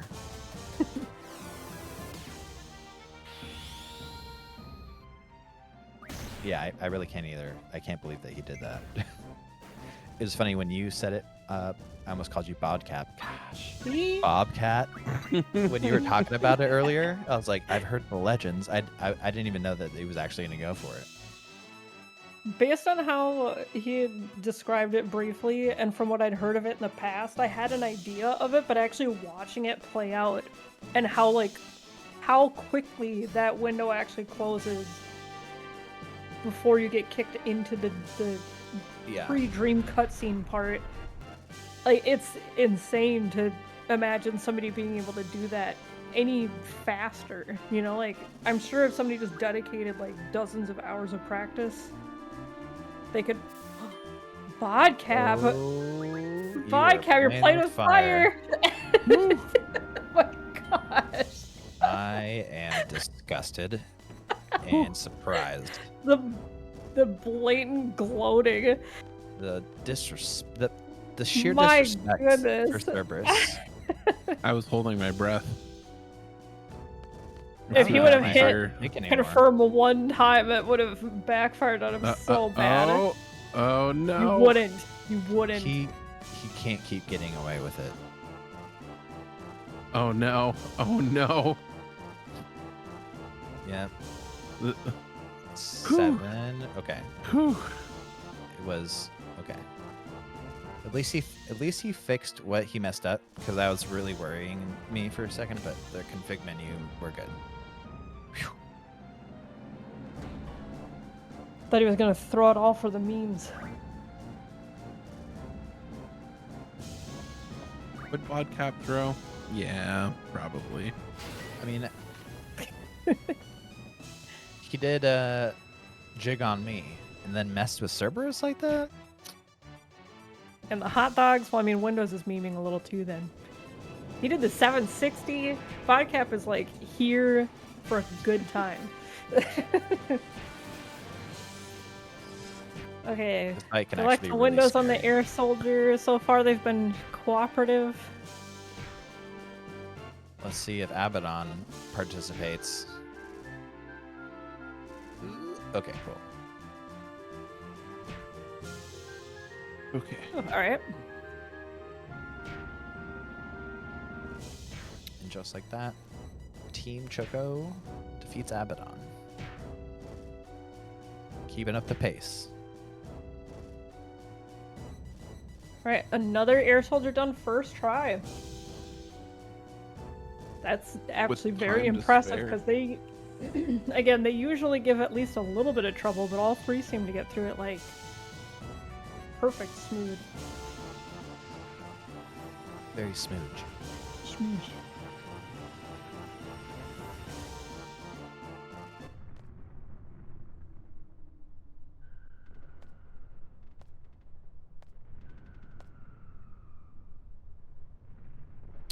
let's see what we got for a name. Of course.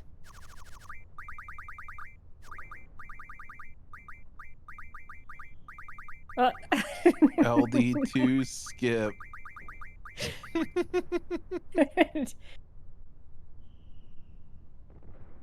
Respect. What a champ. Yeah.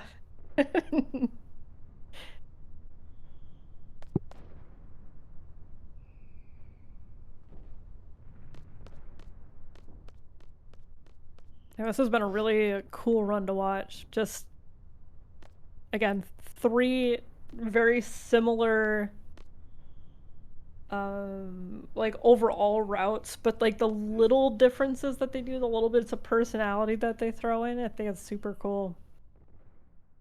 I think just like this relay overall has been pretty wild, and we're not even 10 hours into it. We're not even 7 hours into it. True. We've had a world record. I heard some crazy RNG was happening at the end of Legends 2.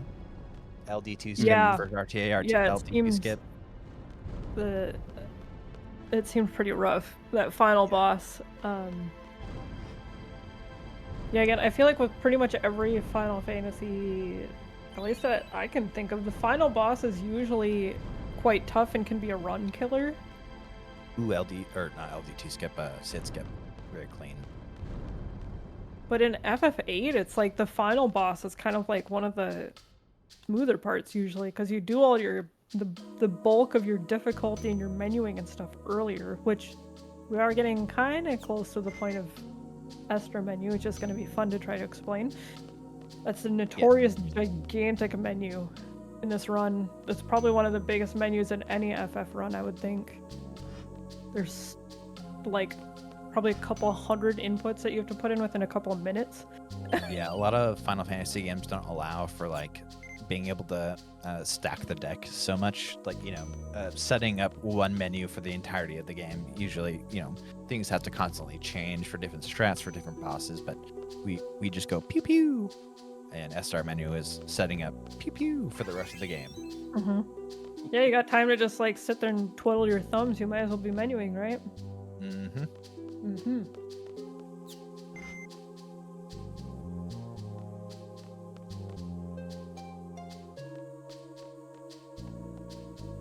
Windows is almost on my favorite screen.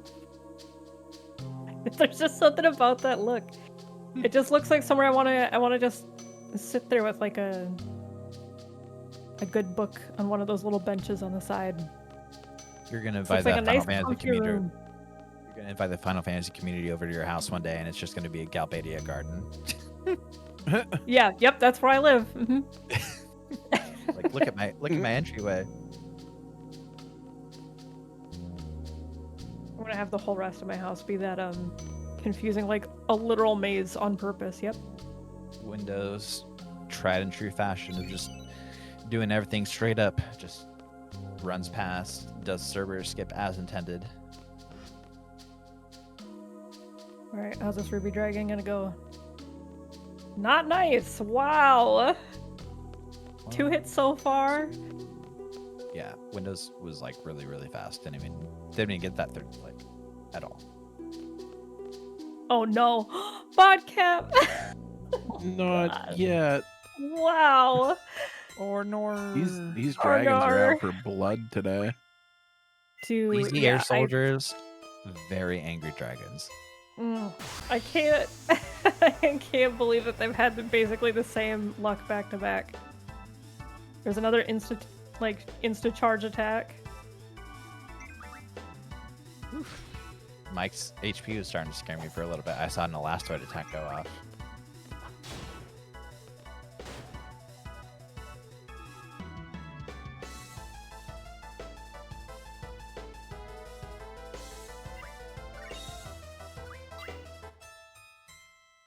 Okay, Windows about to be done with disc 2.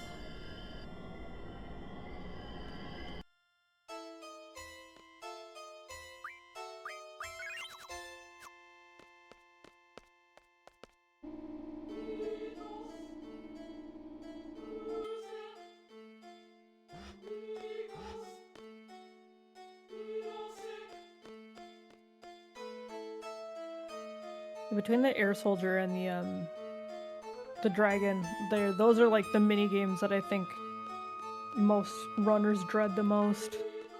Feels like you can do everything right and it still is out of your control if you're gonna lose.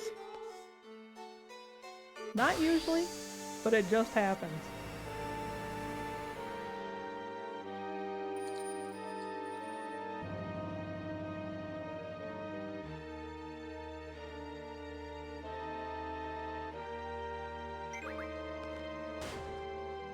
Did bodcap forget a menu?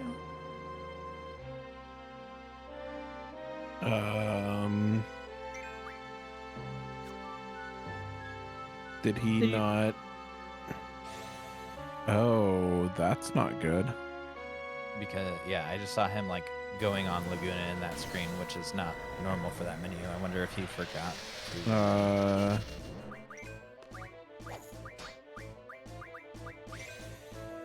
Did he? Oh, he never put Pandemona on. Or wait, no, he would have had to, right? I think Yeah, he might have forgot to do the garden exit swap. Yeah, that's a good call out.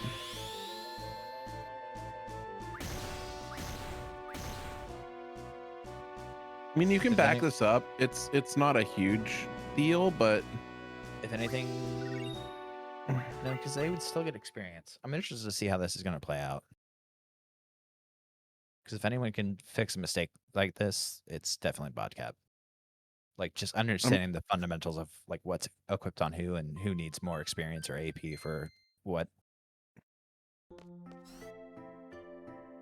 Yeah, we need to make sure that Ward Ward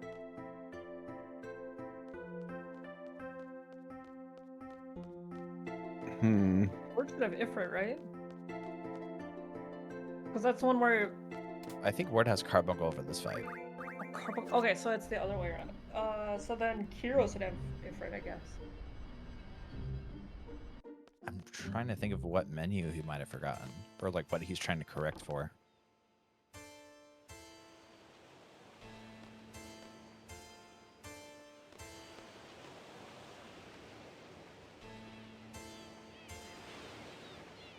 A clean SID skip for Windows as well.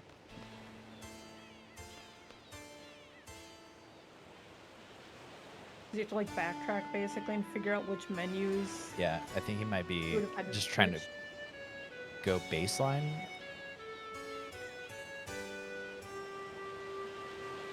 So kind of the problem with having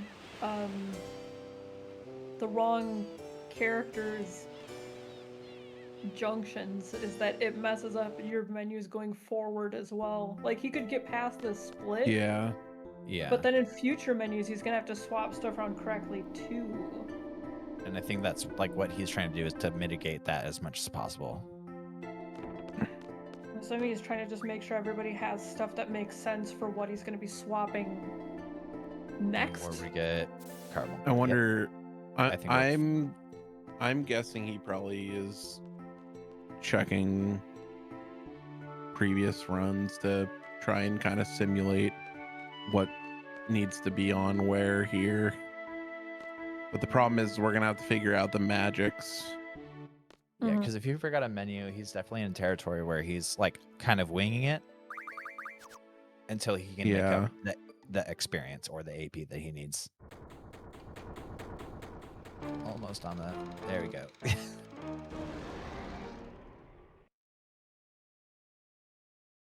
Yeah, it puts you in a really tight spot for some of the bosses later on where you normally kind of just barely have the right setup to beat them. And look at where Windows really is scary at. if you don't fast enough. Oh, Windows is caught up. Yep. It's time to go. As long as bodcap got his, menu in order though, like I'd say it's worth losing the couple of minutes of making sure everything looks correct. Yeah, especially like there's so much area where he can like save time in the run by not having that mistake. So if he took the time to set himself up, we're flying from here. As to where normally, like if I was running and I made a mistake like this, I would probably just reset, which is not something you can do in the relay, right? So having this kind of like muscle memory to be able to do stuff like that is, Yeah, I don't know where their last safety save before this would have been. Probably long enough ago to not be not be fun. Yeah. I'm gonna guess even if there was a safety save, was it before the mistake was made?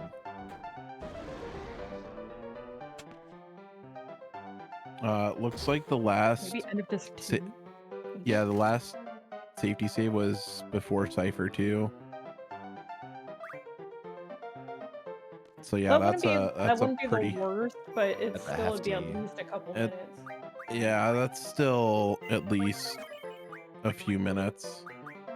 Yeah, so I think that he just didn't have the magics available to him because he had like some kind of swap or miss menu, so like he couldn't put things on people in the dream because they were on other people who weren't in the dream.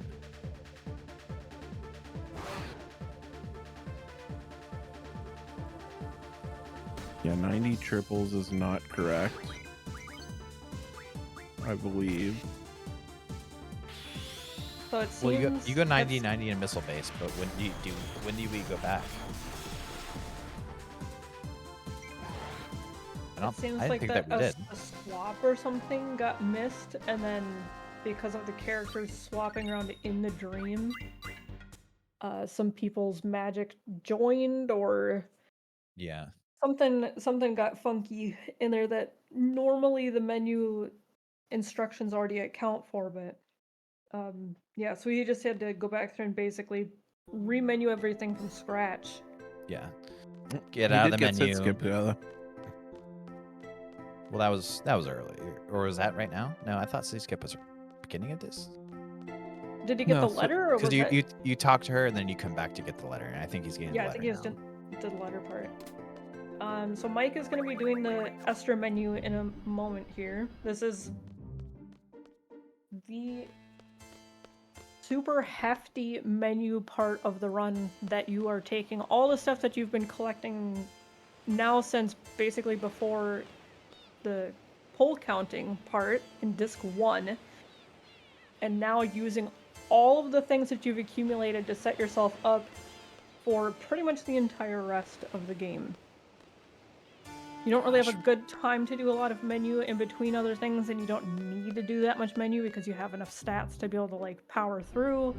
The stuff coming up is really, really, really advanced, high level bosses and everything. So now we take all that stuff that we have been collecting and cram as many instructions of that menu as we can in during the couple minutes of downtime that you have while you just wait for Lunatic Pandora to show up at the first pickup point.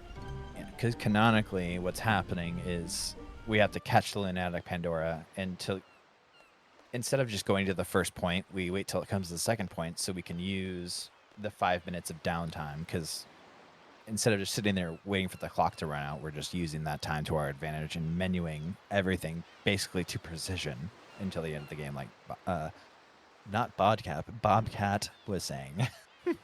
I think that's 3 now. Yeah, I knew as soon as it slipped out, it was just going to keep happening. Yeah, you're gonna see a lot of like just going back and forth in menus and going to shop things, and so you're pretty much using a couple of key items. You're using some strength up things on Irvine so that I'm assuming it's basically safety from low rolling. You go in and shop, you sell some expensive stuff so that you can buy a bunch of scrolls to be able to use in your GFs. And for whatever reason, one of the shops is closed, so when you try to access it, they're like, oh, we're closed today, sorry. Here, we're gonna give you the most valuable rare item in the game. Have a free Rosetta Stone so that your GFs can use 4 abilities. Sorry for the inconvenience. So you get all these really powerful things at one go. You slap them on the appropriate GFs, swap around some magic, make sure everybody's junction up for the next handful of bosses because this turns into the boss rush part. It gets pretty, like, rapid fire, one fight after another here. So we just set up for all of that in one shot, and yeah, it's a million instructions. Getting high level magic, putting it on the right characters, getting the like safety strat stuff, so you make like extra curagas to put on characters so that they have more health. You're refining Are you fighting ammo at this point? No, that's after the... That's once you get level Other 10, part. so that's a little bit later, yeah. So you're making your, like, demis, you're creating zombie magic so that when you fight Ultimisia all the way at the end of the game, you're making zombie magic as kind of a dummy magic placement so that if Griever is going to blow away a magic, or Ulti is going to blow away magic, it's going to be the zombie and not what you actually need. So it's a lot of things that are in preparation for much, much, much later so that you don't have to fuss around with menus for the last hour or so, 45 minutes of the run. Okay, so it is this menu we go back, because we do 90-90 in missile base swap, and then we go back to 100 in this menu. I forgot about that. Wait, for which part? In this menu, you like give the triples to one character, so like one of them stocked with 100, because we split the triples 90-90. It's just been so long since I've done this menu for myself. I'm remembering what's happening while watching Mike do it, because it is so extensive. And Windows and bodcap are both getting up pretty close to Abaddon now as well.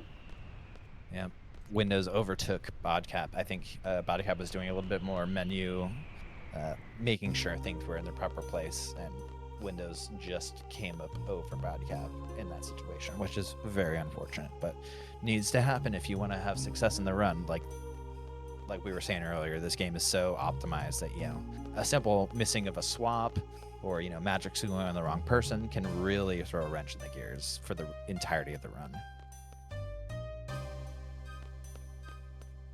He's moving some of his extra items around. It looks like he still has time to One spare. full minute. So you prioritize doing certain actions in this menu. It's a very bulky menu. But if you do end up having time, like if you get comfortable enough with the mandatory steps, you can do some rearranging to make later short menus just, you know, right there on the first page that you're going to pop into the menu, so that it's just, again, while you're sitting here waiting anyways, if you can move things so it's a little faster for you later on. Now he's got to just kind of pick which things he wants to spend that bit of extra time on.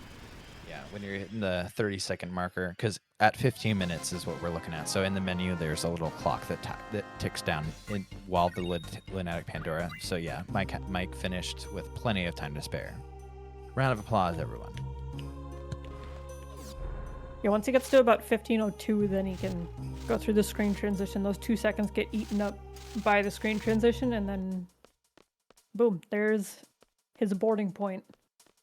Is Abaddon going to show up? There it is. Okay.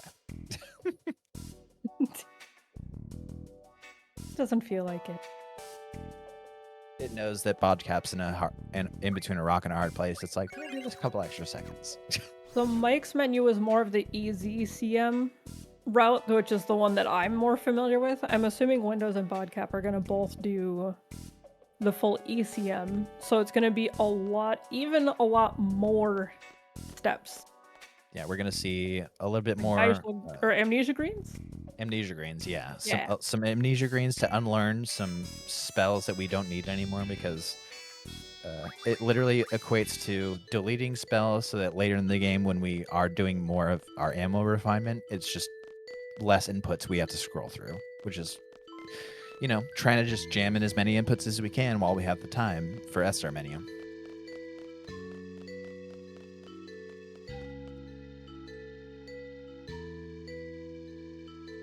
Wow, look at that graph there. Team Mog and Team Tonberry in one split, just whoop, crossing streams.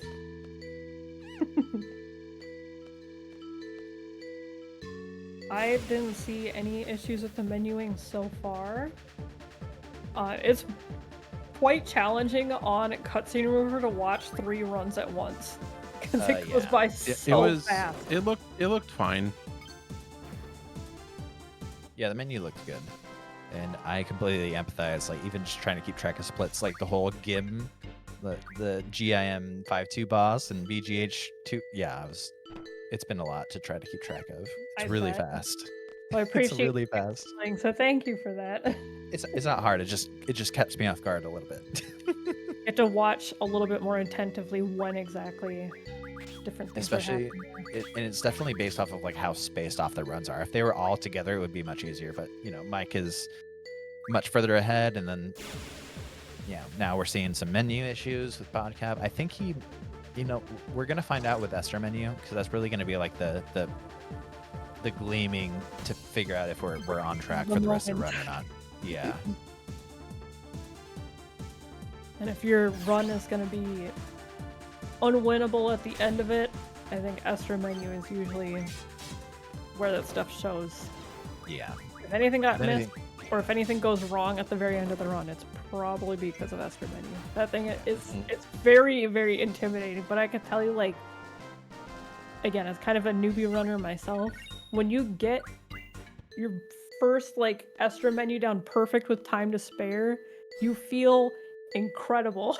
Like, it's such an awesome feeling to, like, really get good. these speed runs down. Highly recommend. If anybody's interested in this run, it is very accessible. It's super fun. There's a great guide for it. The community is amazing. Come on down. RSCSR has a break.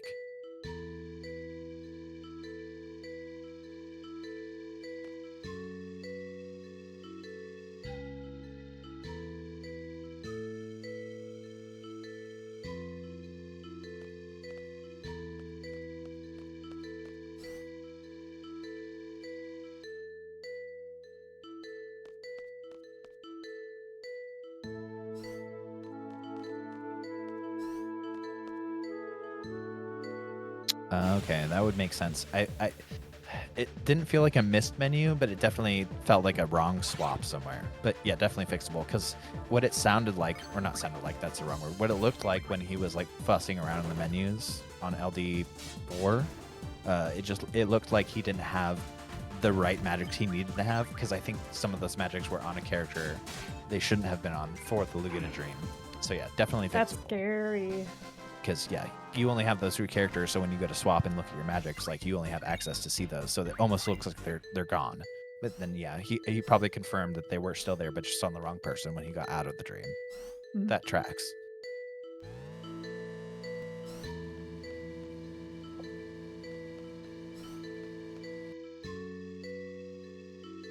There's a bunch of little, like, movement tech things you can do in space.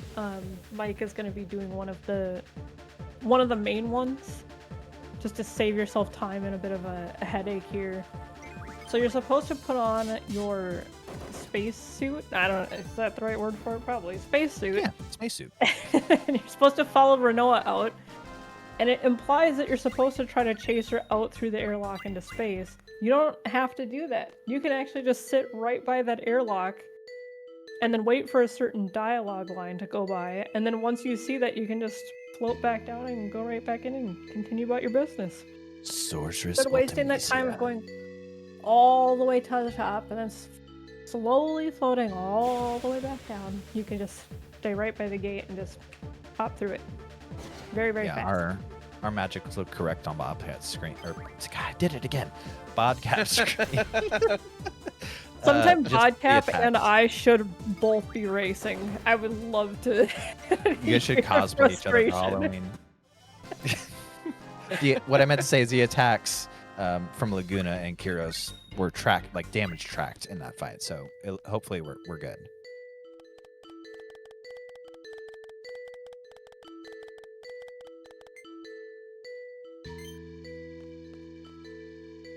Like, I'm not even tired. Like, it's like 1 p.m. Like, I woke up the relay started at like 6 a.m. for me today, so I'm perfectly fine. It's just really hard to not mess your guys' names up when you guys are together. It is difficult.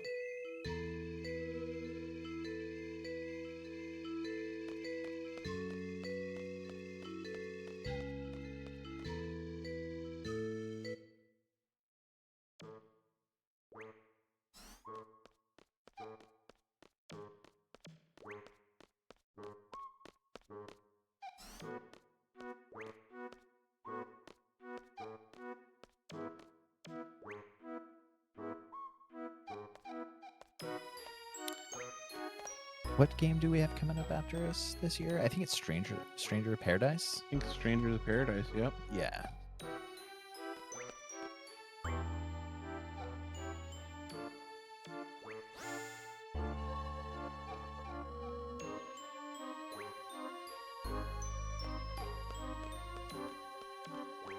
I think a lot of the runners in that category are also FF8 runners. Yeah, I think Cyanide's running it. Yeah, and Zidane, I believe. Oh, and Zidane. Is that just a weird coincidence, or is there like something? No, I think about that's just the a weird runs coincidence. That... Okay. Yeah. Like with some games, the runs are a little like the same energy.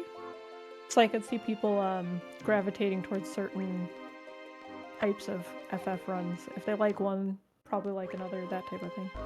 Yeah. I haven't even played Stranger of Paradise, so I couldn't even tell you. I think I've avoided watching it because I haven't played it, so I don't know if it would even be spoilers in the speedrun. You'd probably just skip through everything, so it wouldn't be spoiler heavy at all. But you know, bosses and stuff like that.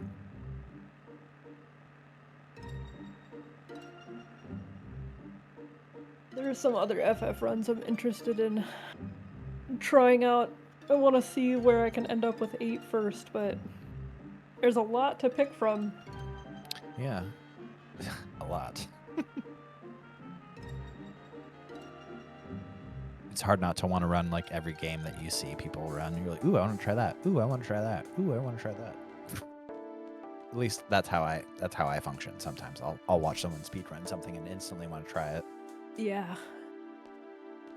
It's hard to like, I don't know. It takes a good amount of like time dedication to learn a run as well as you kind of need to feel comfortable with it. Quite a time sink for the initial learning. Yeah. Yeah, especially if you're like trying to write a guide and all that stuff, like along with it. It's not just like I'm just gonna spend 15 minutes a day. No. No. Now some Not runners for I've learning a talked new to game. while they were like working their way, up towards the top of the boards were like, yeah, I would get home from work and I would just do my 8-hour run and then I'd go to sleep and do the same thing the next day. And I was like, oh, that sounds so awful. Yeah. that grind is real. All your free time goes to your run, especially again if it's like a full 8-hour run every day. Oh. I totally get it though. Like, if it's something you want to do, you want to make it happen, right? At least that's how I operate. Because like if I spend too much time trying to do the thing, I won't get it done. I think sometimes that's what, at least my ADHD says that. I don't think there's been any run that I've wanted to do at that level yet, but I know there will be. I'm waiting for it. Something is gonna hook me where I'm just like, I want to be number 1 at this. I want to know everything. Yeah, you want. I am the game.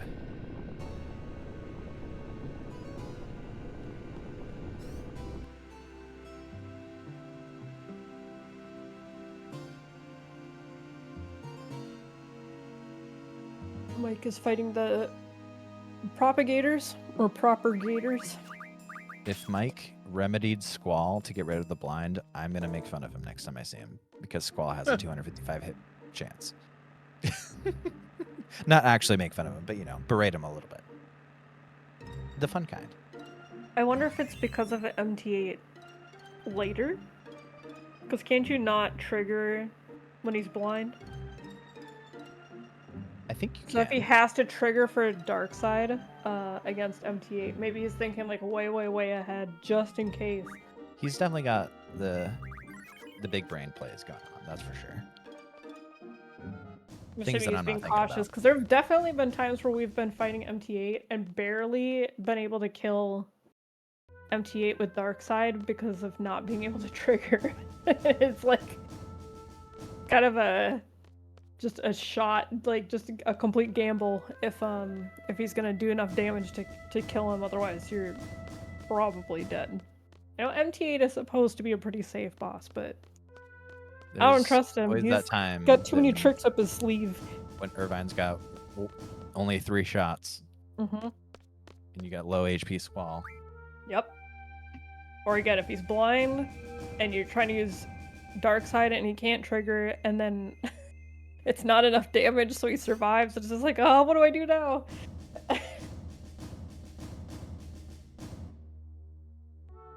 So we'll be getting the Aura Stones next.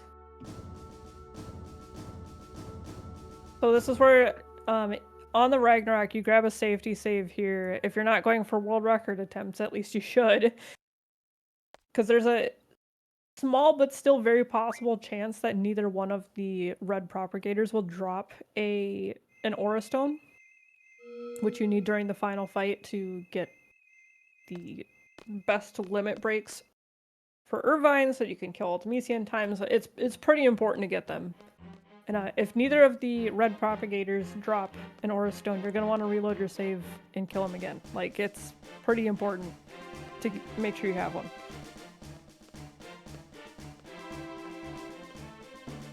Yeah, it's going to be a lot harder, aka very, very hard to get Irvine shots off the way that you need to get them off in the final fight without that Aura Stone.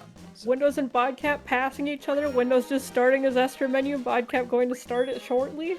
High five. Crazy. All right, so try to follow along these inputs on an ECM Esther menu and watch how fast it goes. How many things they have to do in this time. All right, chat. Who's the faster menuer here? Really don't answer that because we're also going to be revealing if bodcap is having any menu inconsistency. So just watch how fast menuing is in general. Just appreciate. Yeah. I do think that I have a good feeling that we're straight though with bodcap setup, because I do think it might have just been a swap into the LD. It seemed like he's got it corrected now. Yeah.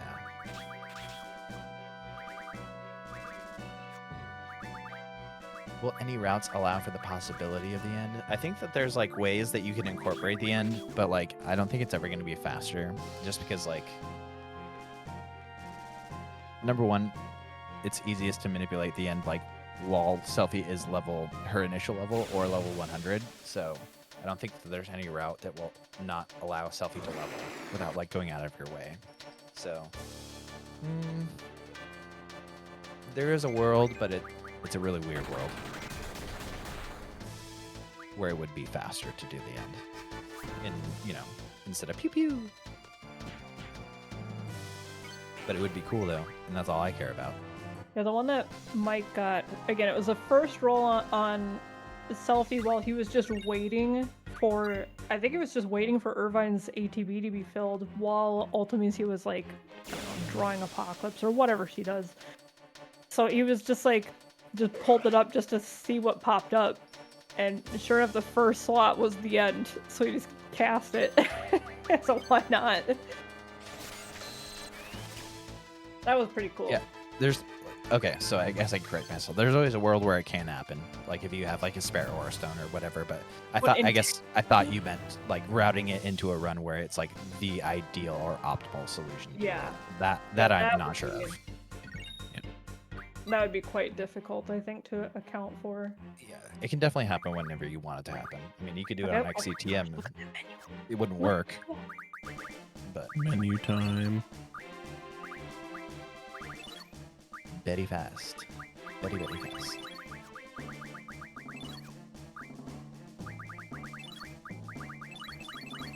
I don't think Squall got demis, but should be okay.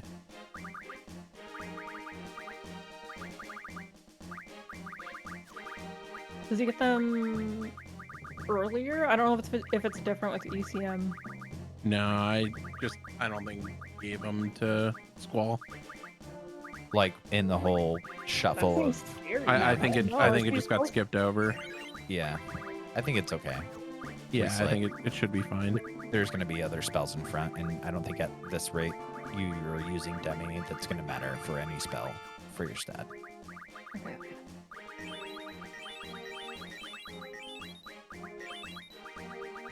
Goodness, the speed of these inputs. Yeah.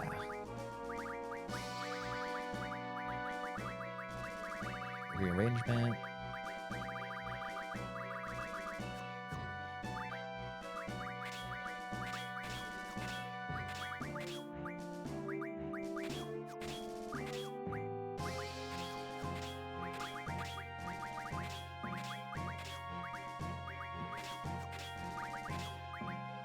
Item. Chemical. Item. Switch to as well. Oh, what is this? What is this? Get out of here! Are you What kidding is this me? swag? Get out of here. We had time to waste. Let me just throw in a little speed quiz. Get out of here. Hell yeah. What This in is the... this is what we came You here gotta to see. be kidding me.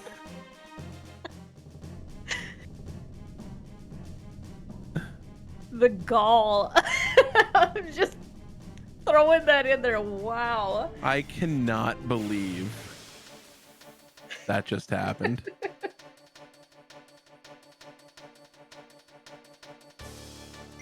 It's part of the manipulation.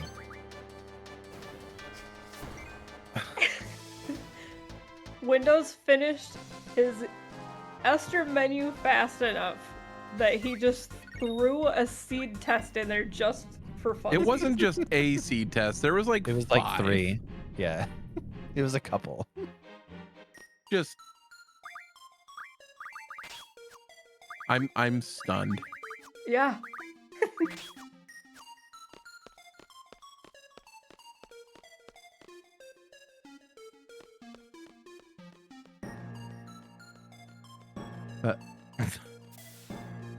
Yeah, I think he only passed 1, but that's okay.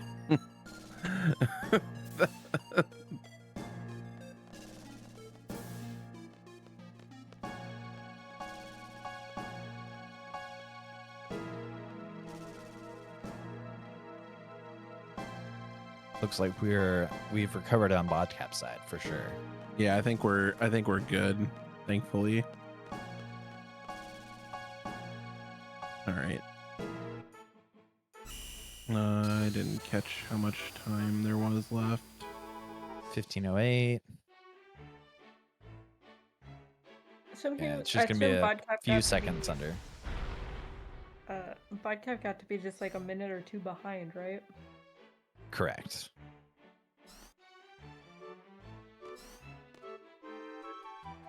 I think just with the extra little prep and making sure that we were good to go.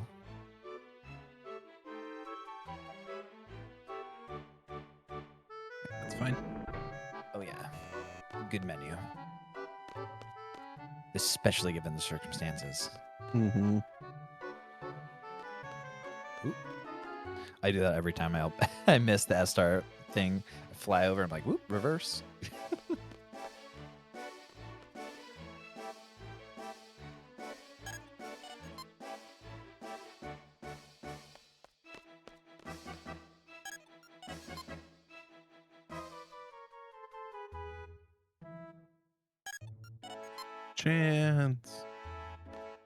Chance.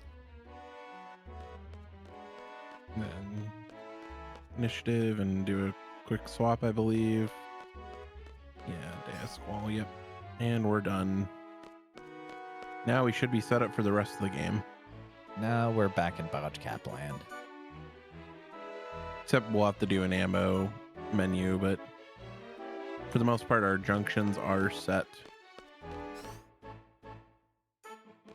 Yeah. Fun fact, you definitely can run from that battle, and it sucks really, really bad when you do. Yeah. Don't do that. Because you can't just get another encounter at the same pickup spot, right? You have to go to the you have next to go to the one next. You have to go to the next one and wait and all just that sit there time. and wait. Yep, and then get in the same encounter that you ran away from, and then kill it, so you can get on the thing. Ugh. And then yeah, it's really rough. Do not flee. Do not fleet and posse. It's like probably the worst spot in the game where you could run away when you don't mean to. Like it sucks when it happens in the castle. You're like, oh no, and you have to fight the boss again. But like that's an egregious time loss running away from that fight. It's actually like what? 10+ minutes. Is it that much? Because it's like you board at 15. I think you have to wait till 8 minutes to I thought it was to pop on that 12. screen. I thought it was 8. I'm not sure. I think it's can't 12 remember. to 8. Regardless, it's multiple minutes. Yeah, it's a lot of just minutes. Nothing It's a lot of minutes. that benefits you. And then like you run in from like a different section of the Lunatic Pandora, so there's like more screens you have to go through, and yeah, Yeah, it's. I think you it's like run into tricky. MT8. Because you hold, like, at least the way that I do it, like, you hold the controller kind of weird because you're holding the triggers for fleeing for a lot of it while being able to quickly cycle through your limits and then being able to hit your bumper for, like, Renzo and Irvine's limit. So, like, you're holding a controller weird, you kind of get in this muscle memory of it. And then you get to that fight and the ones in Alti's castle where you're suddenly not supposed to flee. It's like the only ones where you're not running during it, pretty much. It's hard not to. Like, your hands are just so accustomed to holding the controller a certain way and always holding down the triggers that you don't even, like, think about it sometimes when you flee and it's like, what have I done? I can't undo this anymore. I have to just sit and wait. Yeah, it screws you up really bad and then you just have to sit there for a couple minutes in shame while you wait for the next boarding point.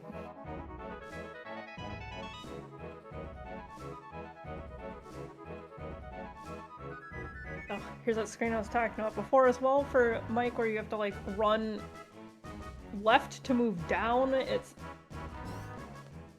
laid out so weird in this place. Yeah, we need a... Yep, needed 3 there.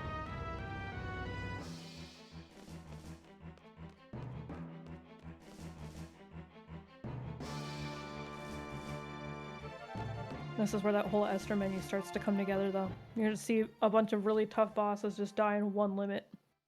Yep. That's another one of my favorite CSR animations is normally Renault, like, kind of like walks very weirdly there, but she just sprints out.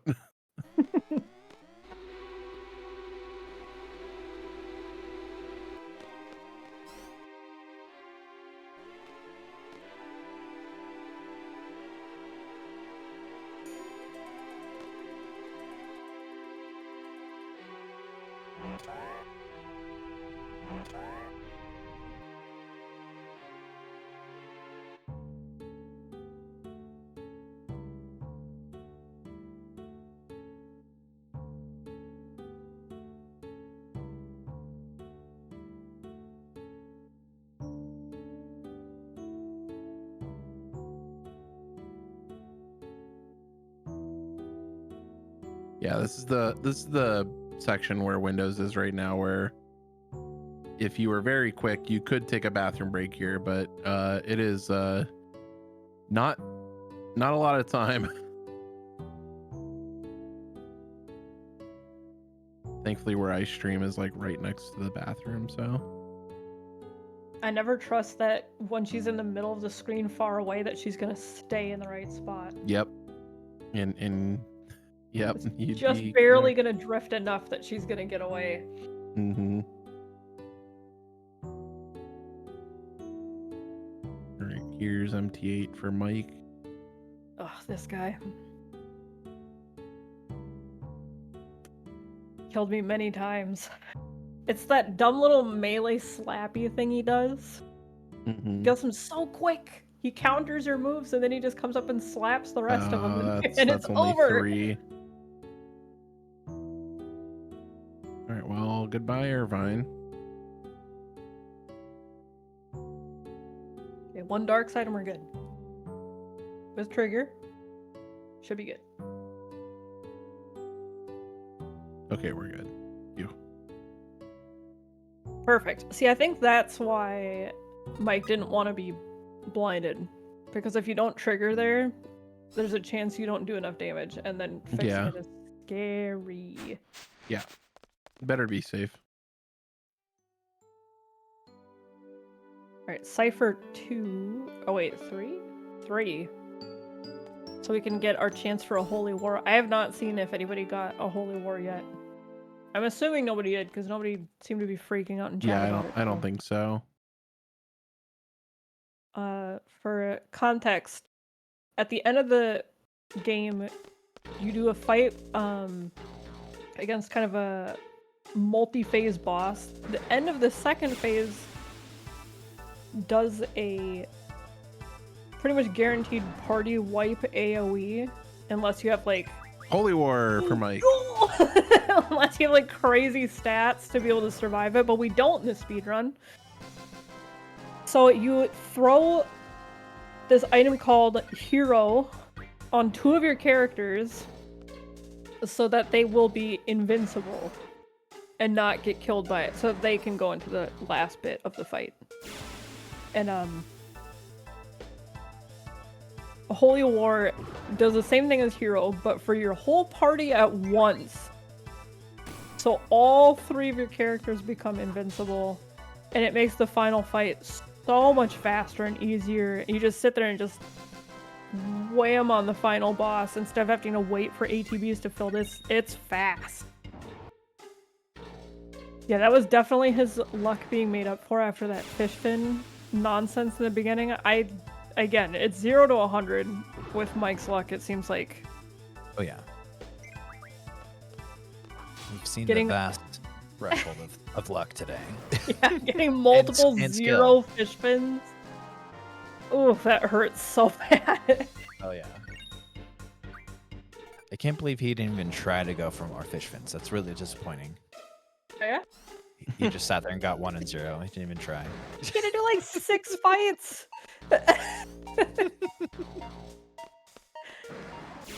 I think the most I've ever had to do was 4, and he had to do 6 in a relay. It's just like, how could it get worse?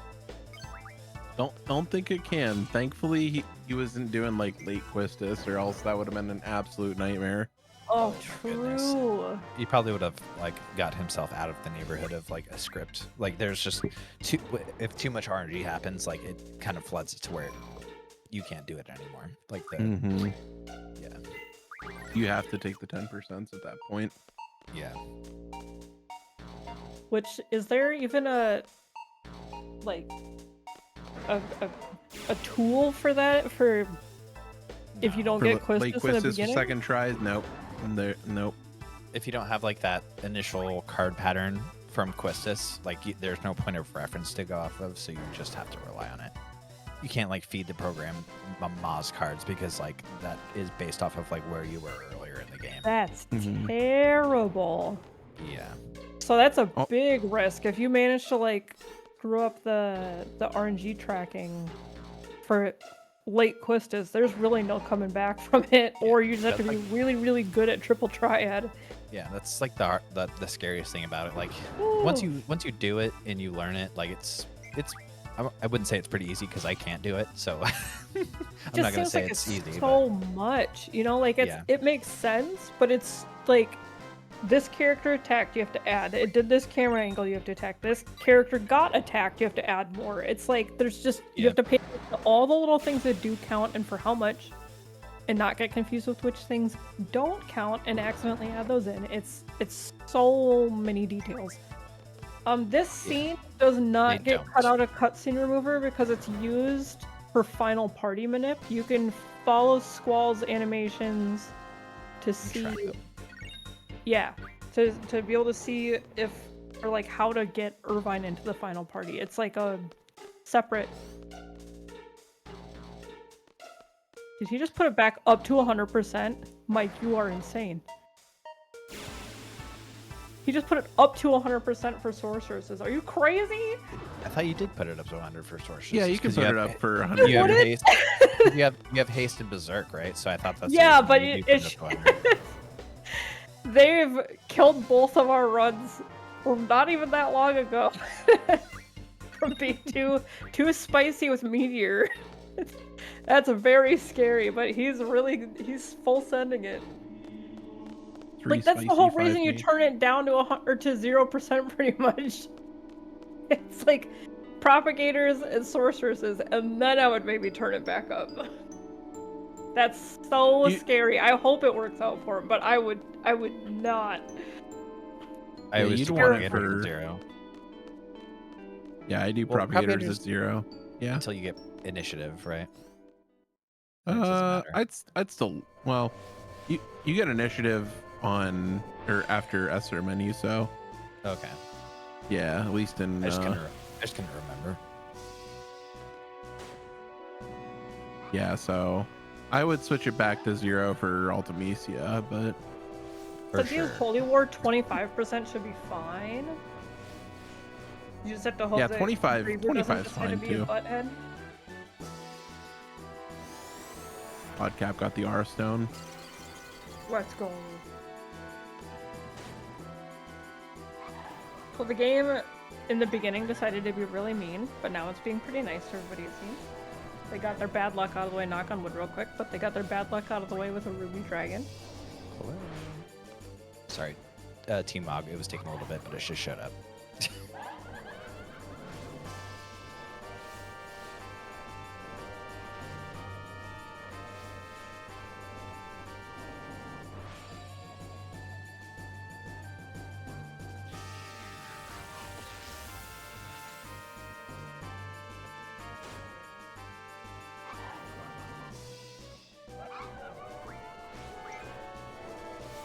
But what is the chance for not getting an aura stone? It's pretty low, I thought. Somewhere around like the 10 to 15% chance to not get one.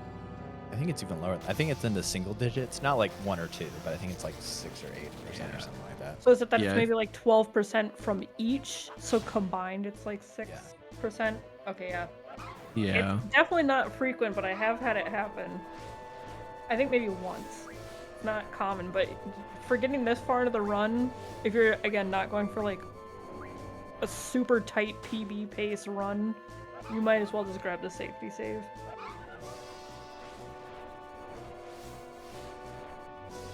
Alright, it's these big red sorceresses that are the scary ones. They can cast Meteor, which attacks your whole party, and you don't really have the health to boy. take it. Oh, phew. I was worried. If they get a cast, it is very scary.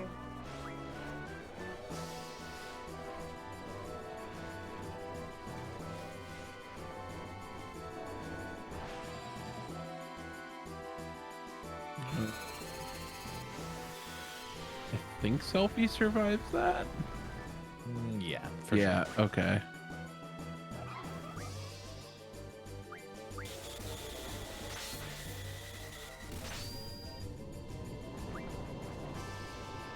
We're throwing the remedy. Okay.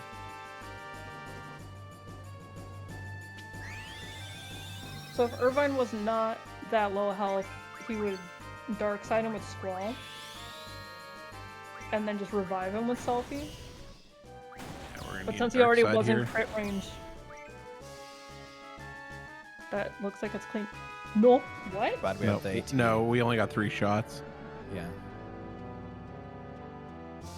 Dark side should take care of it. Yeah. I'm glad we had the ATB there to send that. Trigger. Scary. I guess not that scary. He was pretty much all the way through, but still, this fight always makes me very nervous, especially again turning it up to 100% battle speed. There's Mike showing out the holy war verb.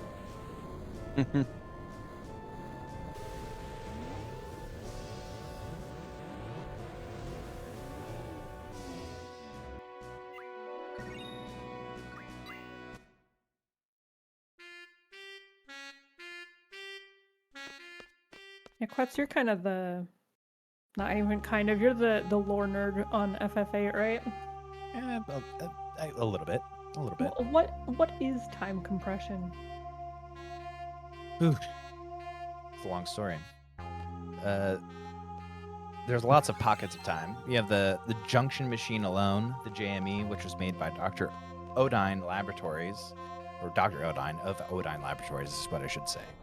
And we don't canonically know what the JME looks like. I have my theories of, like, in Disc 1, when we are fighting Ultimecia, quote-unquote, Adea for the first time, you see that kind of helmet that she has on, and it kind of goes off. My take is that is the JME, so she can go in and out of specific time periods. So Ultimecia is a sorceress witch from the future who has trying to gain harness powers of Alone so that she can essentially delete the timeline where the seeds win.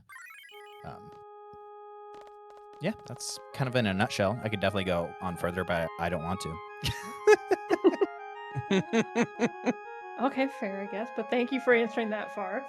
Not that I don't want to, because like it's like boring, but like that I will just sit here and ramble for minutes upon minutes, and I don't think that people want to hear that right now. So If it was the any Tell us percent run more. again and we had double the time to fill, I would say knock yourself out. But yeah, we are probably not gonna have time for that. Plus, reacting to the fact that Mike is in the final dungeon already, so you can just run around the first mini boss. There's Sphinxar, and just go straight down to Tri Point. We should have Fire Magic Junction onto Irvine so that we can kill Tri Point safely. Should. And get our first unlock. our first seal broken. Usually the rule of thumb is to not break the seal, but in FF8 you want to break 2. Mm-hmm.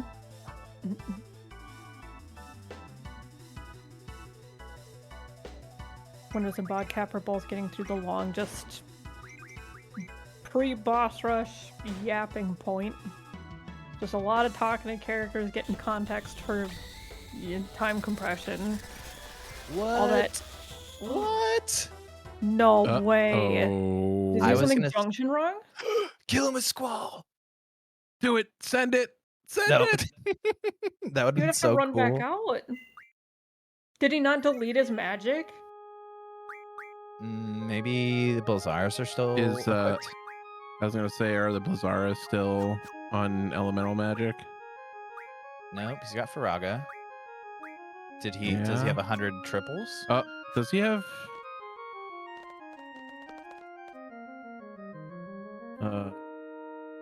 Wait, what is the problem then? Did he just low roll? It's really hard to low roll. Though. Or was that his second attack? Though. Like, especially if it's a high level and you low. I don't know if I've ever seen that happen. I'm sure it can happen, but I've never seen it happen. I don't understand why. Was that his first attack or his second? His second. Yeah, so it shouldn't have countered it. Should have died. Well, I mean, yeah. If he he uses did strength though? enough damage, it would die. But Oh, he only has 5 Faragas. Yeah, you need to go craft the other 15. Yeah, he must have just not hit the down input during the Assur menu. Yeah. One Okay, instead that'd of be it. So the full does he have to amount, The re-jump? other wizard stones, yeah. He's good. He's good. There you go. Yeah, we're good. It was So just a Sphinxar is missed just down slow. input. You can kill Tri-Point in 2 shots with Irvine, and then you go up to Tiamat, who you can just kill in 1 limit break. So it's just that Sphinxar is slow. Spawns a lot of ads. You don't have a whole lot of stuff you can do to chip them down faster in the beginning. Just regular old attacks. It takes a lot longer. I like the questions from chat though. If you guys have other questions, feel free. Yeah, if you ever want to catch me somewhere else, we can talk about time compression. till the cows come home. I just don't. I'll be sitting here talking about time compression in the middle of Stranger of Paradise's run, and I don't want that to happen. So.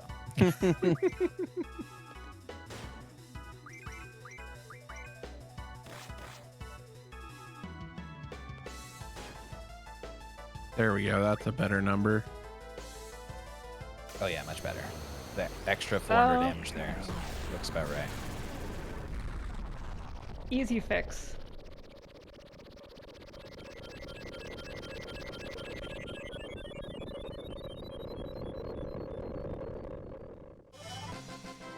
Seal 1 down. Excuse me.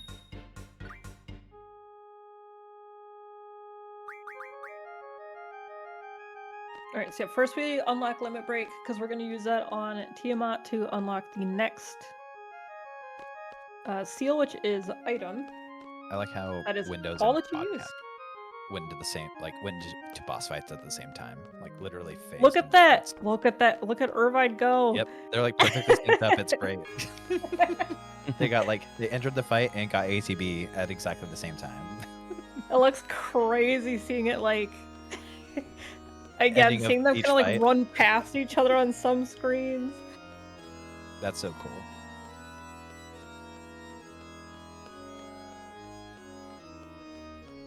Mike making his way up to the final descent. I mean, our final descent, not actual FF7 final descent, but what I like to call it.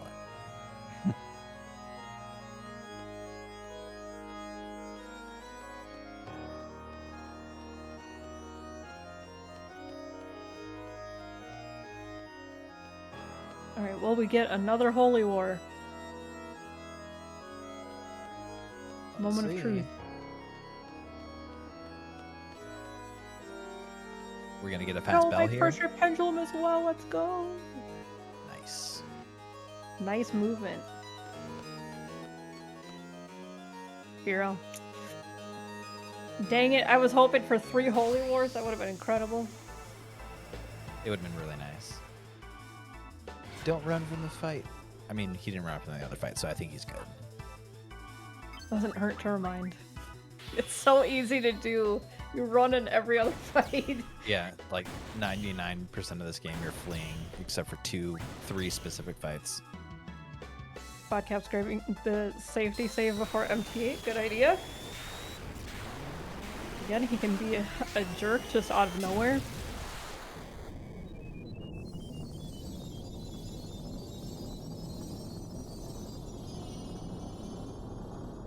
That was an easy Tiamat, nice and clean. Then you unlock items that you can throw your Aura Stone and your heroes during the ulti fight. I saw him do the quit out at the beginning of the castle, so he should be doing the final party manip at the draw point. Yeah, like 3 or is it 3 or 4 draws? I always forget. 4. Wait, Yep. Draws? Oh, I thought it was 3. Maybe I'm It's thinking 3 in PlayStation. French, I think. Oh yeah, that's why. It seems like some weird magic trick type of thing, but Yeah, it's like the it same thing, moves like the RNG 7 or 9 along. steps. And Yeah. I think in French you could do like 1 step, but in English it's like 7. To get Irvine Squall selfie.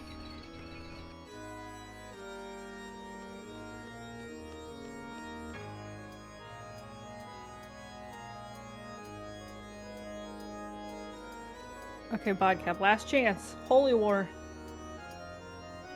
I know you can manip these things.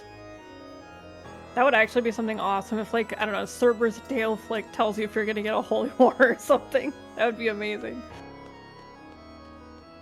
There has to be some trick to getting those things consistently. We just haven't figured it out yet. Dang it. So interacting with the draw point, this is something I don't fully understand myself, but interacting with the draw point moves the RNG along.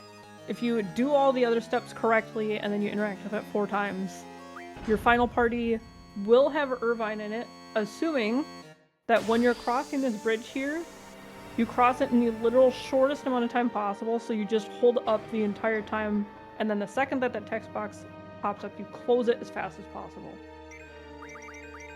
You should have Irvine in your final party.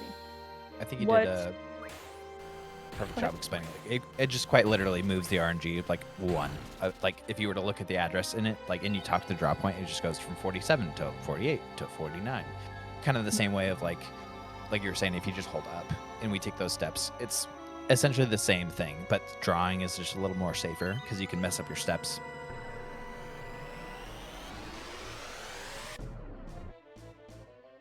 All right. Please. No cast on Irvine, please. Surely not.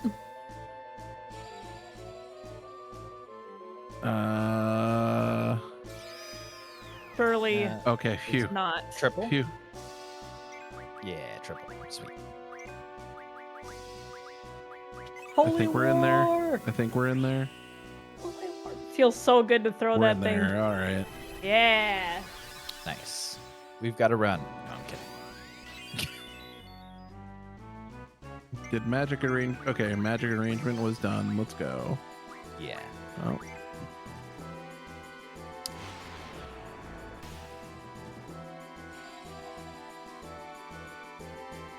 Oh. Griever Almost. deleted the zombies, yeah. They don't do anything. They're just a dud spell to protect us from that.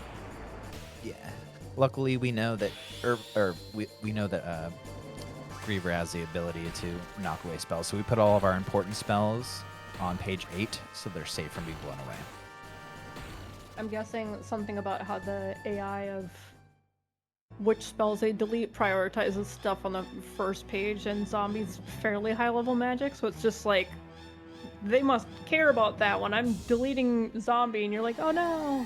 Yeah, there's like an actual like calculation of like what magics go where, and if you have certain things in certain spots, what shall blow away first and then next after that. But I think the consensus is if you just move them to page 8 and put random stuff on page 1, like you're always going to be fine no matter what happens.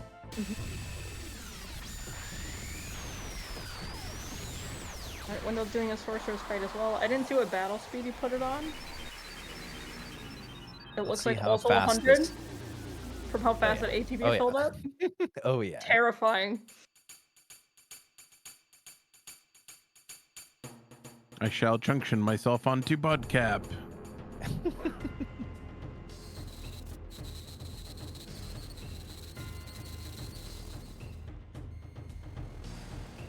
I hear a cat jamming on my head right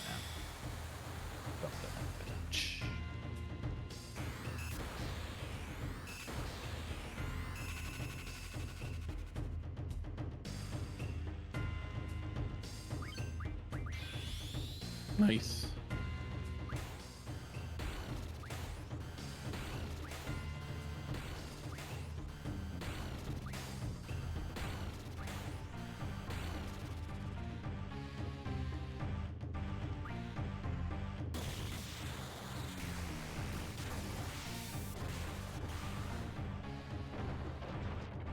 And there goes the tail. Bye-bye. Mike is getting pretty close to time. Yep. Probably within like 3 minutes or so, I would say. You kind of just have to wait for the final phase to start, and then you gotta get through her giant health pool, and then the couple of hits to actually knock down her gated dialogue. So we're almost there.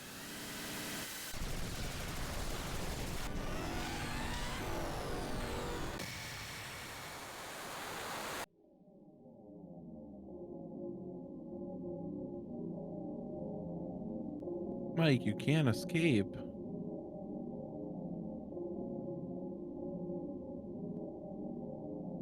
Making Irvine do squats.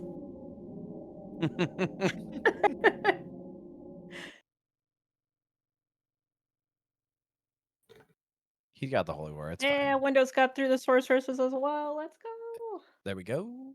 Actually, did the... Oh, never mind. It didn't fade off Squall. I thought for some reason it, like the camera angle made it look like Squall didn't have it anymore.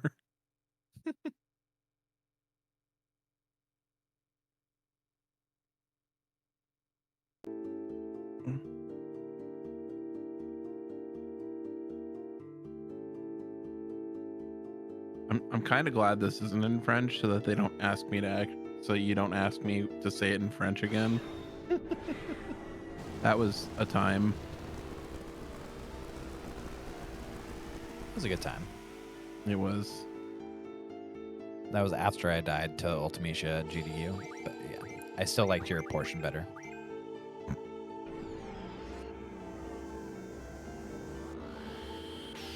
Alright, so anytime now Mike can do his, just depleting Alti's health. Just melt her with AP ammo, and then it's just, what, 5 hits? With the rest of the party to get her to say and then the next hit is time, so very, very, very soon. Tweet impossible for Kagar. Reflect on your childhood. I don't wanna. I definitely don't wanna. Can we not? Time. It will not wait. Don't say time. They might actually hit time. Oh wait, you're the one hitting time. Never Exactly. mind. I can do whatever I want. I'm just kidding. I can in fact not do whatever I want.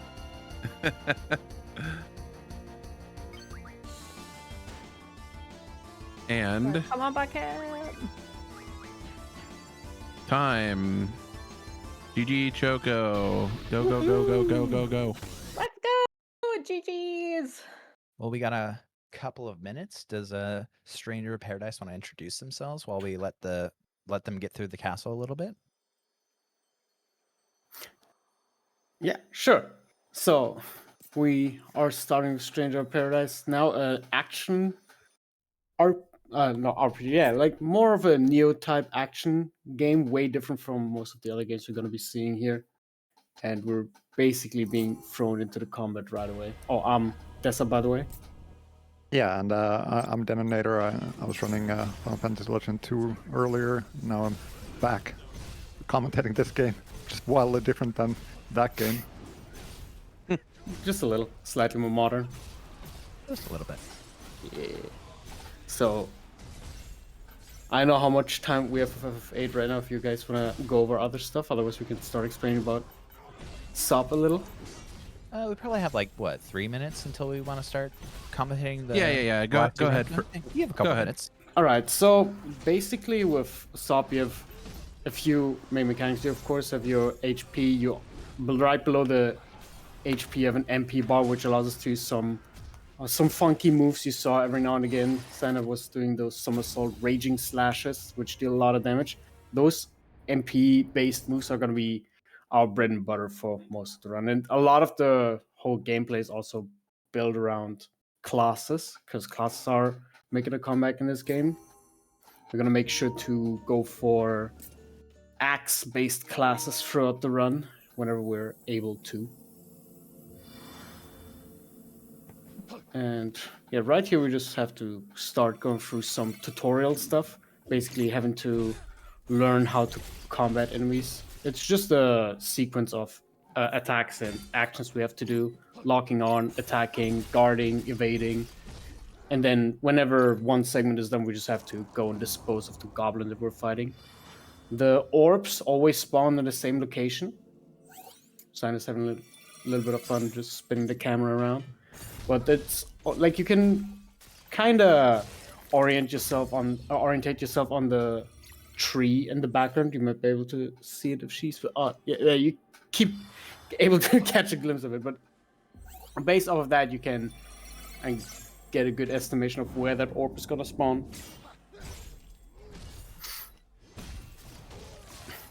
Nice. Got the wall splash on the goblin. So the way most of the enemies in this game also work, and also the characters themselves, is that you, of course, as mentioned, have the HP bar, but there's also a secondary bar, the break gauge, which kind of acts as like a secondary HP bar. It's more of a stamina bar, but if you deplete the break gauge of an enemy, it's also gonna basically allow you to either instantly kill them or phase transition them if it's a boss. So we're gonna make use of depleting the break gauge most of the time, because it's in almost all cases faster than depleting the actual HP gauge. HP gauges are usually just getting depleted for regular enemies.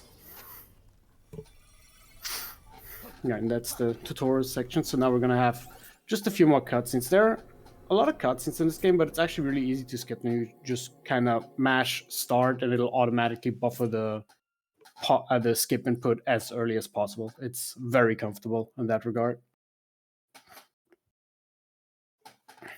Or you can probably cover a little bit of the FF8. How's that going? Mm-hmm. Yeah, we actually have Windows coming up on his final fight right now, so we'll commentate the last fight, and then once Team Monk heads on over to SOP, we hand it off to you guys. Just a few more minutes left of our run. So I haven't done this trick myself, but that cutscene that gets kept in where they're like just flipping around through space after they kill Adele, that can be used for this point of the game. It tells them how long they need to be on the bridge instead of interacting with that draw point, how much time they have to be on the bridge to then get Irvine in the final party instead.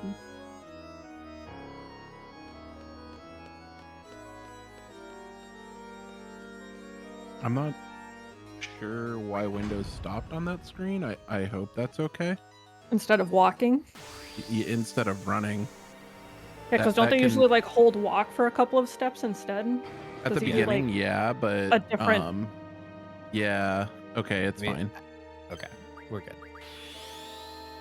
Yeah, normally you just want to run through that screen so that RNG doesn't move to a point where it gets Irvine out of the final party, but we're good. Yeah. So quick phase 1. Uh-oh. Okay, we're good. Yeah. Okay, good. Yeah, it was just a buffer for the next armor shot. I saw DA for Dark Flare come off, and I was like, uh-oh. Yeah, if you don't get your limits during that fight, and it gets up to Dark Flare, you're dead. Like, thankfully it's not that far back for the safety save, but still, not fun to have to do the tri-point part again. It's at least about 5 to 6 minutes, yeah. Yeah, I know that run back pretty well, unfortunately. The walk of shame.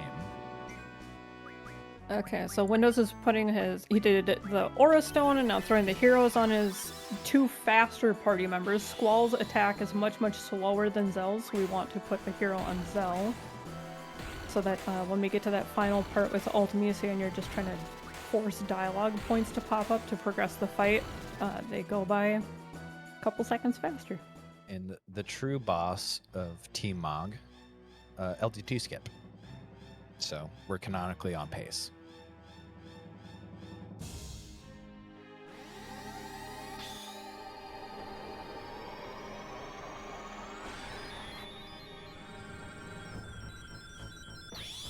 Bodcap also making his way down to Ultimatia's lair? Chambers. We'll call it chambers. Yeah. Yeah.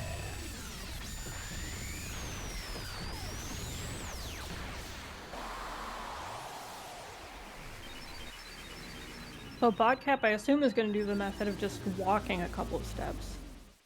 We'll see. Maybe he does something crazy. Bodcap probably just hit the drop point, whatever times he needed, or he manipulated it to. I didn't see him I was watching on Windows. So he hit his 1 step as soon as he transitioned in. I saw him take like a little stutter step. So he did his 1 step. Okay. So yeah, based on what your cutscene tells you of how long you're supposed to be on the bridge for manipulating the final party, I think usually it's just like a couple of steps.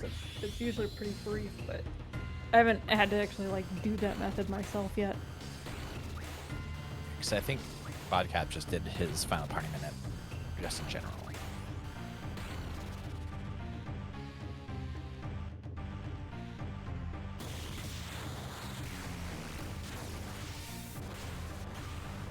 The most powerful GF.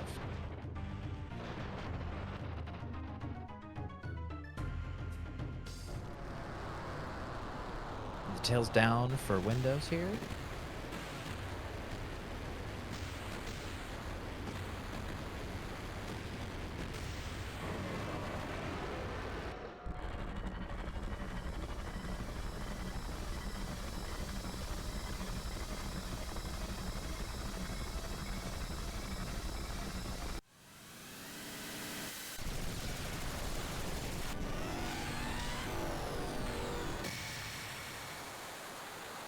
All right, the Selfie surviving that flare on Bodcap screen. Setting up the heroes after the Aura Stone. Ooh, he has an extra Aura Stone spare.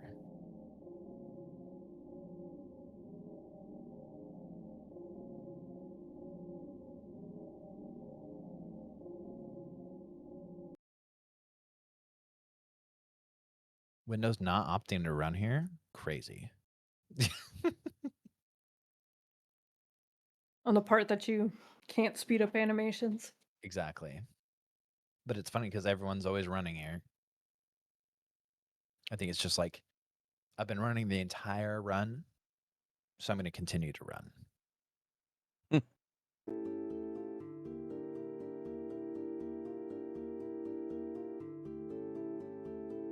Okay, we're getting very, very close to both of our runners getting done. Windows in probably like a minute. Bodcap in like 2, 3. Very, very close. Team close race on the end here. Yeah, this relay has been like, this is a strong start. All three teams within like 20 minutes of each other. Yeah. Yep. The fact that we saw a world record and an RTA skip that's never been done before on a relay, I don't know. This is insane for the first 10 hours of Relay 10.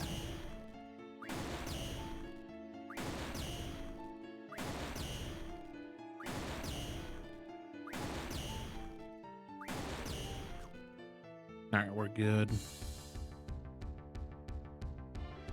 All set up now. We just got to do those last couple of hits.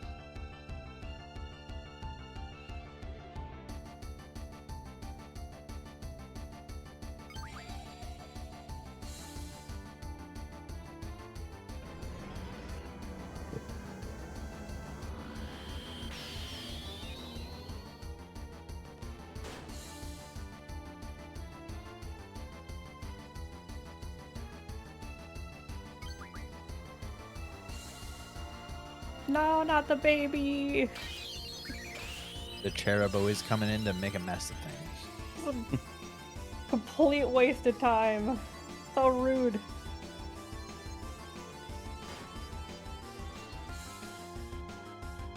Best girl Selfie selfie got coming in. Yep, Yeah. Selfie got good ATB. Selfie get the final hit. Yeah, get him. And Yeah, time perfect. for Time for windows. Woohoo! Very nice. Some more clappers. Claps in the chat. GGs. Go ahead and hand it off over to Stranger Paradise. Yep. Thank you guys so much for hanging out with us for Final Fantasy VIII crew. Yep, thanks for having us. Good luck to all the runners and GL to the Stranger Paradise crew. It's been Yeah, awesome. thank you guys so much. Take it easy. All right. All right. In the meantime, Signature has beaten the first mission, the Chaos Shrine, where you fight someone that looked very much like Garland, but actually Chaos Advent. Surely not Garland. Yeah. So, yeah, basically, to reiterate on a few points, we mainly want to gear towards classes that'll use Axes later on, because Axes specifically are able to deal a lot of damage in this game. It's actually ridiculous how much stronger Axes are than everything else in this game. So as we progress, we're going to unlock more of that. And also mentioned earlier, the biggest point of this game is basically what we're mainly going to focus on is depleting the enemy's break or HP gauge, because both act as like independent gauges from one another, and depleting one will allow you to either instantly kill the enemy through a soul burst or use a soul burst on a boss to phase transition them.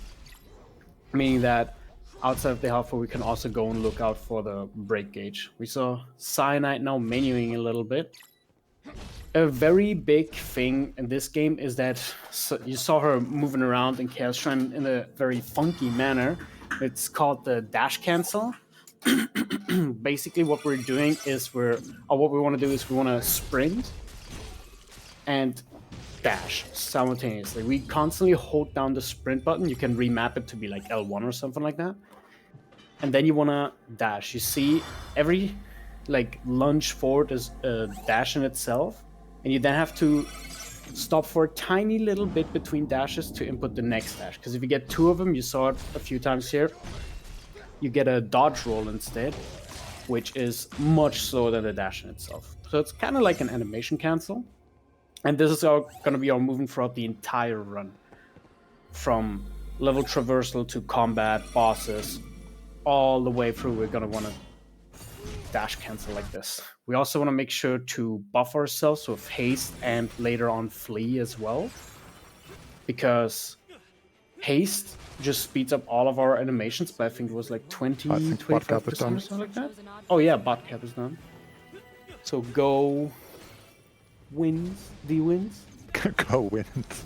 Go wins. GG bodcap. Thank you guys for having us. We're gonna head out. Yep, thank you Have so a great much. rest of Enjoy the relay, run. everybody. GG's. GG's to FF8 runners and commentators.